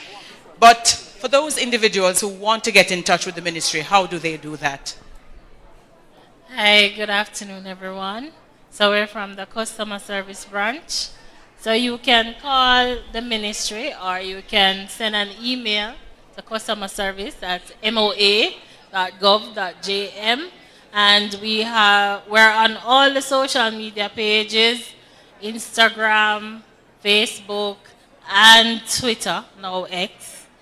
And I just want to say, all of the dairy and livestock farmers, we would love to speak with you today, so you can come on over to our table. Thank you. Thank you so very much. Bless you. And of course, we are heading back to stage now. That's exactly what you're going to be doing to move on to our next presentation. And of course, we want to thank you so very much. You have been very, very attentive. So I'm going to make my way up to the stage as we get ready for the next session. We're going to try to see how quickly we can. We're going to try to see how quickly we can get. You're welcome. How quickly we can get through this session. All right, so let us head back to stage and tell you what else we have lined up for you. Lots of information still to share.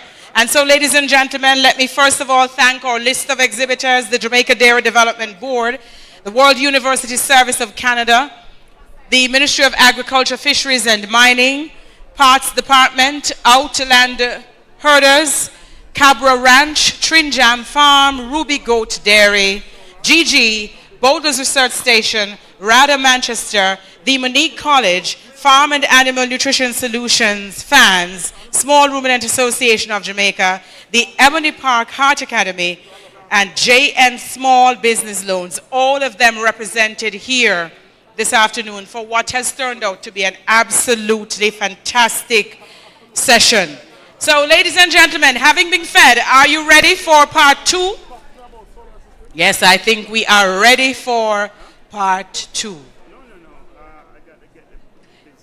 And so, I don't see enough of you in your seats, though. Can we invite those individuals who are on the outside to make your way back inside? I doubt very much that it is that people have left. I know that you have just taken a little bit of a step outside. So we're inviting you to come back inside and get into your seats so we can get the rest of the afternoon session underway.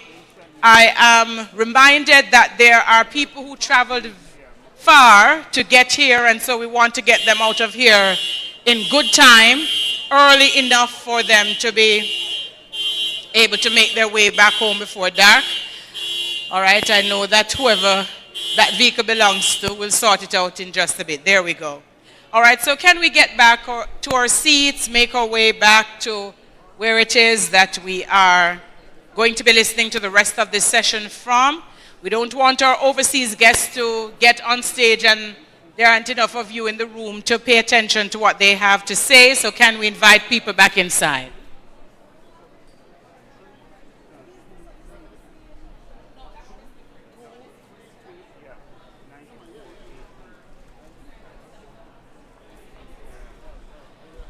All right, so ladies and gentlemen, are we ready?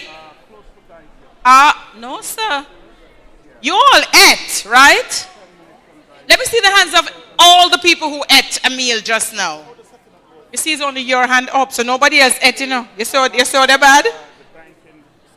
All right, so I'm seeing some hands. So are we ready for this session? Students from CASE, are you ready? Nakalva, are you ready? Monique College, are you ready? Yes, we have to get our young people engaged and involved in what is going on.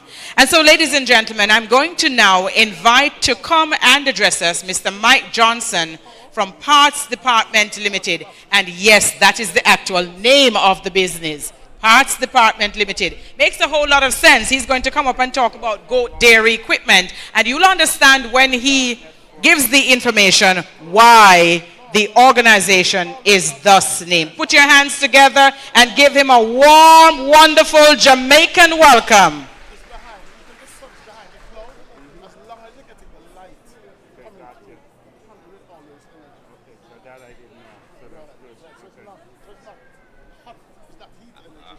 Hello, everyone. I'm actually Greg Johnson. My dad is Mike over there, so he's letting me do the public speaking. So it's we're really happy to be working with the Dairy Development Board. They are an extremely hard-working group of men and women, really committed to pushing this forward and developing the goat farming and the cottage farming. So if you can, please, a round of applause for them. They've been extremely, welcoming and hardworking. So I wanted to give a little background about our company and what we do and kind of why we're here. So about 30 years ago, our family started this business. We focused solely on cow milking equipment. We started to see goat milking show up a little bit more and realized this is really something we should be focusing on. So there was no dedicated equipment for goat milking. So we started to develop it and take a lot of the tried and true cow milking equipment and develop that into goat milking. Oh, sorry. Thank you. So in the beginning, we had maybe a few farmers that were doing goat milking. The cow farmers laughed at us. They said, this is never going to go anywhere. But we kept at it, and we kept developing better systems and better equipment for them. And as of this year, I believe we have 10,000 goat farmers in the U.S., all ranging from 1 to 2 goats up to hundreds of goats. So we like to say, who's laughing now? During our time here, we visited several farms. Some of the people that we visited are actually in the crowd today. We've gotten to see all sorts of different equipment, and we recognize pretty much all of it, which is a good thing. We've also gotten to see a lot of our cooling tanks have made their ways onto the farms, and we've really gotten to see the impact of that and how life has improved, the quality of milk has improved, and that's really touching. It really is something when you get to see your final product and how it improves someone's life and how it improves what they're building towards. And we're really, really happy about that. We also saw some of the farms that are facing different challenges, that don't have power, that don't have access to everything that other farms do. So we're going to put our expertise in designing goat milking equipment towards that. So now we get to come up with different solar-powered options, and we want to make it so that if you want to milk goats, you have the proper equipment to do so, and that you can put out a final product that is high quality and you can get the best money for it. So you've all heard about the cooling tanks. You've all probably heard about the programs that you can lease them through the Dairy Development Board. We are supplying all of those, and we have pasteurizers. We have a lot of different cheese making equipment, yogurt making equipment. We actually even still have some parts for the older tanks. I believe we were at Miss Annette's farm, was it yesterday? She has an old bulk tank that she can't find parts for, and we walked into her milk room and immediately said, yeah, we can get exactly that for her. So she was extremely pleased. So as far as we're concerned in the U.S., we've seen an explosion of goat farming and what it can really do in our own markets. And looking around and kind of seeing it develop, we can see the future side of this and how Jamaica goat farmers are going to trailblaze this whole operation. The few of you that are starting, that are making that leap to really get it going, 5 years from now will probably be the norm. It seems out of place right now, but you will probably be the norm, and there'll probably be a lot more goat farmers, which we're very excited about, and we're really happy to supply that equipment to you so that you can get the best product from your goats.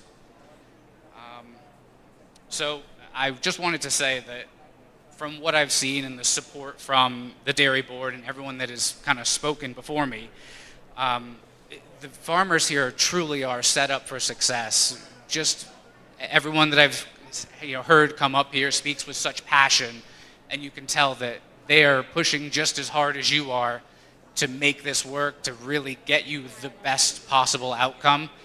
And we're excited. We really are. It's great to see people in that industry moving forward, and we're excited to see where you go. We really want to see this work, and we're happy to provide anything you need to make it happen. So thank you very much for your time.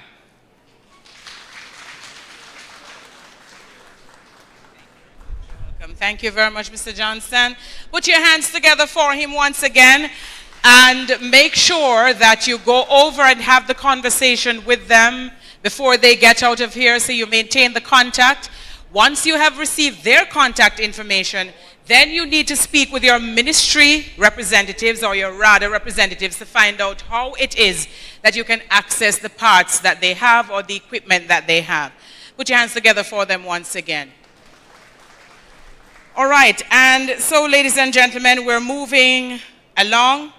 We are now going to invite the chairman of the Jamaica Dairy Development Board, Dr. Derek Deslandis. I believe he's somewhere on the outside. Can somebody get Doc into this room for me? Yes, I see him heading my way. Put your hands together for him. He is also the president of the College of Agriculture, Science and Education case. So where's the applause? Yes, put your hands together for him. Doc is a very important man to the Dairy Development Board, you know. Put your hands together for him as he comes, and he is going to be leading this afternoon's panel discussion.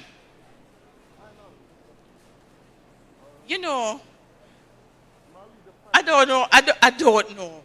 You all ate, right? They don't clap like you don't eat, no?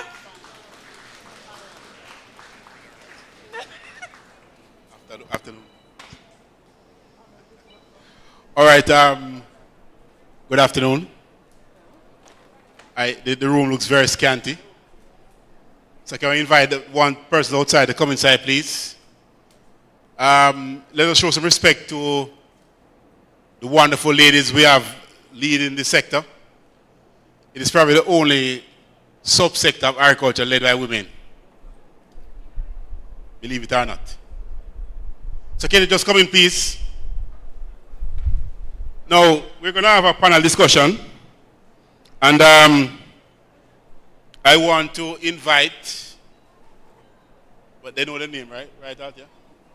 Well, let me, I'm a kind of slightly blind man, you know, so let me invite, boy, trust me, the glass thing are working. Okay. Dr. Young, where are you, madam?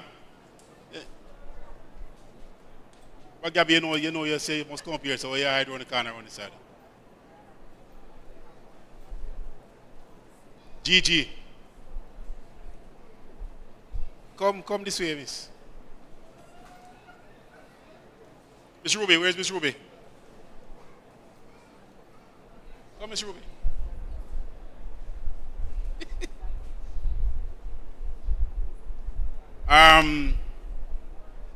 Outland Herders.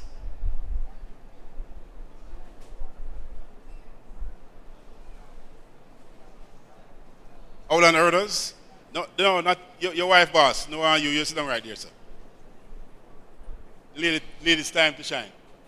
And madam,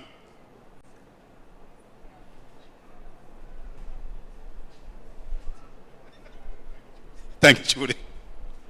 Okay, and from JDDB,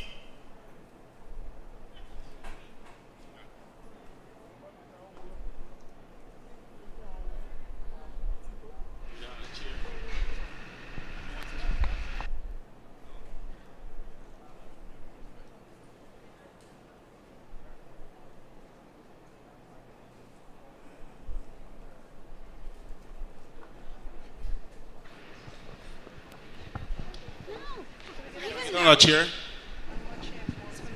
Oh, we can't fit everybody there? No, Gigi, you need that chair for yourself. You can't find a comfortable chair for her to sit down. It's coming. That chair there, don't, Gigi. Just. That chair not too comfortable at all. You know when you fall and look out. It's supposed to not be happy. All right. Why are these ladies here? You know who these ladies are? For those in the goat industry, you should know who these ladies are. Who are these ladies? These are the leaders in the goat milk industry. Now, I don't want you to just clap. I want you to stand up and clap them. Can you stand up, please? And I want you to clap them.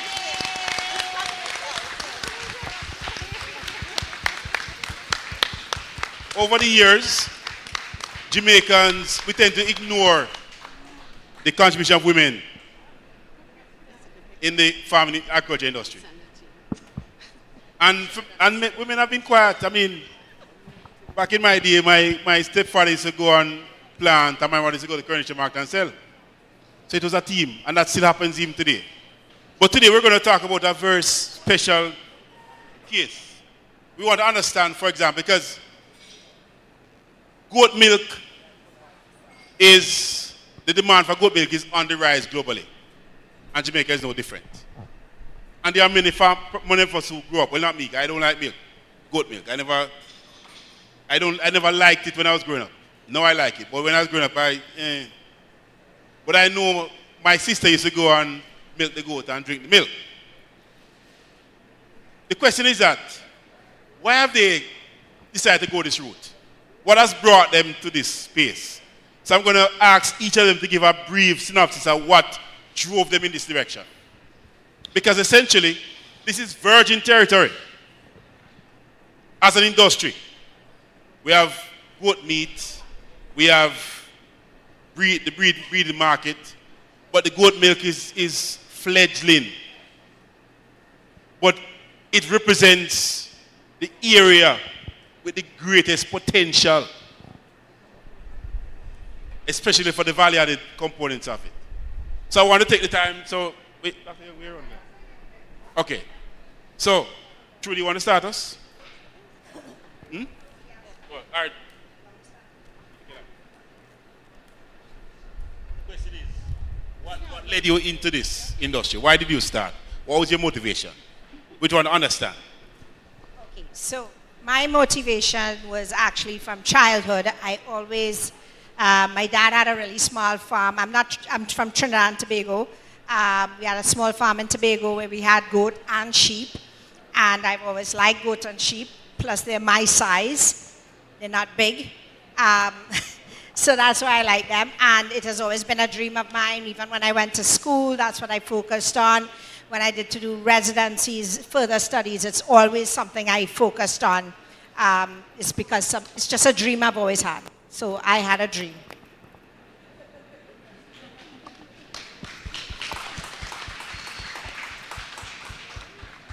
Mine was not a dream.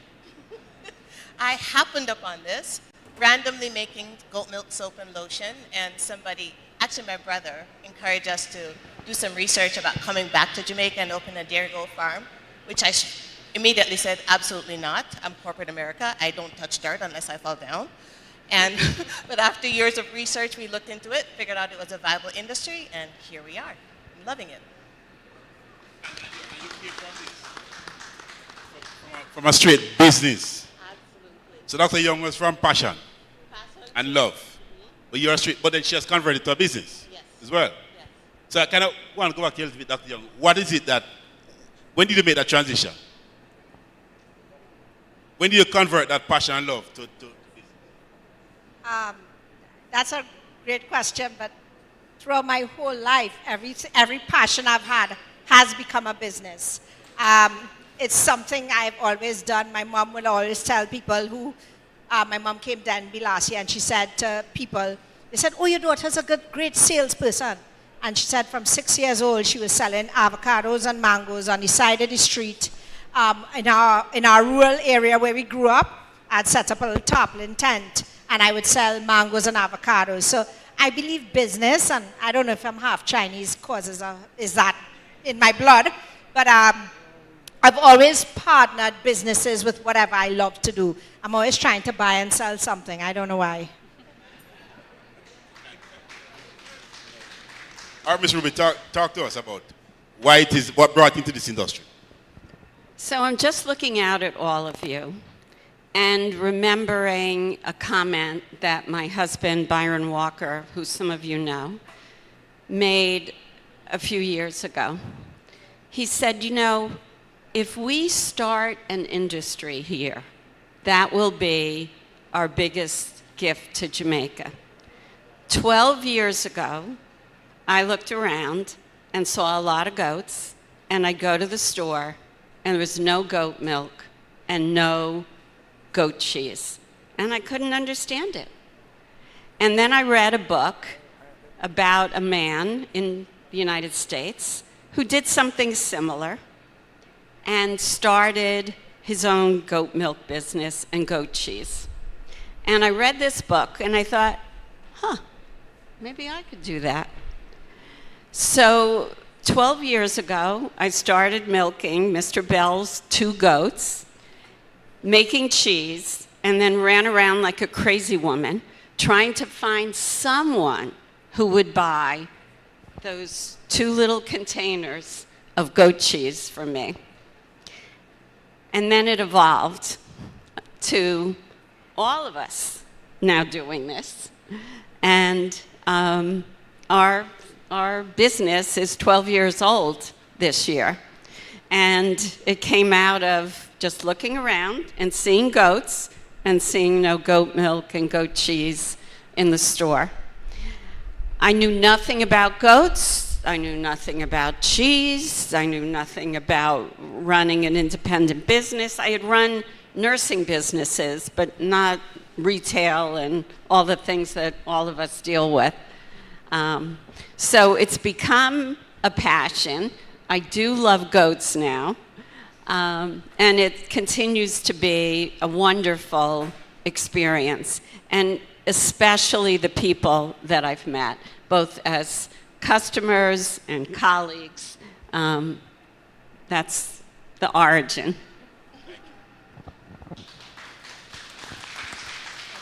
And what's your name? Christina. Okay, go ahead, Christina, from Outland Herders. Right. Okay. My name is Christina Boudou. I'm from Outland Herders. I'm co-founder along with my husband over there in the shadows. And we primarily make cow's milk cheeses, but we are very interested in dabbling, and we have made some goat's milk cheese along with partnering here with Ruth. And just as Ruth said, we got into it knowing nothing about cheese making. I guess as Jamaicans, the closest thing we knew to as cheese was Tasty Cheese or whatever commercial cheese was in the supermarket. And we failed a lot in the start there. We're 6 years old this year, and we started out as college students, really from a love of food. And my husband and I really want to see Jamaica grow, and we want to be a part of that. And we're very aware of that as young college students. And I think it just happened one day. We were in the supermarket, and my husband said to me, "Let's make cheese." And I said yes. And it was as simple as that. We knew right away that that was what we wanted to do. And with the journey has been very, very rewarding. Lots and lots of hard work, but the reward far surpasses any sort of downfalls, failures, hard work, or anything that might stand in our way. And really and truly, we love it so much that no obstacle even feels like an obstacle. It just feels like just another thing, just another day, something to overcome and move on and reap the rewards. So yeah. Excellent, excellent, thank you. Gigi? Good afternoon. My name is Gigi from Gigi's Goats Galore. We're based in Clarendon. I come into the milk market from a position of love. I absolutely love my goats, and it was just a natural progression into milking them. I also breed dogs as well. So we started off selling milk to dog breeders, and then we tried some value-added products. We made caramel and ice cream and soap. And we just formulated an amazing soap recipe that's very luxurious, and we've just rolled with it. We get some wonderful feedback, and we're just enjoying the journey. And I would just like to say a big thank you to Miss Mackie, who has encouraged me from day one and really helped me. Trinjam especially as well. Judy, Ruth, I've only met you today, but I'm sure we're going to get on great. So I just want to say thanks to everybody. I really appreciate it. And Mr. Bernard as well has been super encouraging on the milk journey. So thank you. From Clarendon. All right, Miss Mac, what do you? Well, I'm not a goat farmer, but I am a regulatory agency. So I am the dairy technologist within the Jamaica Dairy Development Board. And I look at the market potential of what goat milk and other dairy goat cheese can have, the impact that it has on the economy. And at the same time, Gigi she has a large network of farmers. So whatever farmers she have, she always said to me that, you know, farmers want to go into goat milk and so forth. So I would call Ruth, that is Ruby, and then we would do the networking. Ruby said, okay, dear board, I don't know anything much about those individuals. So what we would do, we would go to the farms, we do training, and we take milk samples to the Bureau of Standard so that we can look at the whole milk quality. So that is one of the main things that I did with them. So we always work to farm networking. Okay, thank you very much. So, Okay. but it's important to note that the ladies are networking. And one of the biggest setbacks among Jamaican farmers, and Alvin Murray, where is Alvin Murray? Is our unwillingness to work as we cannot see ourselves as competition. But put everybody in Jamaica together, they're too small to compete with anybody outside Jamaica. So it really is about working together to achieve a bigger goal. Now I want to ask the ladies, your thoughts about the opportunities and some of the challenges that you have had. That you see, not what you have had before, but what you see coming up, both the opportunities and the challenges that you see coming up that may affect the goat milk industry. I'm not sure anybody can answer it. Trudy, have the mic. Go ahead. Okay, so upcoming challenges for the market? What do you see as some of the opportunities, but also the challenges within the industry? Okay, so opportunities are pretty much endless because we're just starting this market. So it's a matter of really stemming into the challenge is educating everybody about goat milk and the value and the benefits and the health benefits of goat milk. So, and then another challenge is probably going to be the price point, but we'll work on that. Right, because that was an issue I had a discussion earlier, and the whole matter of pricing, because as a fledgling industry, prices are basically market driven. It's not regulated in that sense. And it's really a function of supply and demand. And I think part of what probably would need to happen is that you have to build volumes. Because if you don't have volumes, you can't really offer a lower price. So I think it's something that maybe as a network have to look at how we build. Because a critical part of this model has to be, because not every farmer wants to be a milk producer. Most farmers just want to, in fact, if you could milk the goat for them, they'll be happy. You milk the goat and pay them and they're good. So the question is that how do you build that network within your space so that other farmers can benefit? Because the reality of goat milk, which I'm sure you can attest to, is that it brings in daily revenue. If you're a meat goat farmer breed, you wait months, years in some cases to earn some revenue. So you have to finance that operation. But if you're doing milk, you just have to ensure that the goats breed, right? And produce a kid, and of course, you're getting daily revenue. So that's something that we need to encourage and build on. Anybody else want to comment on those challenges? Ruby, you want to say anything? Or Christine? Well, I think we're all going to agree on a lot of the same issues, so I'll try to say two other ones. 2 Ds, drought and distribution. It's very hard to distribute stuff around this country economically.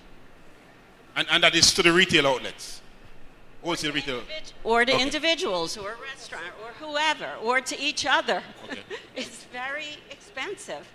And how have you worked to solve that problem? Excuse me? How have you worked to solve that problem? I'm sorry, I didn't. How have you worked to solve that problem? Not well. That's why we don't make any money. We're spending it all on moving this around. Yeah. It's very hard. It's really fun. Well, it's not funny. It's fortuitous that Ruby said distribution, because when we were driving up here, I was quarreling on the whole way up, halfway up, because of the roads. And I said, and this is not political, Yes. I said, if anybody had to drive these, my back is hurting me, my belly hurting me, every part of me hurting me, right? Because we're there boom, boom, boom, boom, boom, all over the place, right? And again, when you talk about products which are perishable, and you know, freezer trucks are not made to drive on out back, you know.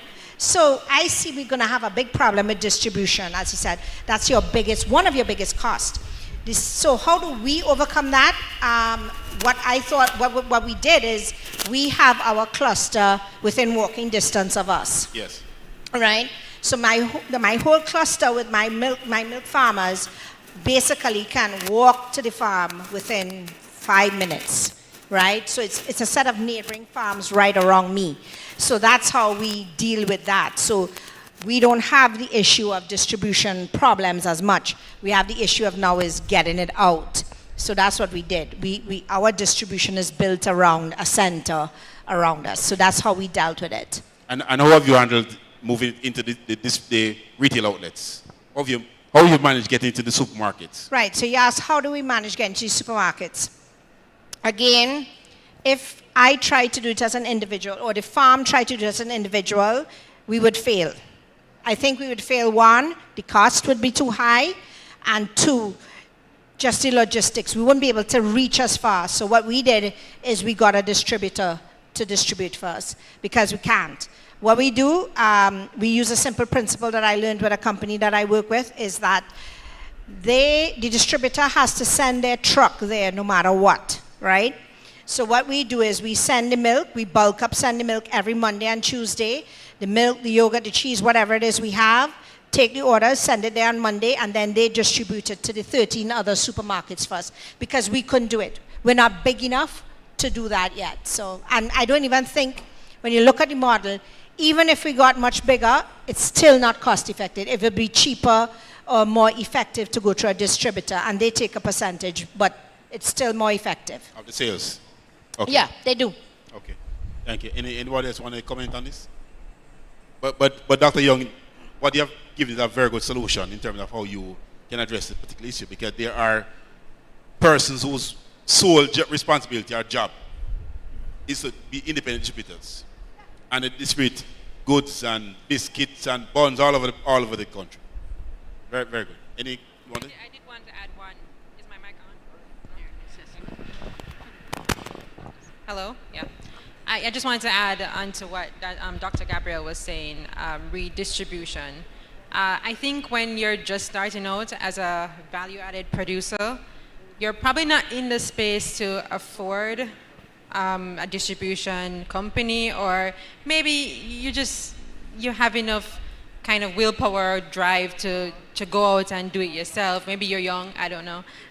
And I think that would probably be the best way to go when you're starting out. It's going to help cut your costs down, and that's very important when you're starting a business and when you're running a business, no matter how old the business is. You want to keep your costs low, and I think it can be discouraging if someone is pumping money into something that they could possibly do for the meantime as they're starting out themselves and keep that cost out of their expenses, and it would help to not discourage them.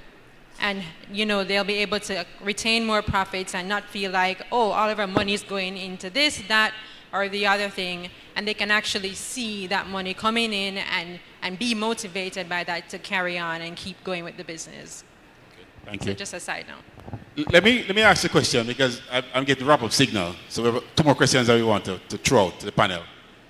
How do you handle seasonality of your supplies?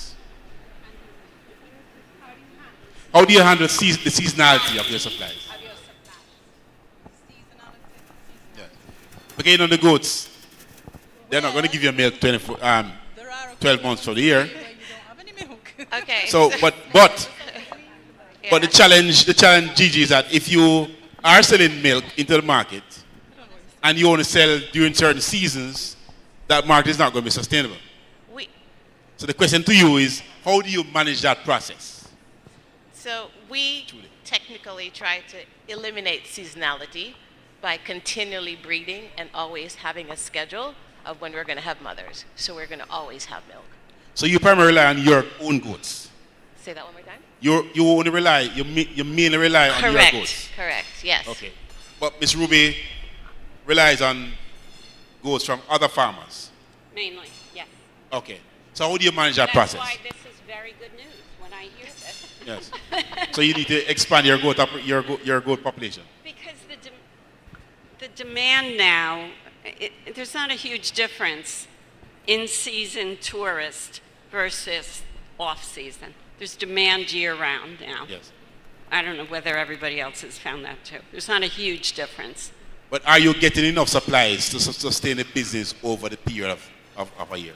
Am I getting what? Are you getting enough Yes. supplies? Yeah. So you don't have any difficulty? Other people have heard me say this. There's a lot of encouragement to all of you to do dairy. It's very hard and very expensive, and you need volume of milk. We don't want to get milk from a farmer who has 3 goats. And you've got a different situation if they're within your geographic area that you can handle that. There's a huge demand in this country for goat meat, and it's much easier. You don't need a freezer. You don't have to milk them every day. And we import 75% of the goat meat. There's tremendous demand here, and I encourage people who are new to goats, start with goat meat. Learn to handle goats. Learn to take care of them before you go down the dairy road, which is far more complicated and capital intensive. I don't know, I may be a voice in the wilderness, but... And any other comment? Thank you. Christine, any? Gigi?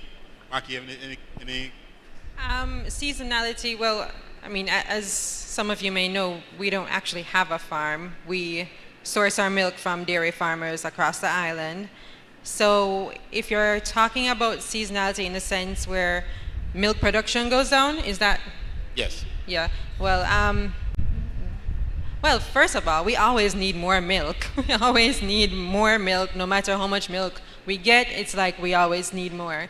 So there's that. But then in the winter months, when there might be a drought happening or just less rain in general. Sorry, we at that point, what do we do to combat that? I don't know. We just muscle through. So we continue making as much cheese as we can. It, to be honest, doesn't impact us so greatly. I don't know if it's because of the farmers that we work with and where they're located. St. Elizabeth, the area that we get our milk from, the bulk of our milk, doesn't experience that long of a period of drought, thankfully, not so far. And sometimes we may be able to make deviations in production in terms of cheese type so that we don't need to use as much milk to produce cheese that we're producing at the time. But other than that, maybe it's a bit more delicate with goats, but for us right now, we're not necessarily picking up on that. Do you store byproducts, value added? Do you build that in? Have you built that into your model? Where you have excess milk, you're able to produce and store. Well, we make aged cheeses, so that's how that works. We age our cheeses for months and months, so we kind of always have a stock that we're building on. So. Anybody else want to comment? Miss Mackey was just reminding me to say, you mean by seasons the drought, as in feeding conditions change, so milk production will reduce. Yes. But we do have a network of farmers, so even if milk production may reduce on one person's farm, we're always able to ring each other and maybe plug a gap if somebody else doesn't have and they need it. So our network is wonderful. We are expanding, and like this lady said, the demand for goat milk is more than what we can actually produce as a network of farmers, not true? So what we need help with is developing our herds and actually like milking machines and being able to process it or store it correctly, because you've got people who are creating the cheeses and things like that. We're supplying the milk, but we need basically milking machines, we need storage, the transportation, the demand's there, we're willing to supply it, We're all getting more goats. There's more people coming on board. There's some of our wonderful milk suppliers in the audience. Everybody's really encouraged, but we just all need help getting to that next step, expanding the business and feeding costs and nutrition 12 months of the year. Let me, do you see an export opportunity down the road? Well, yes, but the reason why we don't advertise heavily is because we physically cannot make and produce as much as people are asking. So even though you don't see us all advertising loudly out there, it's not because our businesses are small, it's just the customer volumes are overwhelming at times.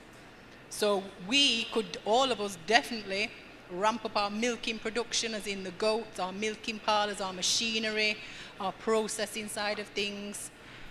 If we did all advertise in a loud and proud way, we literally, the whole of Jamaica would have to start milking. The demand is huge, but you have to be a very sensible, a very clean farmer, very business-minded. It's not a willy-nilly something where you can just walk up to a goat with a bucket and start milking. There's a lot of health and hygiene implications to it.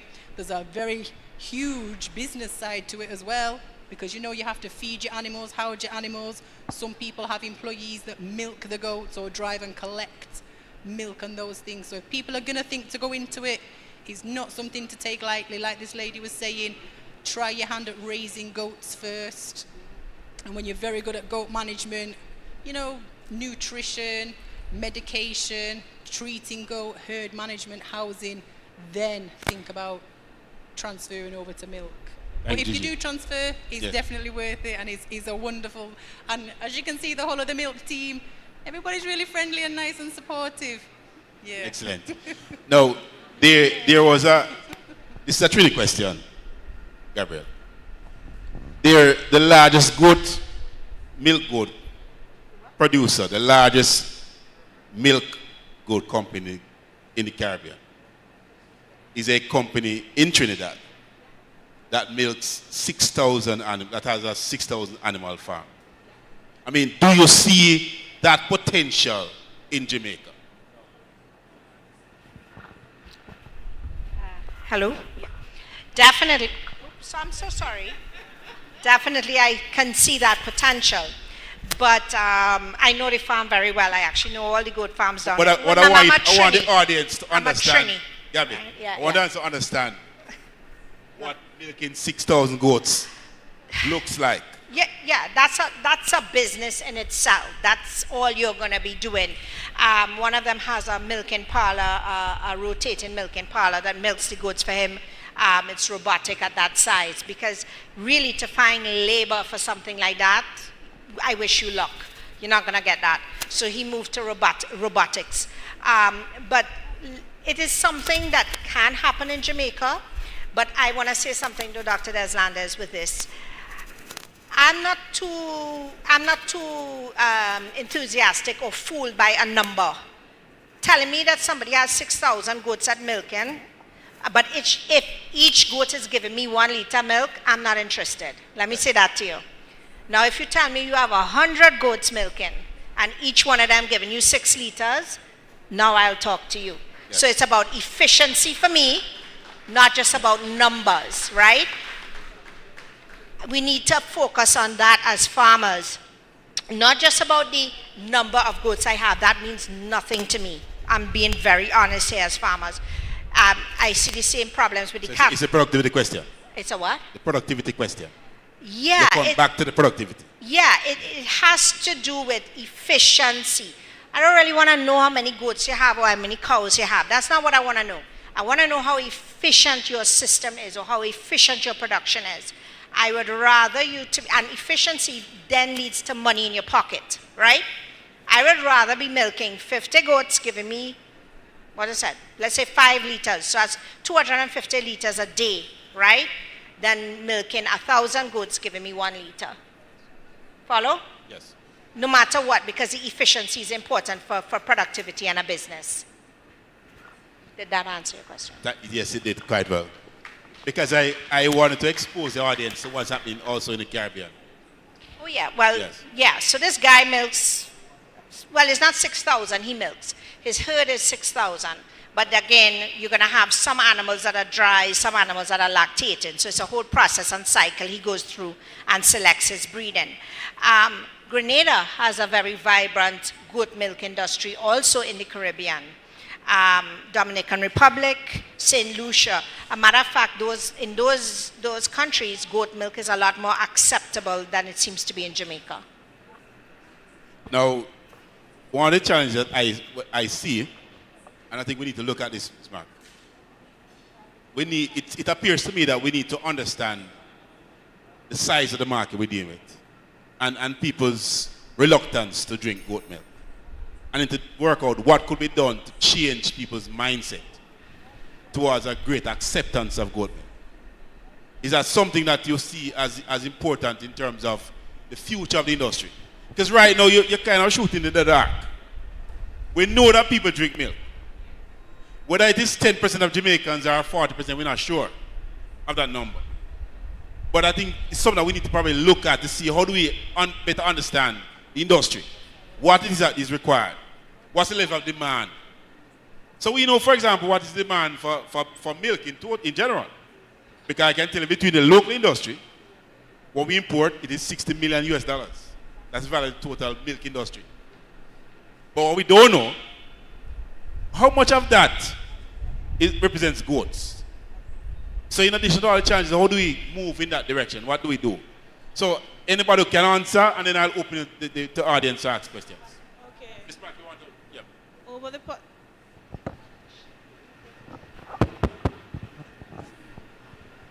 Over the past 3 years, we have been doing surveys when we went to shows and showcased the various products. It is based upon the response that we got from the persons, because we have a dairy board Facebook page and an Instagram page. So most of the questions are asked from on that page. How can we get milk product into the various parishes? Because they would say that some of them may say that they are lactose intolerant and they want milk products. Some of them said they wanted to go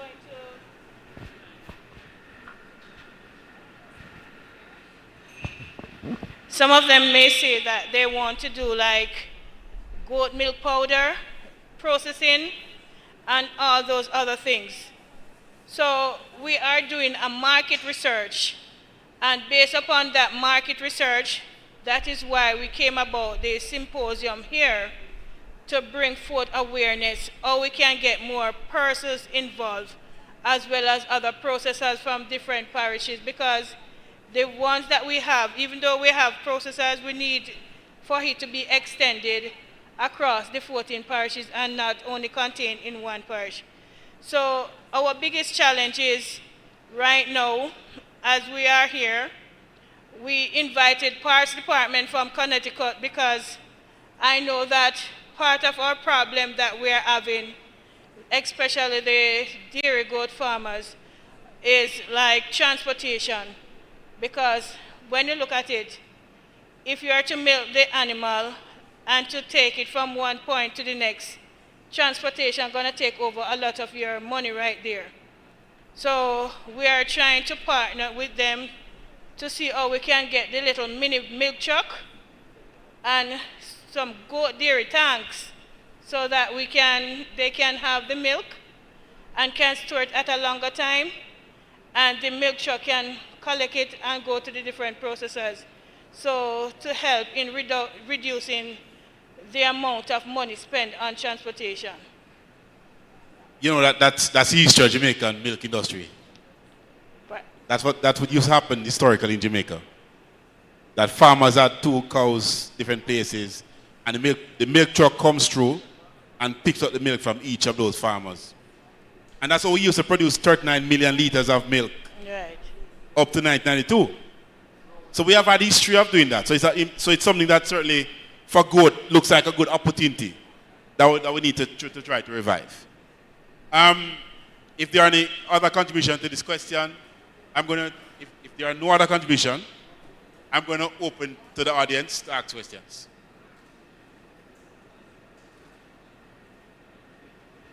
Darren, where are you? Ask the question.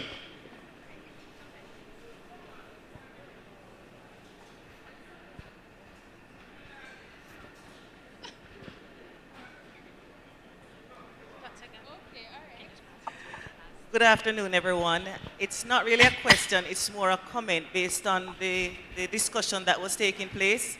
Because what I heard in that discussion is one, there is a demand that is not being met.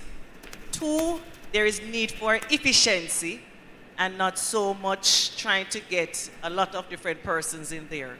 My only concern is that the training that I think, or the presentation that I think probably had the shortest length of time, I think probably was one of the most important one for the ladies and their farm, and that is the presentation on nutrition. And I saw the nutritionist practically begging us to have her come and speak to us about making sure that the animals are efficient. And as Dr. Young indicated, it's not necessarily say you have a lot of animals, but how can you feed those that you have to give you the volume of milk that you're looking at. And so sometimes we may be chasing, going around trying to find a one farmer here, a one farmer there, when the ladies that we have here and their network may be enough to be able to can ramp up their production to meet the demand. Thank you.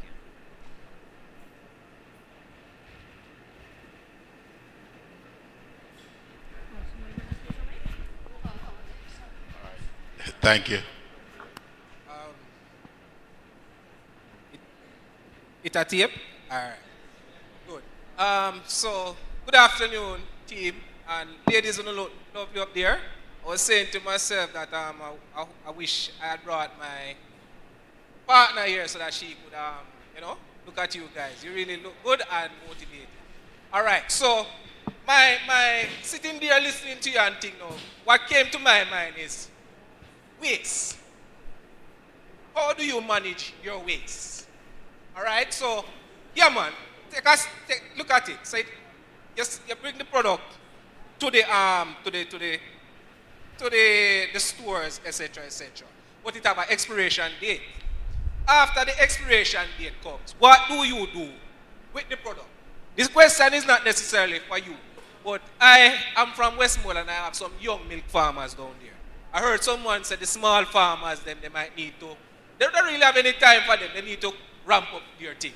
But they have ways. So I would want from your stance to give us some pointers so that we can tell them how to, one, either they can monetize it, if it can be monetized, and if it can't be monetized, how do they properly dispose of it? Thank you very much.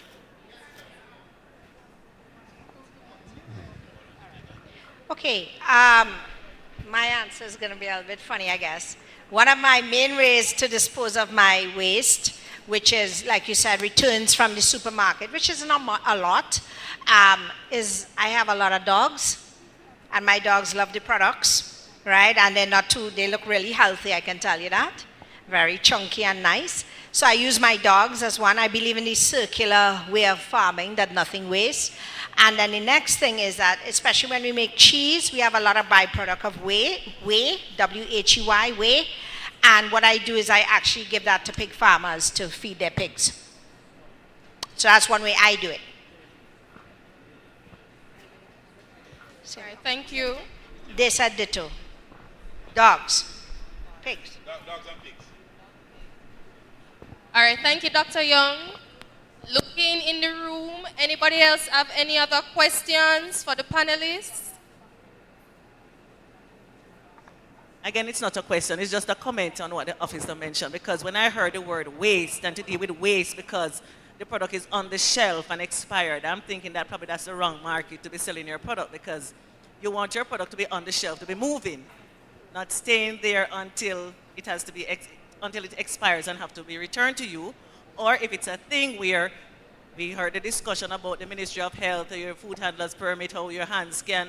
So is it that it is spoiling on the shelf, or is it that it reaches expiration date because nobody is buying? So I think we'd have to explore that more to really, start looking at how to deal with waste in such volumes. All right. So I get the point you're making. what she's basically saying is that those products that are returned, are they returned because they're not moving fast enough, or there's not enough demand at that location to move those products? So that's kind of what I'm getting, right? Yeah. Well, in our experience, we don't experience that a lot, but in the few times we have, it's actually been a case of maybe mismanagement at the retail spot, and maybe something happened to their equipment, like for example their fridge, and the product got too warm before they realized they had to take it off, and then in that case, it's not technically returns because we don't, that would be on them, but I mean, that's the best answer I can provide from our perspective. I don't know if anyone else has like a different perspective on that.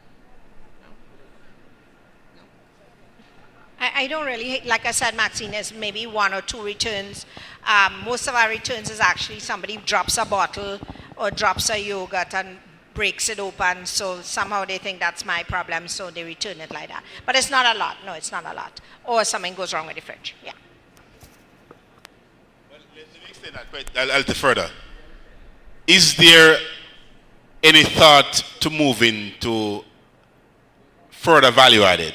For example, a long life, like having goat milk in a long life box that can be stored for months. Is it something that you're thinking through, and what to be required to move in that direction?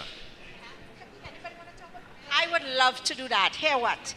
When you can buy me the UHT, ultra high temperature, that is super expensive, doc. So it's not like, it's something we could look at maybe even from a group standpoint, where there's a centralized station that we can drop milk, and because that UHT milk is based on volume also. You have to have a certain amount of volume to put throughput for that to be effective. But that's something that could happen with, but yeah. I don't know that it's sold anywhere in the world. It's either powdered or fresh. No. Goat milk. No, there's evaporated. Oh, an evaporated trip.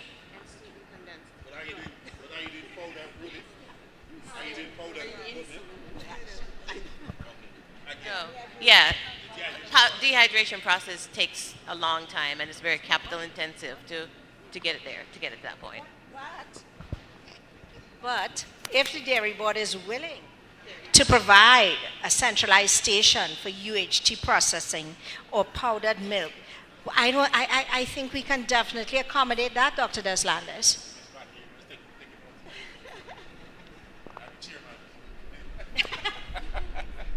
No, but I think this is clearly something that we should look at, because if we are looking to move the industry forward, the question is that how do we minimize and how do we create value that can then allow it for easy exportation?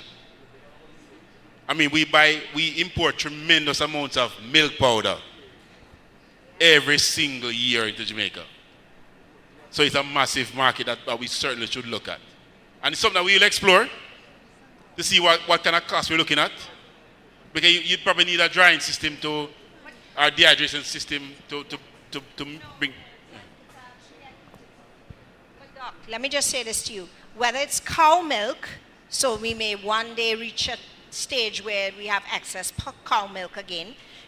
A station can do cow milk, goat milk, sheep milk, donkey milk, whichever milk you want to do, right? So long as you have enough volume throughput through it to make it efficient to run. But it is normally, powdered milk is a spraying process where they spray and heat at the very high temperatures to dehydrate. So it's a fine mist and they spray. But that's one methodology, I should say. But those are very expensive units. But just for the record, the new definition of milk, donkey milk is possible, but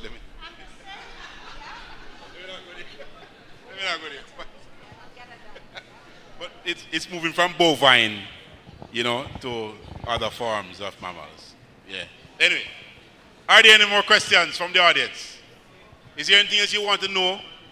Anything we have not covered? Where's Kenny? You want to come closer to the front so we can give you the mic?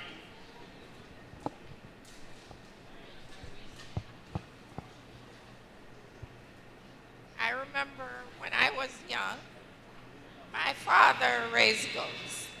And there are 10 of us in the family, and none of us wanted to drink the milk. And the only reason why we didn't drink it is because we didn't like the smell.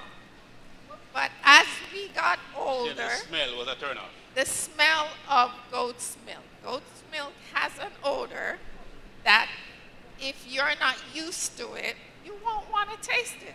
Just like people who don't like jackfruit because it smells horrible, but it's a lovely tasting fruit.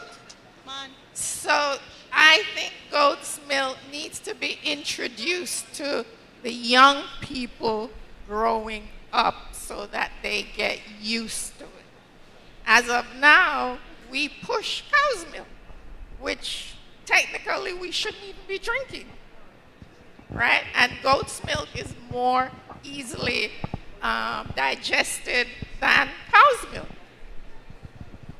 So the point she's making is that when she was growing up, she didn't like to drink goat's milk because of the smell.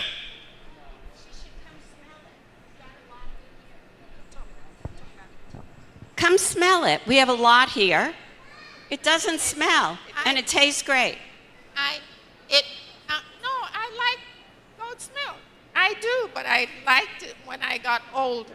But she's Not acquired when the taste, essentially. It's an acquired taste.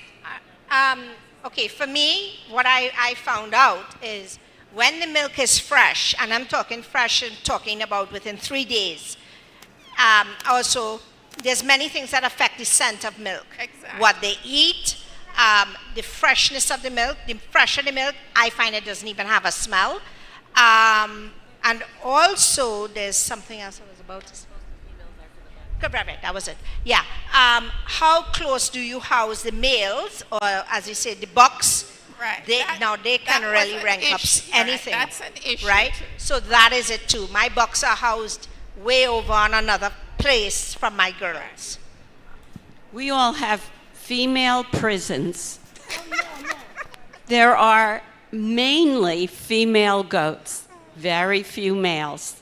So the whole smell thing is not an issue. Have you had milk here today from us? No. Any of us? No. Well, come have some. No, I drink goat's milk. It doesn't have a smell.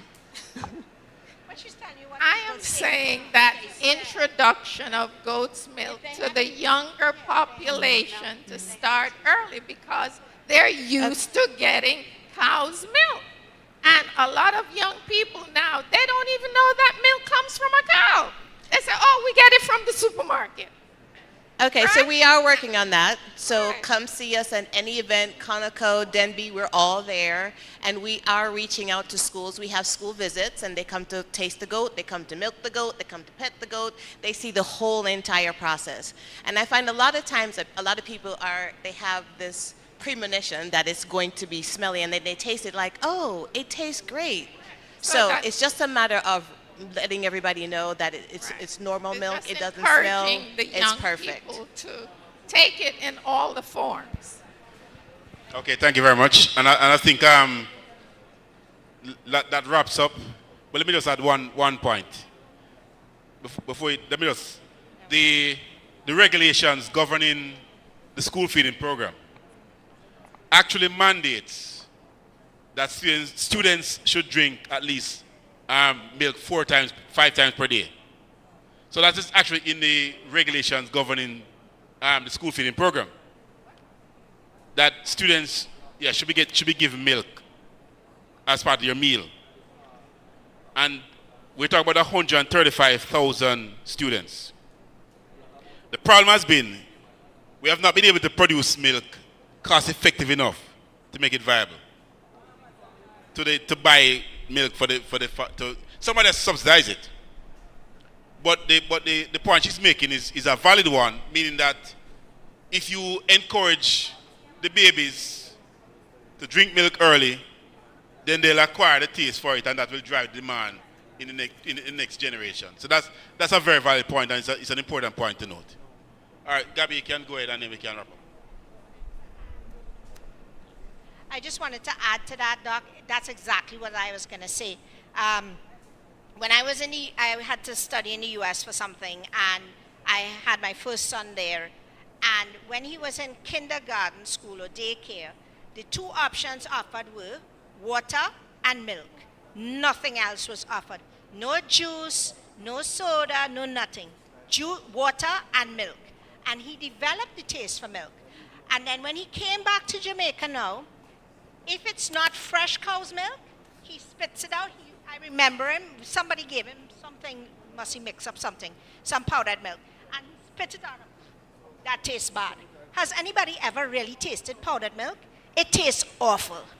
I'm sorry, it tastes awful. Fresh cow's milk, fresh goat's milk, fresh sheep meat milk is actually some of the best milk it tastes fresh and delicious. So I'm agreeing with the lady that we have to change the palate, doc, but we have to change it from a young age. What they're accustomed to is Pepsi, bag juice. So why can't we have bag milk? Can we do bag milk? We can do bag milk. And guess what? The medium will help you too, because they are used to drinking bag juice, so bag milk is not an issue. And you allow to cherry, chocolate. What we have found with the young persons, the babies, the flavors are important. Yeah. All right. So let me just take the time to thank the ladies, the pioneers of the goat milk industry.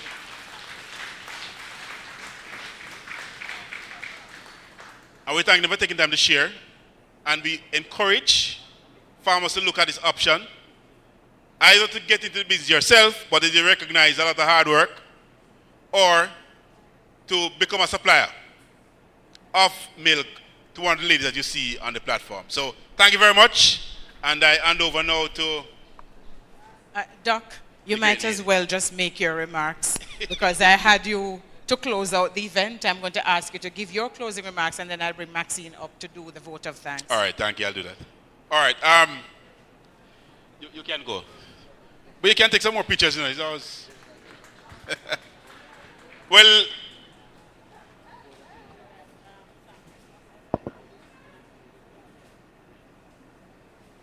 I'm told to remind you that there are products outside that you can, at the back, you can sample. So go ahead and sample, because I want to then go to the supermarket next week and buy. So please go and take the samples. Let me just take the time sample when you're leaving. To say, I wish to thank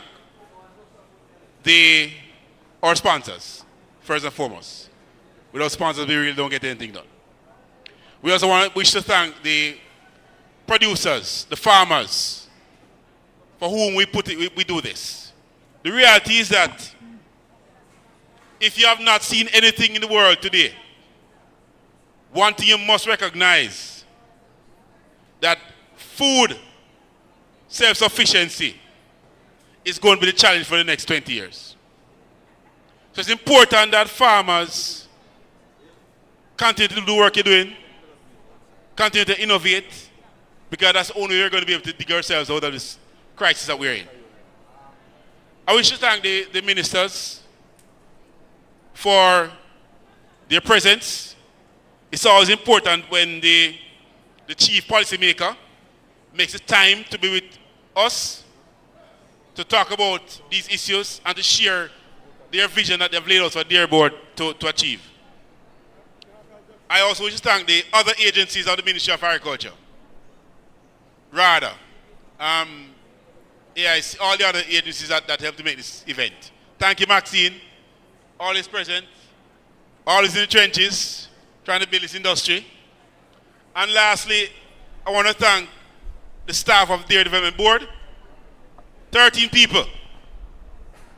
You think that the agency are 100 persons strong, but they do human work, and I wish to thank them. They work as a team, and they are a very potent team.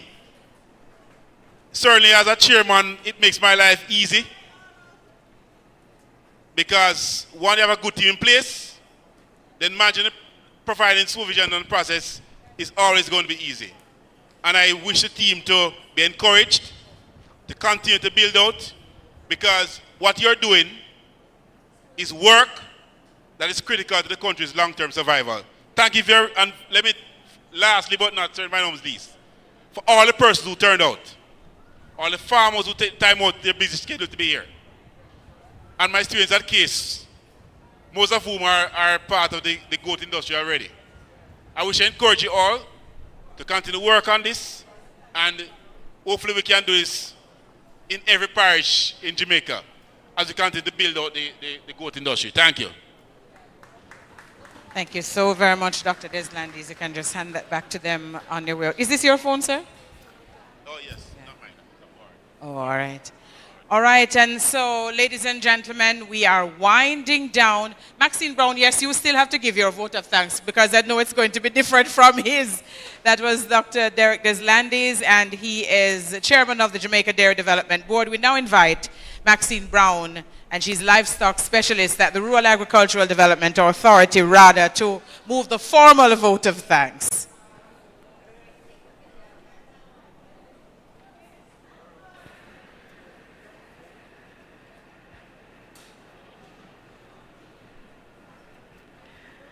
Good afternoon, everyone. This was truly an inspiring symposium. It was so inspiring and exciting that I see Dr. Deslandis started all the thank yous before I got a chance to do so myself. But guess what? Because it was such a great day, there's nothing wrong in doing it twice.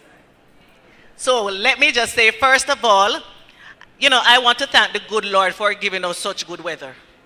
I think he heard the prayer of Mr. Myers when he came up here and prayed for us to have a good day, and we did have a good day. I also want to thank Mr. Sayers from the Jamaica Dairy Development Board for organizing this event. Truly, truly a wonderful, a successful event. This is an event that nobody should have missed. If you're really interested in dairy goat farming, this is the event to be. And so what I'm going to ask of you all is to say that whatever information you have received, to make sure that you share it with those who are not able to be here today. I also want to thank the individuals who came up, spent their time to be with us today, to bring greetings. And I see some of them are still here. So I want to thank Mr. Munish Pasad from the WUSC, the World University Services of Canada, to be here with us today. And let me tell you, they did not mention it, but WUSC have been doing quite a bit of work in the background with small ruminant production. So I just want you to give them a round of applause again and see they're partnering with Dairy Board to be here today. Thank you so much. They have really made a dent in Jamaica's small ruminant training.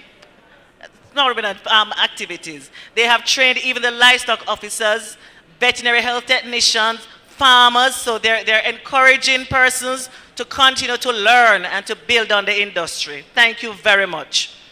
I want to thank Ms. Carly Aitchinson from Global Affairs Canada, Mr. Trevor Bernard from the Small Ruminant Association of Jamaica, working tirelessly to ensure that the farmers are represented. I also want to thank Ms. Honorable Floyd Green, and also the Minister of State in the Ministry of Agriculture, Fisheries and Mining. And let me tell you, this is not something that we should take lightly. When you see both ministers attending an event, and the Minister of State, Minister Franklin Witter, did stay for quite a bit of time, it speaks volumes to the seriousness that they're looking at with the industry. And that is something we should build on, capitalize on it. There are not a lot of things that they show interest in. So when they show interest, please make sure to take advantage of it.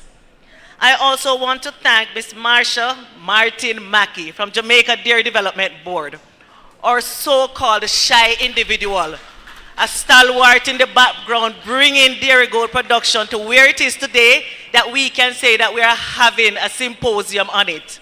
Thank her. Give her a big round of applause. That is not an easy feat.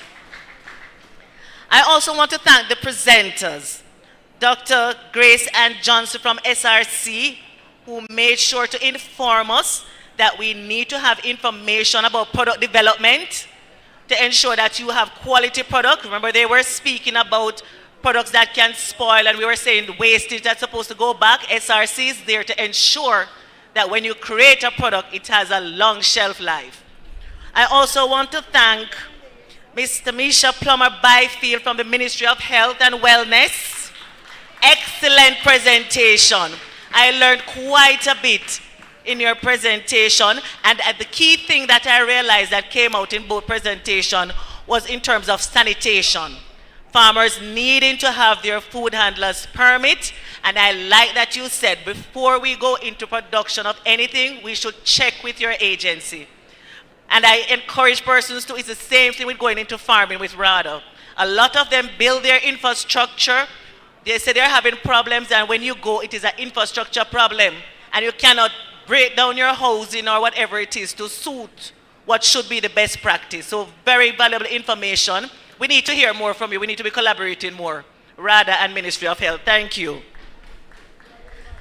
I also want to thank Mr. Shane Cunningham from the Ministry of Agriculture, Fisheries and Mining that spoke to us about the policy in the ministry, and also Dr. Tanika Denny that would have been giving us that valuable information on nutrition. And let me tell you, it's very infrequently that we find somebody begging us to share their knowledge with us. Remember, she indicated that she spent how many years to study to get all of that information, and she's dying to share it with us. Give her a round of applause, because we have to make sure we capitalize on it before we're going to have to pay for it.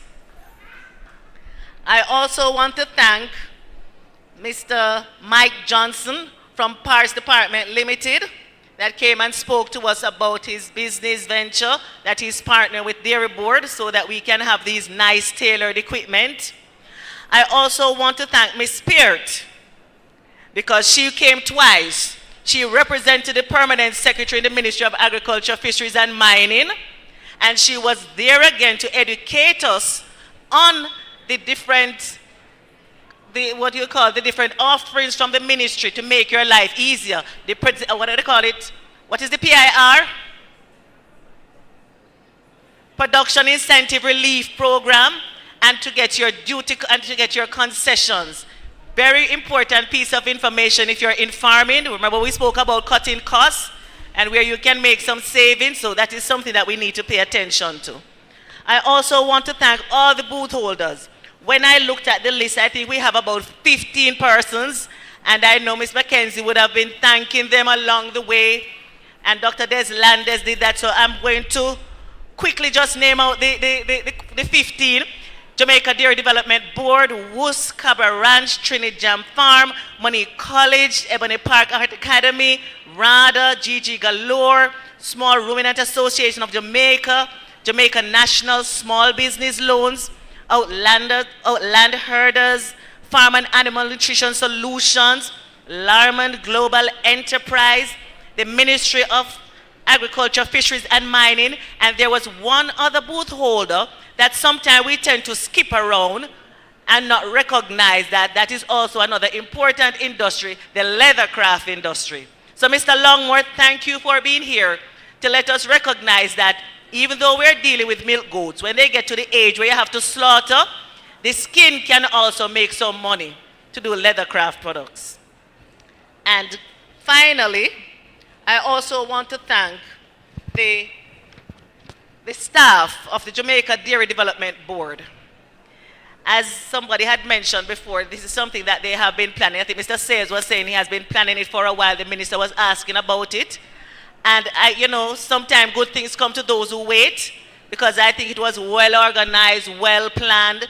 We had good attendance. We still have a lot of persons here. So Dairy Board, give yourself a round of applause, and persons, give them a round of applause. They really put a lot of effort into it, and we have to acknowledge that. And I also want to thank Dr. Desland as the chairman. You notice he was just directing the panel discussion, which also provided another set of valuable information for us. Also, we want to thank the facility, the persons who provided this facility for us to be able to can sit here comfortably to listen to all these presentations, to the IT team that is making sure that all our technologies are working, our microphones, our visual aids. Thank you very much for doing such a wonderful job. We appreciate it. You know, sometimes it goes unnoticed until we have a problem. I noticed they even gave out passwords to say if we wanted to log on to the internet. How efficient is that? Thank you. What is your company, Vantage One? Thank you, Vantage One, for allowing us to be able to keep connected and to be able to have a smooth transition from presentations to presentations. Wonderful. And I just also want to thank the persons who provided the meals. I noticed that we ran out, but they were still able to rally up some more for some of us as well. And I want to thank you, the audience, how wonderful you have been today. Give yourselves a round of applause. I can't thank you enough for coming out. And as I indicated, you remember when Dr. Young said that it's not about the numbers, it's about the quality. So I rather to have few persons of good quality at a symposium where I know you can take back the information and make good use of it than to just have the place filled and nothing moves from here. So thank you all, being a wonderful audience, and I could not leave the stage. Maybe I'd get a clunk in the back of my head, you know, without thanking our well-able chairman, Althea Mackenzie. Give her a wonderful, listen to me, she's the one who spoke about the applause, so you please. Is that good enough? Is that good enough? Thank you all very much for helping me to thank her as well. Do have a wonderful rest of the day and a safe journey home. And I hope we can all meet again and speak glowingly about how the industry have grown even more. Thank you. All right, thank you, Brown. And I have just one final thing to do. There's someone in the room who's celebrating a birthday who's trying to go through the door because he doesn't want me to acknowledge that it is his birthday. Ladies and gentlemen, can you please join me in singing happy birthday to Courtney Garrick? Happy birthday to you. Happy birthday to you. Happy birthday, dear Courtney. Happy birthday to you. May the good Lord bless you. May the good Lord bless you. May the good Lord bless you. Happy birthday to you. All right, ladies and gentlemen, thank you. Please remember to join me at 5 a.m. tomorrow on Farm Talk on Power 106 FM.